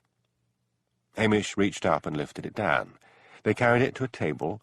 Elspeth opened it and flipped through the August editions of the newspaper until she found the right one. "Here we are, right on page 1. They both bent over the paper, their heads together. The caption under the photograph read, "Winner of the clay pigeon shoot at Moy Hall, Mr. Peter Stoddart of Perth." "Where in Perth?" demanded Hamish. "I might have put it in the article," said Elspeth. Ah, here it is. Peter Stoddart, plumber of 58 Herrick Road, Perth.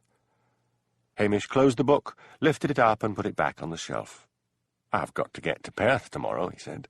"That bank manager said this Stoddart was in Australia. Why would he lie? You'll maybe find out he went to Australia and came back again. Go and see him first before you start accusing the bank manager of anything.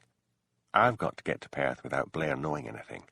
If I tell him, he'll tell me I'm wasting my time, and if I've got any suspicions, to tell the Perth police. Oh, I'll just go. With luck, he'll think I'm somewhere around Breaky making inquiries. But what's so important about all this, Hamish? I've got to find out what drove Miss Beatty away from her home. That's easy. Her parents. Maybe. I've got to try, anyway." Hamish set off with Lugs beside him early the next morning. It was a dismal day, with a fine drizzle smearing the windscreen. This time he was not wearing his uniform.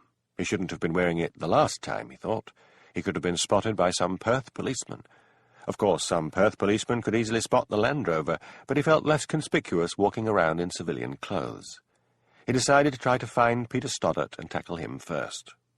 Again, outside Perth, he stopped by the road, walked Lugs, and consulted his map of Perth. Then he set off again, hoping that Stoddart worked from home.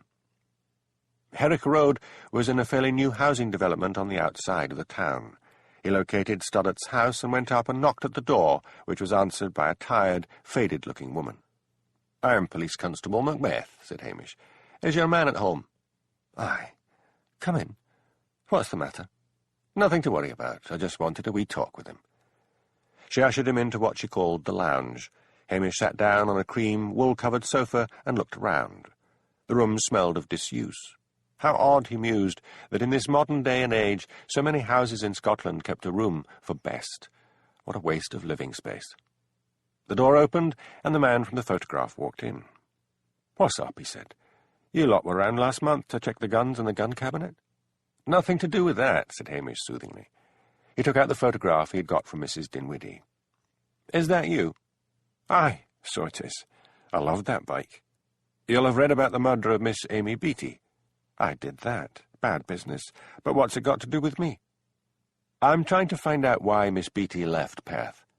"Oh, that's easy. I remember it fine. It was those parents of hers. They found she'd been sneaking out to meet us and locked her up in her room after they'd burnt her clothes." "Was she your girlfriend?" "Not me, laddie. She and Graham were pretty thick, but it didn't last long." "Have you ever been to Australia?" Stoddart looked puzzled. "No, why?" "Someone said you had." "Who was it?" "Oh, just someone. I'll maybe let you know later. Nothing to worry about. What was your impression of Miss Beatty?" "She was a wild one, up for anything. I remember when Graham's folks were away for a week. Graham was on his own, so he threw a party. We all got awfully drunk, and Amy was dancing on the coffee table. It was a glass one, and it broke. Graham was in such a state. He and Amy started shouting at each other, and it got a bit nasty, so we all left them to it." "Who were the others?" "Some bikers from down south, and the local girls they'd picked up." "Thank you," said Hamish. "I would appreciate it if you did not tell anyone of this visit." "Why?" "I'm working undercover," said Hamish desperately. But his lie appeared to satisfy the plumber. As Hamish was driving towards the bank, his radio crackled, and he heard a voice hailing him. He cursed and switched it off. His absence had been noted, but he did not want to turn back now. "I want that bastard found! Now!" Blair howled to Jimmy Anderson. "He's probably still in his bed. He's not answering his radio. Get over to Loch Dhu and see if you can find him." "Why me? Can't you send one of the policemen?" "No. You're so pally with him, you can go." Cursing Hamish under his breath, Jimmy drove to Loch Dhu. He knocked at the kitchen door of the police station and shouted at the windows. "It's no use raising a fuss." Jimmy swung round. He recognised the minister's wife, Mrs. Wellington. "Where's he gone?" he asked. "I don't know," said Mrs. Wellington, "but I was up early and saw him driving out of Loch Dhu." No point in asking in which direction, thought Jimmy. There was only one road out of Loch Dhu. "You're not the only one looking for him," said Mrs. Wellington. "Sergeant McGregor over at Knothan is in bed with the cold. His wife phoned me. She said there's been a burglary at the grocer's, and Hamish has got to cover for him." Annoyed as he was with Hamish, Jimmy saw a way of getting his friend off the hook. He thanked Mrs. Wellington and phoned Blair. Macbeth has been dragged off to cover a burglary at Knothen. McGregor's sick. Oh, all right. But he should have reported to me first. Now, thought Jimmy, all I have to do is to keep phoning Hamish and hope he answers. He'd better get to Knothen fast before that grocer calls headquarters. Then he thought, Knothen isn't far. I could nip over there myself to soothe them down. But by God, Hamish had better pay me in whiskey for this.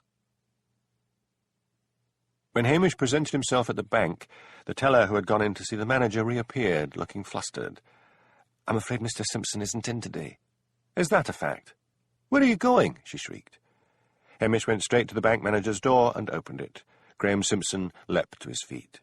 "You've got no right to barge your way in here. And you have no right to lie to the police. Sit down. I have a few questions for you regarding Amy Beatty. You lied to me." "I did not," blustered the bank manager. "You said that Peter Stoddart went to Australia when he's right here in Perth."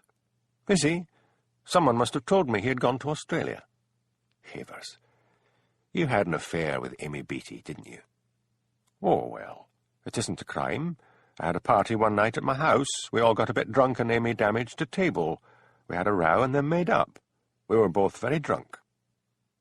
Hamish sat down and surveyed him.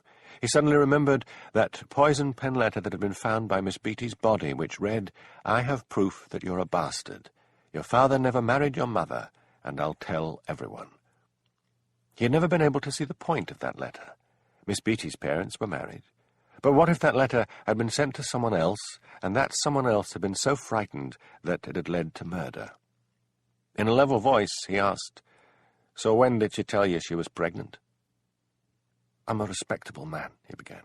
"Forget it. You can stay a respectable man unless you go on blocking my inquiries." Graham Simpson bowed his head. Hamish thought he wasn't going to say anything, but at last he said in a low voice, "What a mess. She somehow managed to get a note to me 3 months later. She said she'd been missing her periods. She said her parents would kill her. I thought about it for a week and worried about it. Then I told my parents. They said I had to marry Amy, do the decent thing. I was going to go round there, but her parents arrived at our home and started shouting that Amy had run away, and where was she? We couldn't help them. Another week went by, and I plucked up courage to go and call on them. They said they had a letter from Amy saying she never wanted to see either of them again. Her parents said they had struck her name from the family Bible, and she was no longer any daughter of theirs. I never heard from Amy again." "Are you telling me the truth this time?" "I swear to God, this could ruin me if it gets out." "If you didn't kill anyone, it's certainly not going to ruin you. How could an affair with a girl all those years ago ruin you?"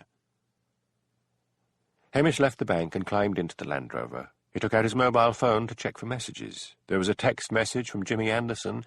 It read, "Get your arse over to Knothen, fast. There's been a break-in at the grocer's." Like Jimmy, Hamish saw a way of covering up his visit to Perth. He switched on the blue light and the siren, no longer caring if the Perth police saw him, and broke the speed limit all the way north to Knothen. Although Jimmy had called before him, he had made only a cursory inspection before speeding off. Hamish found that the shop had a security camera, and after studying the film, was able to make out the features of 2 of the local youth. He arrested them and drove them down to Strathbane, where they were formally charged and told to appear in the sheriff's court in a month's time. By the time he got to Loch Dhu, he realized he hadn't eaten all day, and neither had Lugs. As usual, he fed the dog first before scrambling some eggs for himself. He was just sitting down at his computer when Elspeth walked in. "Do you never knock?" he asked angrily. "Come on, out with it. I helped you, remember." "Oh, all right. Sit down and be quiet." "Wait a bit," said Elspeth. "What's that about Archie seeing a 17-year-old lurking near the post office?" "I've thought about that. It could have been someone much older. All Archie could really describe were the clothes." "Where were you today?" "Down in Perth." "Find out anything?" "Keep it to yourself. I found out why Amy Beatty ran away from home." "Why?" "She was pregnant." "Goodness," said Elspeth. "Was it Stoddart?" "No, it was the bank manager, Graham Simpson." "So where's the child?" "Elspeth," said Hamish angrily, "if I knew that, I'd—" He suddenly gazed blankly at the computer screen.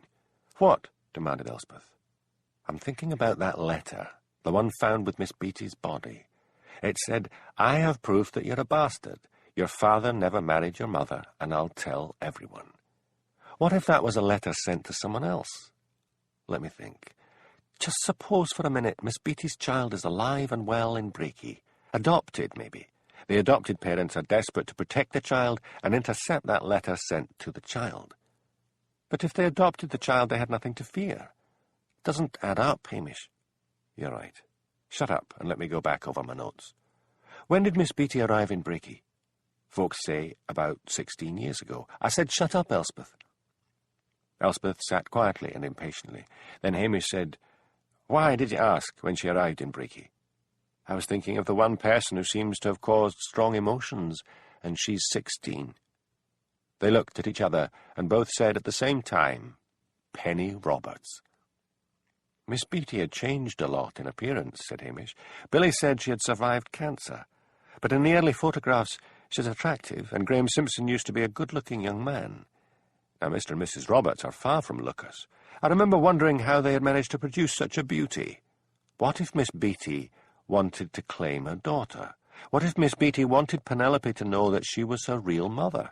What if Miss McAndrew had found out the secret of Penelope's birth? That would certainly tie the two murders together, said Elspeth slowly. Miss McAndrew may have guessed the truth. She wanted Penny to go to university. Just suppose she threatened to tell Penny the name of her real mother unless they helped her get Penny to university. The problem is how to go about it, said Hamish. If I tell all my suppositions to Blair, he'll demand evidence, and I haven't got any. Someone must have known Miss Beattie was pregnant when she arrived. Not necessarily. She did some cleaning work when she first arrived. What if she cleaned for the Robertses and blurted out her secret? Maybe Mary Roberts had always wanted a child. Maybe she arranged that she would masquerade as the pregnant one while Miss Beattie went away somewhere arranged by her. The baby is born, Mary Roberts discards the cushion she's been wearing and produces the newborn baby.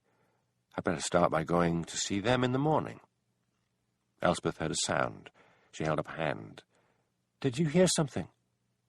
They listened, but could only hear the sound of the wind.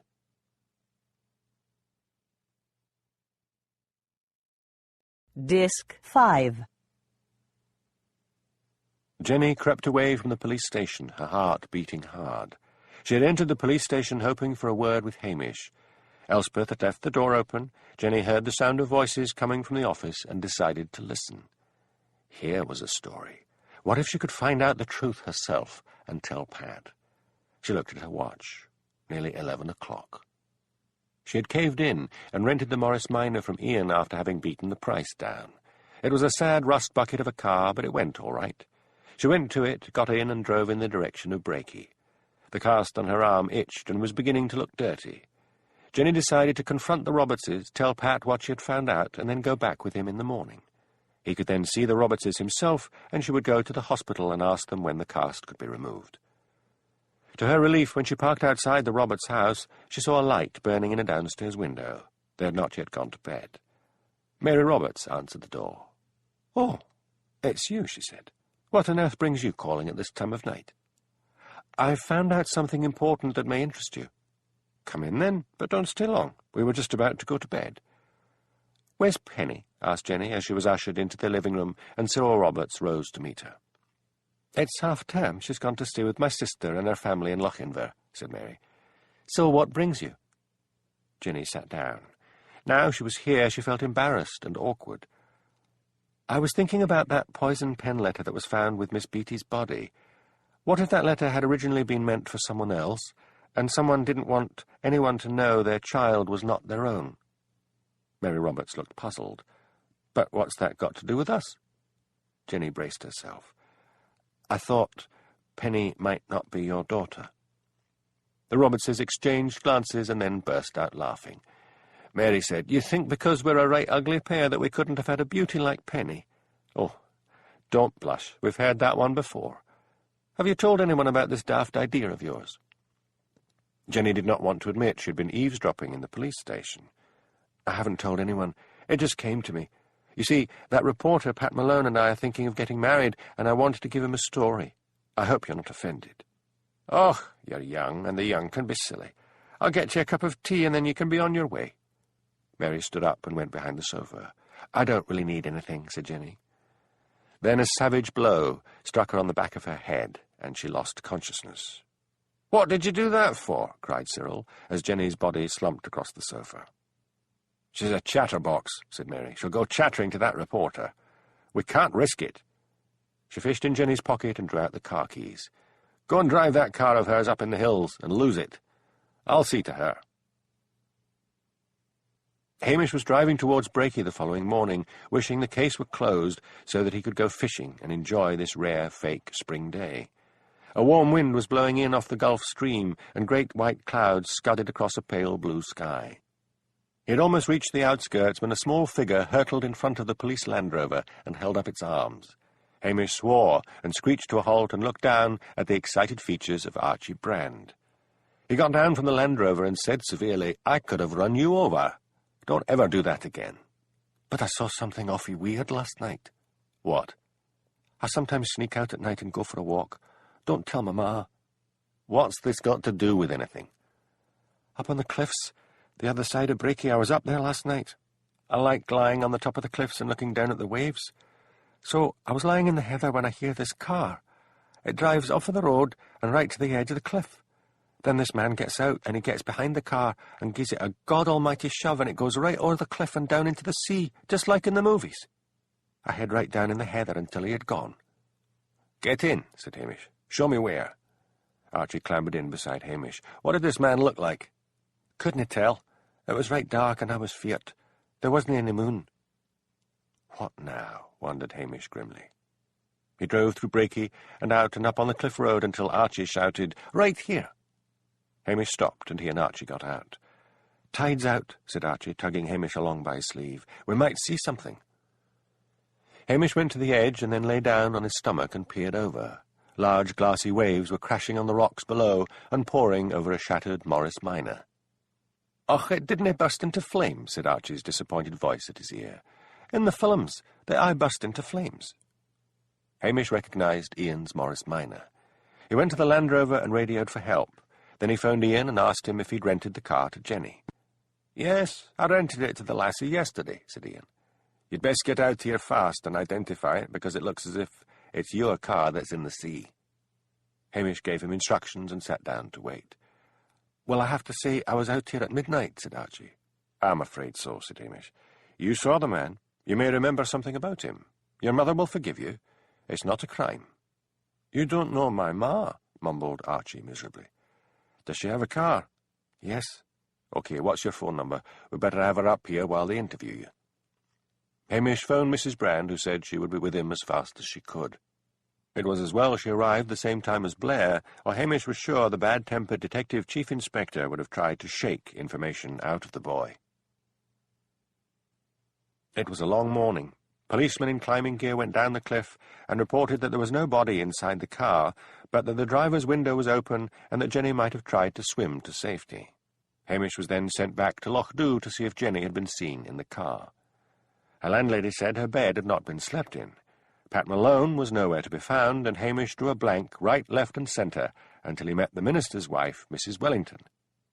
"I thought you would have been the last person to see her," she boomed, fixing Hamish with a gimlet eye. "Why's that?" "I saw her in the distance late last night. She was leaving the police station, and she got straight into her car and drove off."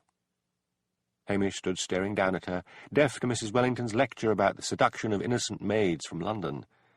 Elspeth thought she had heard something. What if Jenny had been listening to their conversation? What if Jenny had decided to go and see the Robertses? He should phone Blair, but Blair would go crashing around to the Roberts' house, and they would deny it, and that would be that. Hamish jumped into the Land Rover and sped off back in the direction of Breaky. Jenny recovered consciousness. She was bound and gagged. She felt terribly sick and was terrified of vomiting into the gag and choking. All around was blackness. Where was she? Memory came flooding back. She had been talking to the Robertses, and then she had received a blow on the head. She kicked out with her feet, which met a wooden door. She kicked again. Cyril Roberts's voice came from the other side, low and menacing. "I have a shotgun here. If you make a sound, I'll blast you through the door." Jenny slumped back in terror. Then she heard Mary Roberts's voice. "We can't keep her in that cupboard forever. When are you getting rid of her?" "When it's dark." "Why didn't you just shove her over the cliff in a car?" "I don't know. I don't want another killing." Too late for that, came Mary's grim voice. Well, it was your idea to get rid of the car. You said you'd see to her. The grumbling voices faded away. Jenny began to pray. If only God would get her out of this, she vowed, she would go back to the safety of London, work hard at her job, and forget about men. Pat Malone arrived at the office late as usual. The phone on his desk was ringing. He picked up the receiver. "Jack Pelting here," said a voice at the other end. "I'm the news editor of the Bugle. Can you come down to London for an interview?" Pat's heart beat hard with excitement. "Yes, I could," he said eagerly. "In fact, if I leave now, I could put up somewhere in London overnight and be ready for an interview in the morning. We'll book you in at the Jessup Hotel near St. Catherine's Dock. Know it? I'll find it.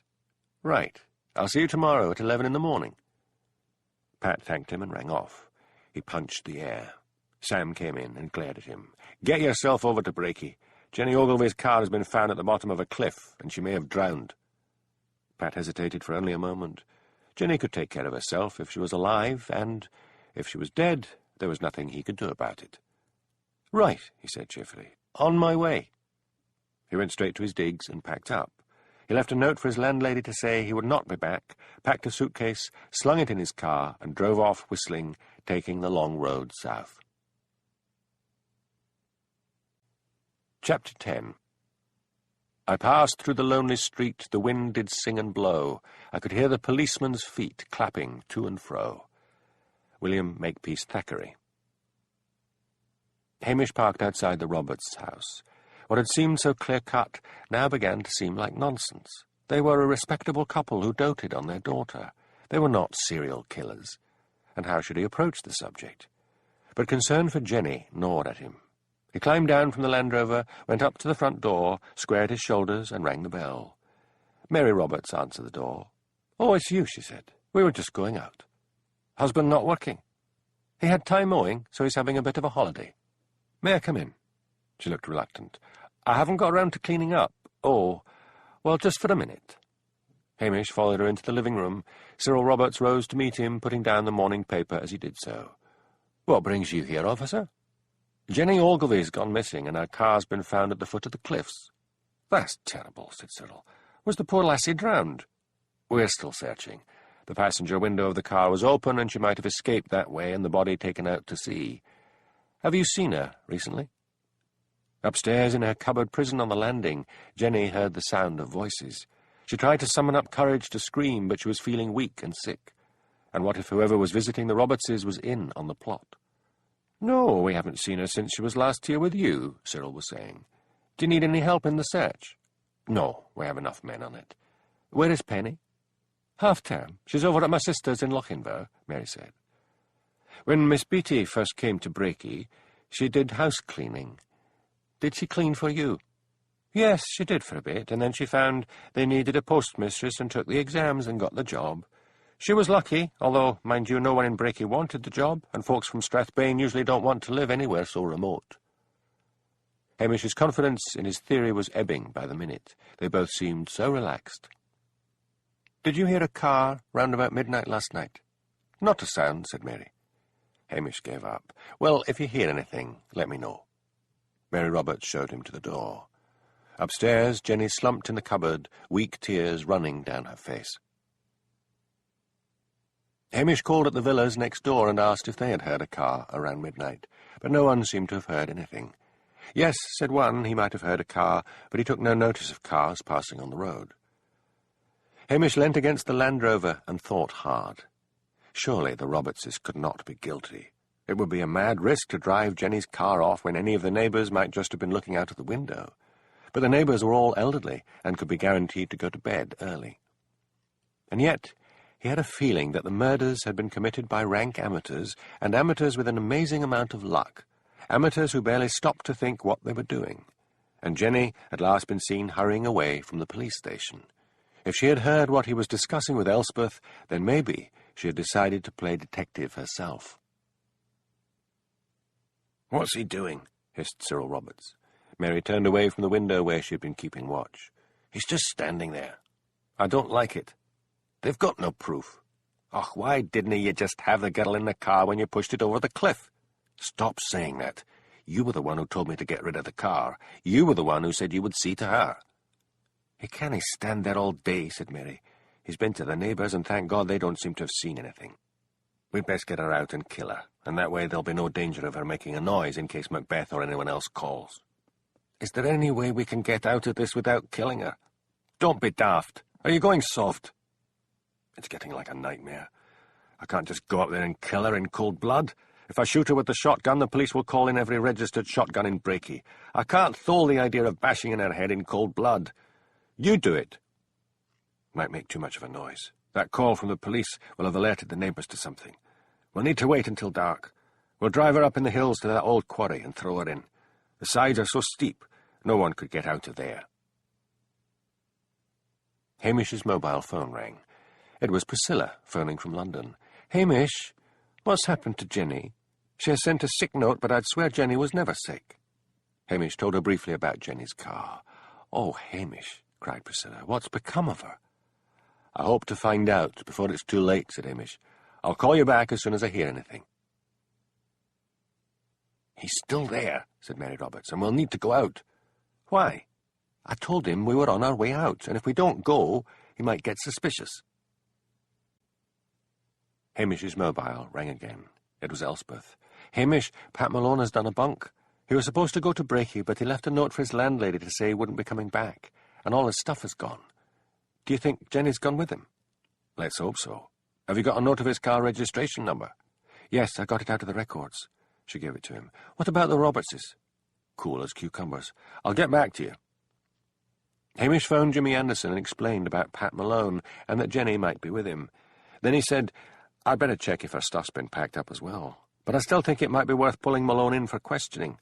Why should he run off today of all days?" "I'll get on to it," said Jimmy. Hamish phoned Jenny's landlady and asked if her clothes were still in her room. "Aye, I've just been up there to clean," said Mrs. Dunn. "Everything's there." Hamish's heart sank. For one wild moment he had hoped Jenny had gone off with Pat and that they had shoved Ian's car over the cliff out of mischief. He turned round as the door of the villa opened and the Robertses came out. "Do you mind moving?" shouted Cyril. "You're blocking the drive, and I have to reverse out." Hamish moved the Land Rover and watched as the couple got into their car and drove off. He began to follow them. Pat Malone was cruising along the A9, whistling to the radio. The tall Grampian mountains soared up on either side of the car. A golden future stretched out in front of him. He realized he was glad to be leaving the Highlands behind, glad to be returning to civilization. He was just debating whether to go into Aviemore and have a late breakfast when he heard the sound of a police siren behind him. He slowed down to let the police car past, when, to his horror, it swung in front of him, and a police hand flapped out of the window, indicating that he should stop. Pat stared at the speedometer as he stopped the car. He hadn't been going over the limit. He rolled down the window. "Yes, officer. Is it important?" he said to the policeman, who was staring down at him. "Are you Patrick Malone?" "Yes, but you are to accompany us back to Strathbane for questioning." "Why?" "Miss Ogilvy has gone missing." "Well, that's her problem," said Pat furiously. "Look, I've got to get to London." "That will not be possible." Rage and frustration boiled up in Pat. This Highland idiot of a copper was standing between him and a beautiful future, between this savage world of the north of Scotland and the glitter of London. In a red mist of rage he rolled up the window and accelerated off round the police car in front and straight down the A9. Up went the speedometer to 100 miles per hour and then to 115. Logical thought had left his brain. On he flew, zipping past car after car, several times narrowly missing a crash with a car coming the other way. He glanced in his rearview mirror. The blue light was now nowhere in sight. "Get off the road," screamed his brain. But his emotions had taken control, and they were telling him that he would be all right if only he could leave the Highlands of Scotland behind. He eased his speed down a little, and then gave a gasp of fright. A policeman on a motorbike had crept up on one side and was flagging him down. Up went Pat's speed again. He rounded a bend and jammed his foot on the brakes as hard as he could, stopping himself in time from running into several stationary cars in front. The policeman on the motorbike stopped beside him and rapped on the window. Other policemen were appearing round the cars in front. A roadblock, thought Pat. Of course they would put up a roadblock. He got out of the car. "Over the bonnet of your car and put your hands ahint your back," roared the policeman. Feeling limp with fright and dismay, Pat meekly did as he was told. He was handcuffed and led to a police van and thrust inside, while charges of speeding, not stopping when asked, obstructing police in their inquiries rang in his ears. Pat sat miserably in the police van. Surely they would question him and then let him go. He could then drive down to Inverness and get a flight to London. Sam received a phone call later that day from the police asking him to confirm that Pat had been on his way south for an interview with the Daily Bugle. Sam said grimly he knew nothing about it and suggested they phone the news editor of the Bugle. When the police rang off, Sam phoned the news editor, Jack Pelting, of the Bugle. Jack confirmed that Pat was due for an interview the following morning. "He's been taken in by the police for questioning," said Sam. "His girlfriend's disappeared. If I were you, I wouldn't bother about him." "Why? He seems a good journalist. That colour piece on Breaky was excellent." "That wasn't his. That was written by Elspeth Grant, and he put his own name on it." Jack Pelting sighed. "Do me a favour and get a message to him and tell him the interview's off." "What about this Elspeth Grant?" "Don't you dare," said Sam. "I need her." Sam then phoned police headquarters in Strathbane and told them to tell Pat Malone that he was no longer wanted in London. Pat was being grilled by Detective Chief Inspector Blair. In vain did he keep repeating that he did not know what had happened to Jenny. Why, then, Blair roared, did he take off like that without even informing his boss on the Highland Times that he was going?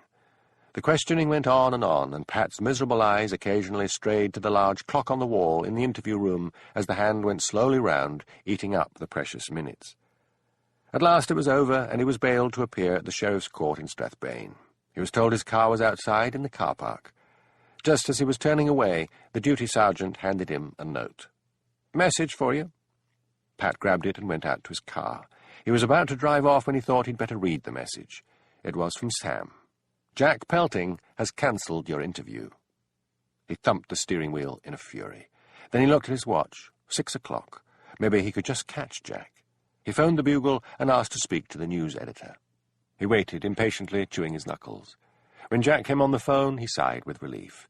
"It's Pat Malone," he said. "Look, I can still make it. I was taken in by the police because a girl I know has gone missing. But I've just been released because it's got nothing to do with me, so if I get down to Inverness with the plane, I can still make it." "Your boss up there tells me that you pinched another reporter's copy for that piece on Breaky." "That was a mix-up." "Not the impression I got. Anyway, the interview's off." "But—" The phone went dead. Pat sat there for a long time, and then he slowly drove off. To hell with the lot of them. He was going back to Ireland. Hamish had kept a discreet eye on the Robertses all day. They had gone out twice to the shops and were now inside their villa. He drove back to Lochdu and changed out of his uniform. He phoned Angela, with whom he had left lugs earlier, and begged her to keep the dog overnight. Then he phoned Elspeth and asked if he could borrow her car. "Why?" she asked. "Because I want to keep an eye on the Roberts' house without being seen." "Only if I can come with you." "All right," said Hamish reluctantly. "If they've really got Jenny, they'll probably make a move to get rid of her during the night." He walked along to the newspaper office. Elspeth was just emerging. "You work late," commented Hamish. "Well, Pat did do some work, and now that he's gone, I'm stuck with double the amount of stories as well as the astrology column. Then Mrs. Glennon over in Alness, who does the cookery recipes, is sick, so I had to do them as well." "Wasn't that difficult? All the measures of stuff and so on?" "I found an old Scottish cookery book in the office and pinched stuff out of that." "Plagiarism, Elspeth?" "I suppose. It's an awfully old book. I just hope I don't get found out." Hamish got into Elspeth's small car, and they drove off. It was a cold, blustery evening, with great clouds racing across a half-moon. "Do you really think the Robertses are the culprits?" asked Elspeth. "I can't think of anyone else. I mean, Jenny was seen leaving the police station." "If it was them, they were taking an awful risk driving a car to the cliffs and sending it over. Any of the neighbours could have seen them driving off." "Most of the neighbours would have been asleep. Nobody heard anything, except for one, who just thought, he might have heard a car." "Let's say it is them," said Elspeth. "I wonder who sent that video to the community centre." "Aye, that's the odd part of it." They drove on for a bit in silence. "If I'm wrong about them," said Hamish at last, "I won't know where to begin." "I checked before I left the office," said Elspeth. "They haven't found any body in the sea. Heard from Priscilla." Yes, she was worried because Jenny was claiming to be sick, and she said that Jenny is never ill. That's hit one of my hopes on the head. Which was? That Jenny had got so scared with the murders, or that someone had scared her, and that she had simply taken off, leaving everything behind. First, pushing a car over a cliff. Yes, it does sound stupid, but maybe she abandoned the car with the keys in it, and some youths took it for a joyride. Far-fetched. Maybe. But I'm beginning to think our suspicions of the Robertses are far-fetched. To commit 2, possibly 3 murders, and all because you don't want anyone to know your child isn't your own. I sometimes think the land up here and the long black winters and the isolation twist people's minds, said Hamish. The soil is thin, and the rock is old, and there are parts up here where something bad has happened. Oh, maybe long ago, and you can feel a malignancy seeping out of the very ground.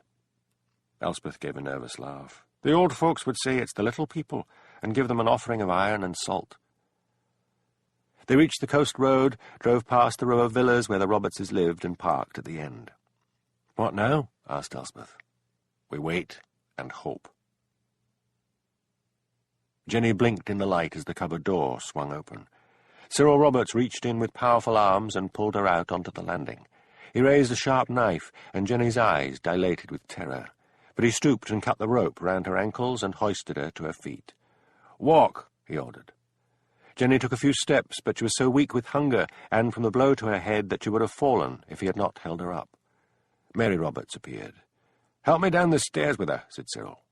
"All this effort," grumbled Mary. "Why are we keeping her alive?" "Because when we drop her in the quarry, I want her found with water in her lungs from drowning. Then they can maybe think she committed suicide." "She smells. She hasn't been to the toilet. What do you expect?" Jenny was dragged down to the living room and dumped on a chair, but not before Mary, with housewifely concern for her furniture, had put newspapers down on it first. "When do we move?" she asked. "Another hour yet. Look out at the front door, and make sure that copper isn't lurking about." Cyril went to the front door, opened it, and looked up and down the road. Elspeth's small black car was parked under the shadow of a drooping laburnum tree, and he did not see it. He went back in. "All clear," he said. Elspeth's eyes began to droop. Her head slowly fell sideways and rested on Hamish's shoulder, and soon she was asleep. Hamish felt tired himself. The warm weight of Elspeth resting against him was making him feel drowsy. For once there was no wind, and the night was quiet. In his mind, Hamish was suddenly up on the River Anstey on a clear, sunny day. Priscilla was walking along beside him, the sunlight glinting on her blonde hair. He felt warm and happy. They were together at last. He heard the sound of a car and frowned in his sleep at the idea of intruders. And then he was awake as the Roberts' car drove past him. Hamish shook Elspeth awake. "They're off, and I missed them. I fell asleep. Follow them at a distance, and you'll need to drive without lights. The minute they stop, cut your engine, so they don't hear ours." Elspeth let in the clutch and moved off, praying that whichever one of the Robertses was driving would not look in the driving mirror and spot them. The car in front headed out of Brakey on the Loch Dhu road. "It's all twists and turns now," said Hamish, "so we can keep fairly close without them spotting us." "Where do you think they're going?" asked Elspeth. "I'm trying to think. If they've got Jenny and want rid of her, you'd think the sensible thing would be to take her to the cliffs where the car went over and drop her body in the sea. Then it would be assumed she was in it when it went over. But forensics would surely discover she'd been killed later. They're not magicians. Once a body's been in the sea for a bit, battered by rocks and eaten by fish, there wouldn't be much left to say when she was killed." Hamish took out his mobile phone. "I'm calling for backup," he said. "If they haven't got Jenny, I'll look a fool, but it's worth the risk." He phoned Strathbane and explained his suspicions and why he was following the Robertses on the Loch Dhu road. Elspeth turned a bend in the road. "Hamish," she said, "I've a feeling they've gone." "Stop the car." Hamish peered out into the darkness. He rolled down the window and listened. "There's the sound of a car up on the hill to the left. That's the old quarry, the one that's filled with water. That's where they've gone." "How do I get there?" "Turn round, then back round the next bend, and you'll see a road covered with heather on the right." Hamish phoned Strathbane again and gave instructions as to how to get to the quarry. Elspeth found the road, and her small car began to bump over the ruts. "Not far now," said Hamish. "We'll go the rest of the way on foot. On second thoughts, you stay here. It'll be dangerous." "I want the story," said Elspeth. "I'm coming." "Then keep behind me, and don't do anything daft." They walked quickly up the old overgrown road, their feet making no sound on the grass and heather that covered it. Cyril switched off the engine. "Here we are," he said. "Are you going to give her another dunt on the head afore you throw her over?" asked Mary. "No. Don't want things to look too suspicious. I told you, the sides of the quarry are so steep that even if she had the strength to swim, she'd never have the strength to climb out." They both got out of the car. Cyril lifted out his shotgun. "What's that for?" asked Mary. "We've come this far. Got to make sure no one surprises us. Hold the gun, and I'll open the boot and get her out." Hamish and Elspeth crouched down in the heather. The moon raced out from behind the clouds. "He's got a gun," said Hamish, his mouth against Elspeth's ear. "Damn." "He wouldn't be idiotic enough to shoot a policeman, would he?" asked Elspeth. "That pair are mad enough to do anything." "Did you hear something?" asked Mary sharply. Cyril froze and listened hard. "Nothing," he said. Mary shivered. "This place gives me the creeps. It's haunted, you know." "Havers." Cyril opened the boot. "Help me get her out." There was a rustling in the heather beside Hamish. He felt Elspeth moving away and shot out an arm to stop her, but she had gone. He swore under his breath. He would need to confront the Robertses, but he wished he could get to that shotgun first. He thought the Robertses had really gone mad. He was sure Cyril Roberts would shoot them both and get rid of their bodies, even if he told him that reinforcements were on their way.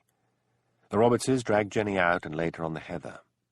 "Now, the thing is," said Cyril, "we roll her to the edge, cut off the ropes, rip off the gag, and push her over. Right?" "Right," said Mary. "Hurry up. I feel something here." And then they both froze, as a silvery, unearthly voice whispered across the heather, "You are wicked, and I have come to take you away." Then there was an eerie laugh. Mary's face, already bleached by the moonlight, was now as white as paper. "It's the wee folk," she said through dry lips. "Pull yourself together, woman."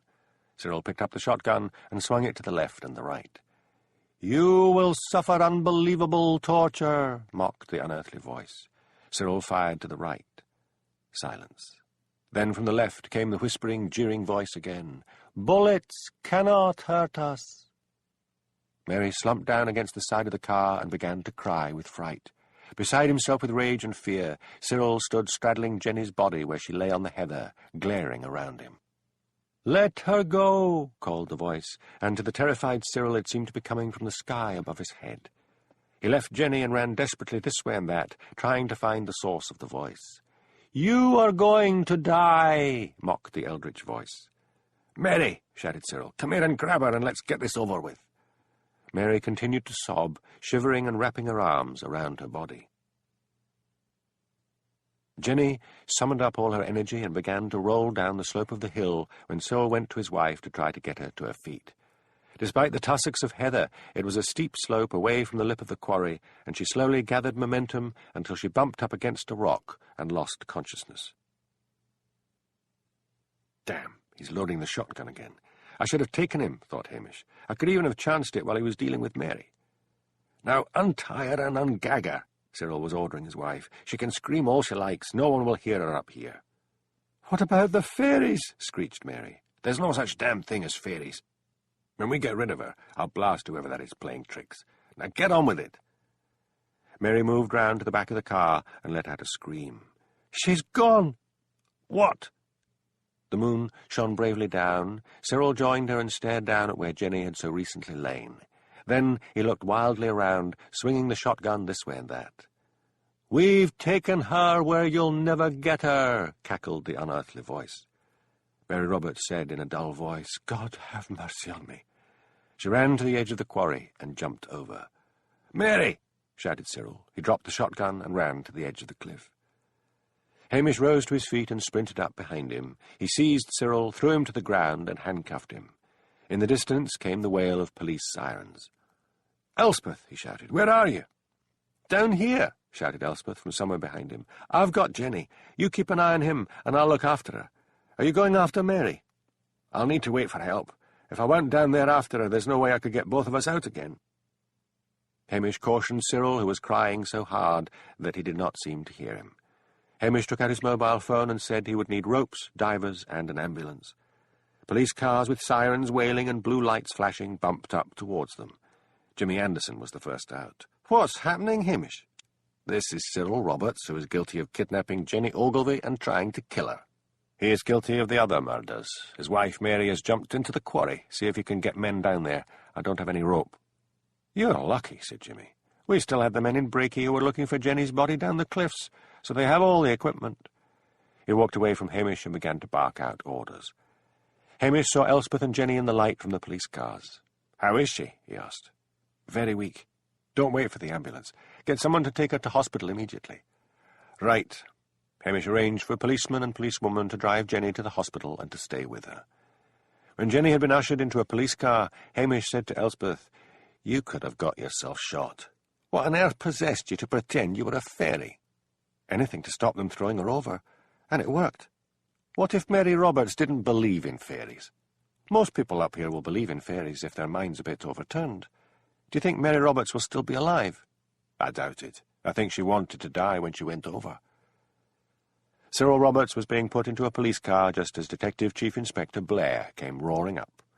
Hamish had to go through the whole story of how he had come to suspect the Robertses. When he had finished, Blair said, "You wait here to see if they get Mrs. Roberts out alive. I'll go with Cyril Roberts to Strathbane and question him." "Sir," said Hamish, "I think, as I solved the case, I should be there when he is questioned." "You'll stay here and do as you're told," snarled Blair, already wondering how he could take all the credit himself. As Blair marched off, Jimmy whispered, "Don't worry, Hamish. I'll drop over tomorrow if I can manage and give you a full report of what Roberts said. And by the time that lassie of yours has finished her reports for the papers, everyone will know it was you and not Blair who solved the mystery." The night had turned chilly. Hamish waited patiently until the lifeless body of Mary Roberts was brought up from the quarry. Then he wearily went back to join Elspeth, who was sitting in her car with the engine on and the heater blasting. "Get me to the office," she urged Hamish when he told her Mary Roberts was dead. "I've got to send a lot of stories over to the Nationals and the agencies." "Won't it be locked?" "Sam gave me a set of keys." "How are you feeling?" "A bit sick. I was very frightened." Hamish hugged her, and then, involuntarily, he kissed her full on the lips. He emerged from the kiss with his pulse racing. "Sorry about that," he said hurriedly. "For what?" demanded Elspeth crossly, and set off down the track. Before he went to bed, Hamish sat down at his computer and filed his report. He felt bone-weary. He carefully skirted around his visits to Perth. After he had finished, he sat and scowled at the screen. The one piece of the jigsaw that was missing was why the Robertses had sent that video of the murder of Miss Beatty to the community centre film show. It just didn't make sense. The trouble with dealing with amateurs, he thought, it was like dealing with madmen. It made them so hard to catch. He yawned and stretched. He wished now he hadn't kissed Elspeth. It was time he had another girlfriend, but preferably someone outside the village, away from the gossiping tongues of Loch Dhu. Jenny recovered quickly from her ordeal, and despite protest from hospital staff, insisted the press be allowed to interview her. And so, although Elspeth had gamely sent out stories praising the acumen of Hamish Macbeth in solving the mystery, all that went by the board as far as the press were concerned. Jenny, with her black curls and big brown eyes, claimed to have worked out who the murderers were all by herself. She only felt a little pang of conscience as she described how by sheer female intuition she had arrived at the solution and then followed that up with a colourful description of her ordeal. She did not mention Elspeth's haunting. Jenny had learned from the minister's wife, Mrs. Wellington, who had called to visit her, that Pat Malone had simply taken off, even though he knew she was missing. So feeling rebuffed and diminished, she had decided to get as much glory out of her kidnapping as possible. One reporter, less seduced by Jenny's attractions than the rest, asked her, "Is it true that you were listening at the police station door whilst Hamish Macbeth was discussing the case, and that's how you found out about the Robertses?" Jenny blushed, but said, "I went to see Hamish, yes, but all I heard was someone with him, so I went away. You see, I had already worked things out for myself, and I had been going to tell him. But when I heard he had someone with him, I decided to investigate for myself." She fluttered her eyelashes at the reporter. "It was silly of me, I know, but at that time it was just an idea." Chapter 11. In winter, when the dismal rain came down in slanting lines, and wind, that grand old harper, smote his thunder harp of pines, Alexander Smith. The following day, Hamish received a phone call from Priscilla. "What's all this?" asked Priscilla. "Jenny's over the front page of every newspaper saying she solved the murders." "She was listening at the kitchen door when I was discussing the case with Elspeth. That's how she found out." "Elspeth? Oh, that little reporter. That your latest squeeze?" "Elspeth Grant is a friend of mine and has been a great help to me." There was a silence, and then Priscilla said, "So can't Elspeth put the papers right?" "The papers have got their heroine, and they are not going to change their story and say it was some boring Highland copper. Are you coming up soon?" "I thought of flying up to see Jenny, but I am too cross with her to bother now. She shouldn't have snatched the glory from you." "Well, the lassie's probably done me a favour. Any time I have even a wee bit of success, Peter Daviot starts mumbling about moving me to Strathbane." "But he surely knows it was you who solved the murders." "Aye, but he's driven by the press. What gets in the press is only what interests Daviot. Another thing, I am perfectly sure Blair backed up Jenny's story so that I would get as little credit as possible." "Jenny's parents phoned me today," said Priscilla. "They are now speeding north to take their daughter home, so she'll soon be out of your hair." Hamish wanted to ask her how her love life was getting on, and whether she was about to get married soon, but he dreaded what the answer might be. So instead he talked about the locals, about how he had to woo back his dog's affections because Luggs had spent so much time with Angela that he seemed to prefer going there, and how pleasant it was to settle back down to a less demanding life. "Why did the Robertses do it?" asked Priscilla. "Because their child wasn't their own." "I know that, but to commit 2 murders—" "I'll find out and let you know," said Hamish. "Jimmy Anderson is going to call and let me see a transcript of the interview." When she rang off, Hamish went out to feed his hens and check on his sheep. The air was cold and damp, and the wind had shifted round to the northeast. The long Highland winter was howling on the threshold. By faking references, Pat Malone had managed to get a job on the Dublin Mercury as a junior reporter. On his way to work, he stopped by a shop to buy cigarettes, a habit he had taken up after his flight from the Highlands. Although he was perfectly sure the Scottish police would not go to the trouble to extradite anyone on such a minor charge, he still felt uneasy. The shop sold the British newspapers, and there was Jenny's face smiling up at him from the front pages. He bought several, and then, after buying his cigarettes as well, stood on Grafton Street and read the stories. If only he had stayed, he thought bitterly, he could have basked in some reflected glory. Of course, none of what had happened to him was really his fault. It had all been just bad luck. After another 2 days, Hamish was just beginning to think that Jimmy had forgotten about him when the man himself appeared in the evening carrying a bottle of whisky. "Come, Ben," said Hamish. "It is not like you to be providing the whisky." "I feel you deserve it, laddie. I was getting damn sick of breaky. How you can bear living up here fair beats me."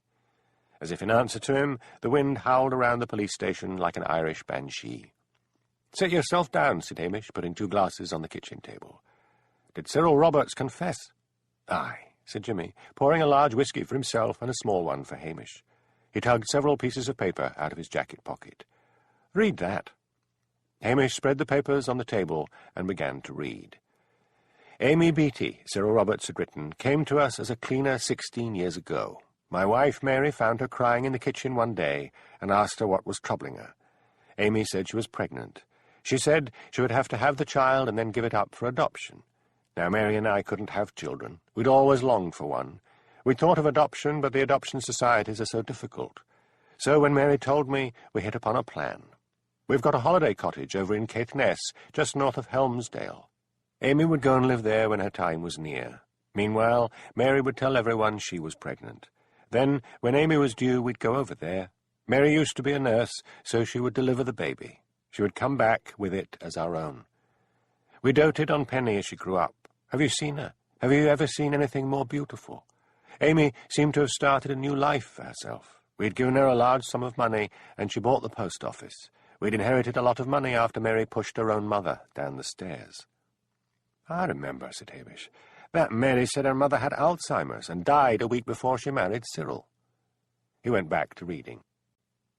And then one day, Amy Beatty turned up. She said she wanted Penny to know the identity of her real mother. We couldn't be having that. We threatened her, and we thought that would keep her quiet. But she went to Miss McAndrew. Miss McAndrew was hot for Penny to go to university, and Penny wanted a career in television. Miss McAndrew told us that if we did not make sure Penny went to the university, then she would tell everyone in Brakey that Penny was not our child. Then the anonymous letter arrived, addressed to Penny. The post was late that morning, and it arrived after Penny had left for school. We opened and read it, and we were pretty sure it was from Miss McAndrew.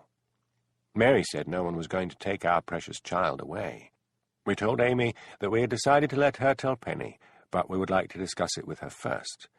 We went round to her flat. Mary put a strong sleeping draught in her tea, and when she was unconscious we hanged her and left that anonymous letter, knowing that Miss McAndrew would read about it in the papers and take it as a warning. Just to be sure, we took a bit of video film and sent it to her as a further warning.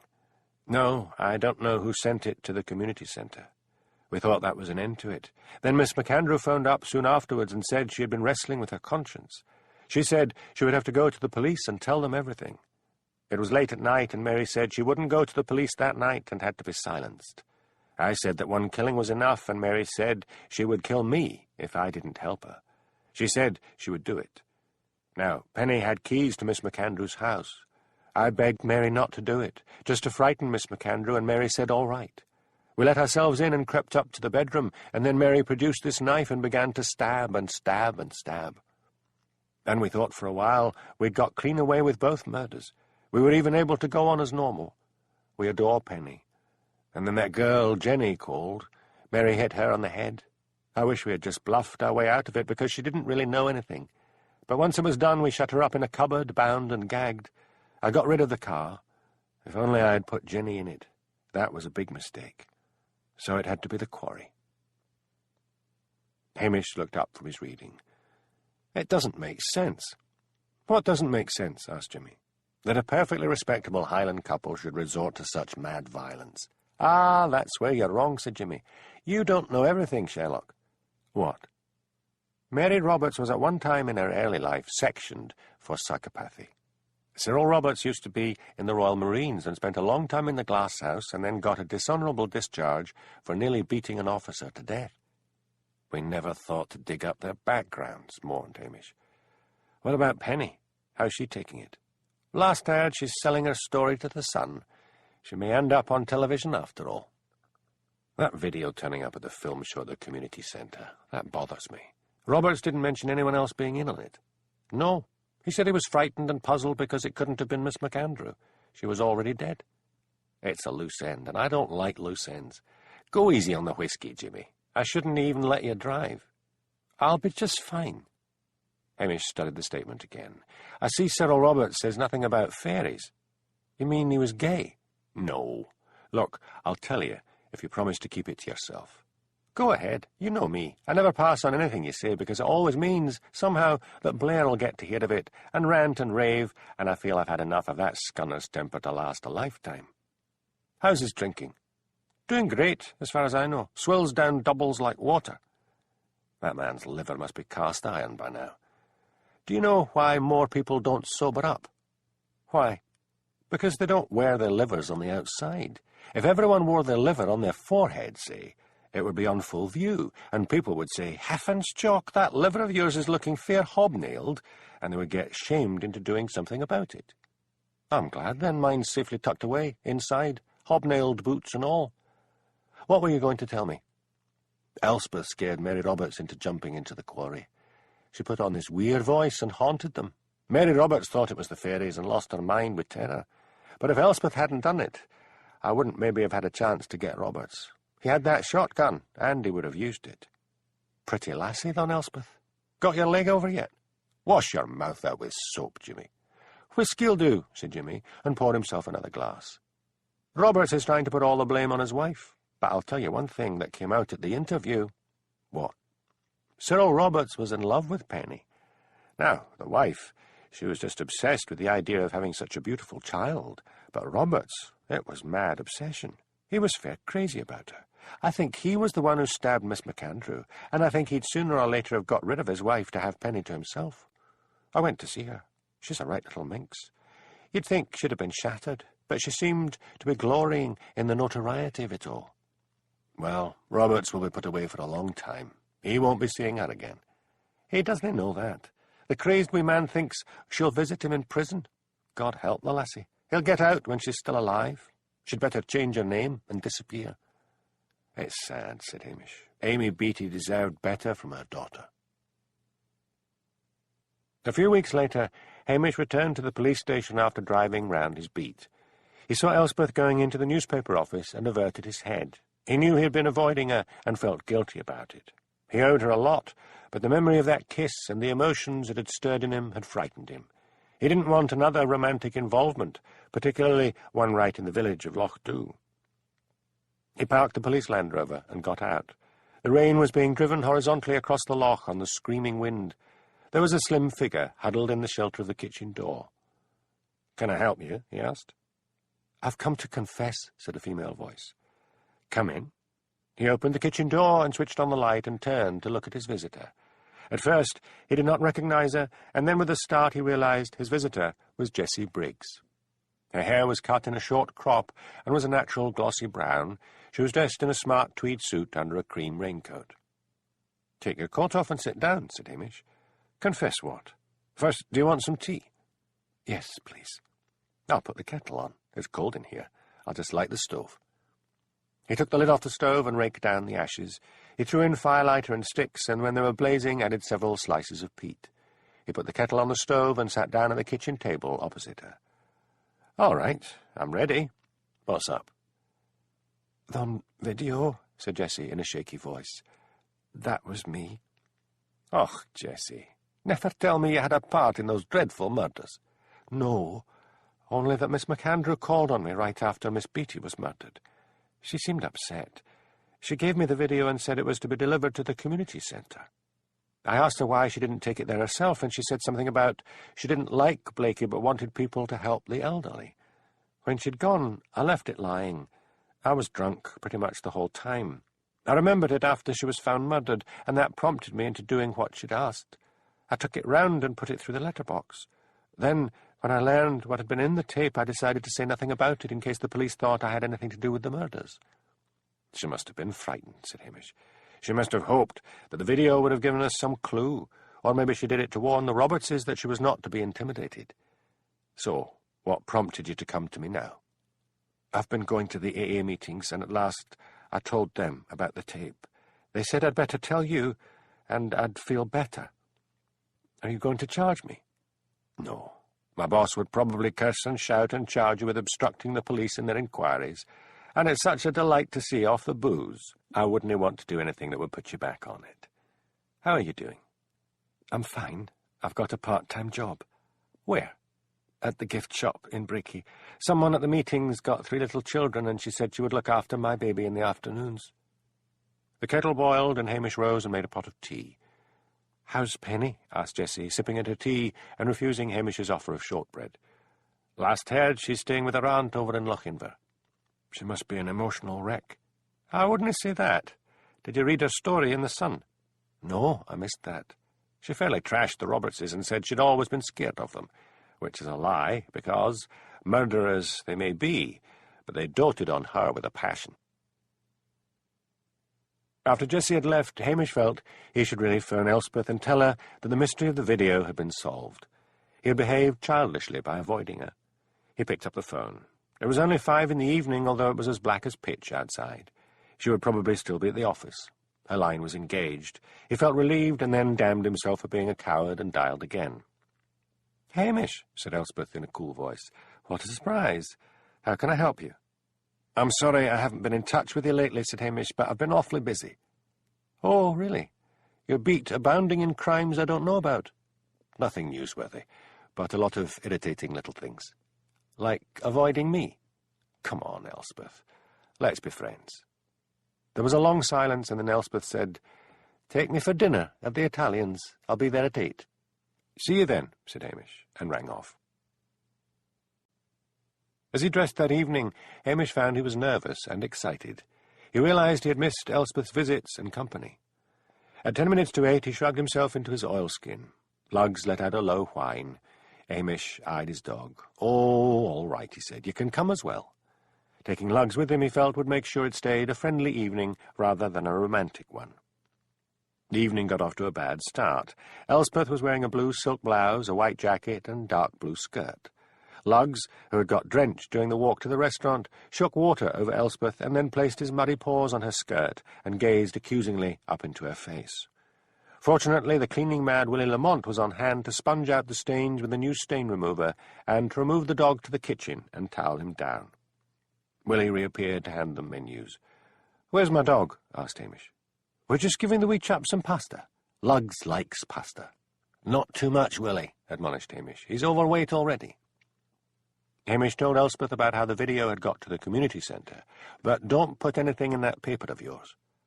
"I'm just glad Jessie's getting herself straightened out. Have you heard from Jenny?" "Not a word. But I got a call from Priscilla yesterday. She said she was seeing Jenny that evening. She said she had kept clear of her for a bit because she didn't like the way Jenny took all the praise for solving the case. Jenny will be back up for the trial and she'll make the most of the publicity again. Sam says Pat is working on a paper in Dublin. He must have forged a reference. Knowing that one, he probably forged several references." Hamish ordered a bottle of wine and told Elspeth all about Cyril Roberts's confession, and then somehow found himself ordering another. He felt relaxed and happy. "Did anything come from your appeal in the paper for the Old Folks Club?" Hamish asked. "Oh, that will be appearing in the next issue. Mr. Blakey is getting lottery money to buy proper cinematography equipment." "That's grand." Hamish studied her. "There seems to be a bit of worry at the back of your eyes, Elspeth. Anything bothering you?" "Yes," thought Elspeth. "An offer from the Daily Bugle, but I haven't made up my mind. It depends." The evening before, Jenny once more found herself in Priscilla's elegant flat. "I thought you would never speak to me again," said Jenny. "I was angry with you for taking the credit away from Hamish." "But I didn't," protested Jenny. "I guessed it all by myself. Hamish says you were listening at the police station door when he was discussing the case with Elspeth." Jenny blushed, but said hotly, "That's not true. Have it your way. Is Hamish keen on this Elspeth?" "Not really. They just seem to be friends. As a matter of fact," said Jenny with a toss of her dark curls, "Hamish rather fancied me." "Didn't sound like it when I spoke to him this morning." "Oh," faltered Jenny, "you spoke to him." She rallied. "Well, he wouldn't want to say anything about it to you in case he hurt you." "How on earth could it hurt me? Hamish is old history." "You wouldn't think so, the way you go on about him. In fact, you talk more about him than that fiancé of yours." "You're being silly, Jenny. Shall we eat?" Early the following day, Priscilla sat at her computer in the city, not really seeing the figures on the screen. She was suddenly homesick for Loch-Dhu. She was having doubts about getting married. Just nerves, she told herself, but she could not let go of the thought of going home. She rose and went in to see her boss and said she had just received a phone call that her mother was ill. The excuse worked, and she was free to go. "I can drive up and be there before midnight," thought Priscilla. Hamish and Elspeth finished their meal with 2 large brandies.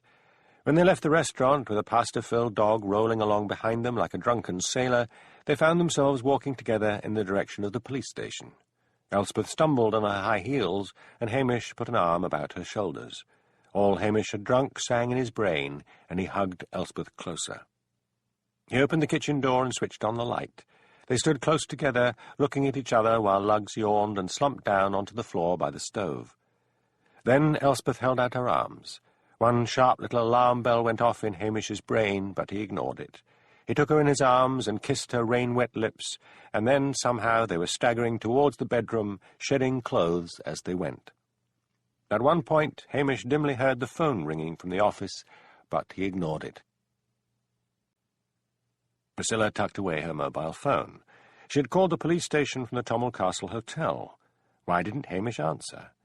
Then she grinned as she remembered all the times the lazy constable had ignored its ringing. He always said if it was anything urgent he could hear it on his answering machine. She thought of leaving a message and then, suddenly, tired though she was, decided to surprise him. She carefully washed and made up her face again. She went out and got into her car and drove down into Loch-Dhu. It was a filthy night.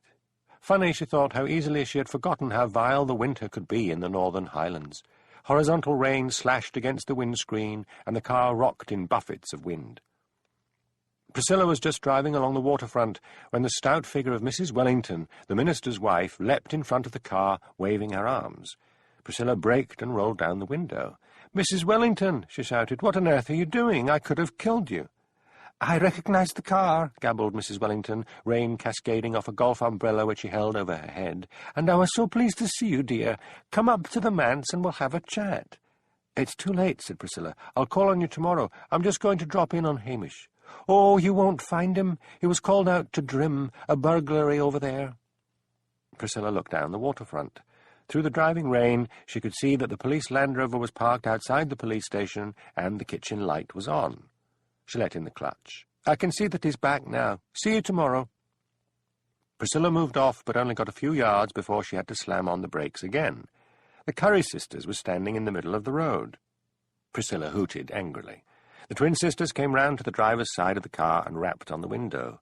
"What is it?" asked Priscilla, rolling down the window again. Rain was dripping from the plastic covering on their heads and onto their thick glasses. "We were so delighted to hear you were back," said Jessie. "I said to Nessie, we must ask her in for tea, I'm on my way to see Hamish." "Oh, I wouldn't be disturbing him this time of night." "The kitchen light is still on," said Priscilla patiently, "which means he's awake." "I wouldn't be going by that, said Jessie. "He aye forgets to put it out. "I'll see you tomorrow, ladies," said Priscilla firmly. She drove to the police station and parked her car and got out. She was just about to walk up to the kitchen door when a voice hailed her. "Miss Halbert and Smythe." Priscilla turned round. Archie MacLeod, the fisherman, was standing there. "I have had a fine catch of the fish. If you would be stepping over to my cottage, I'll let you have some." "What is up with everyone this evening?" asked Priscilla, bewildered. "I'm just going to say hello to Hamish, and then I'm going to bed." "I wouldn't be doing that." "Why?" "I just wouldn't," muttered Archie, backing away. Priscilla shrugged and went up to the kitchen door. It was unlocked. She pushed it open and went in. Luggs waddled towards her, his ridiculous plume of a tail waving a welcome. She bent down to pat him, and that's when she saw a shirt lying on the floor, and next to it a blouse and jacket. Priscilla straightened up slowly and stared. A line of discarded clothing was leading to the bedroom. She suddenly felt sad and silly. The phone in the police office was ringing, and then the answering machine clicked on. "Hamish Macbeth," boomed Mrs. Wellington's voice. "If you're up to what I think you're up to, you'd best lock your doors. Miss Halbert and Smythe is on your doorstep." The phone rang again. Priscilla waited, frozen. The answering machine clicked on again. "Och, Hamish," came Archie's voice. "I'm probably too late, but your Priscilla's at the police station." Priscilla turned on her heel and left the police station, closing the door quietly behind her. Feeling stiff, almost as if she had rheumatism, she got into her car. She drove slowly back along the waterfront, while the hidden eyes of the villagers sadly watched her from behind their curtains. That was Death of a Poison Pen by M.C. Beaton, read by Graham Malcolm. We do hope you've enjoyed listening to this Sound Library audiobook. For more information, please contact us at BBC Audiobooks America, P.O. Box 1450, Hampton, New Hampshire, 03843 1450, or call us at 1-800-621-0182.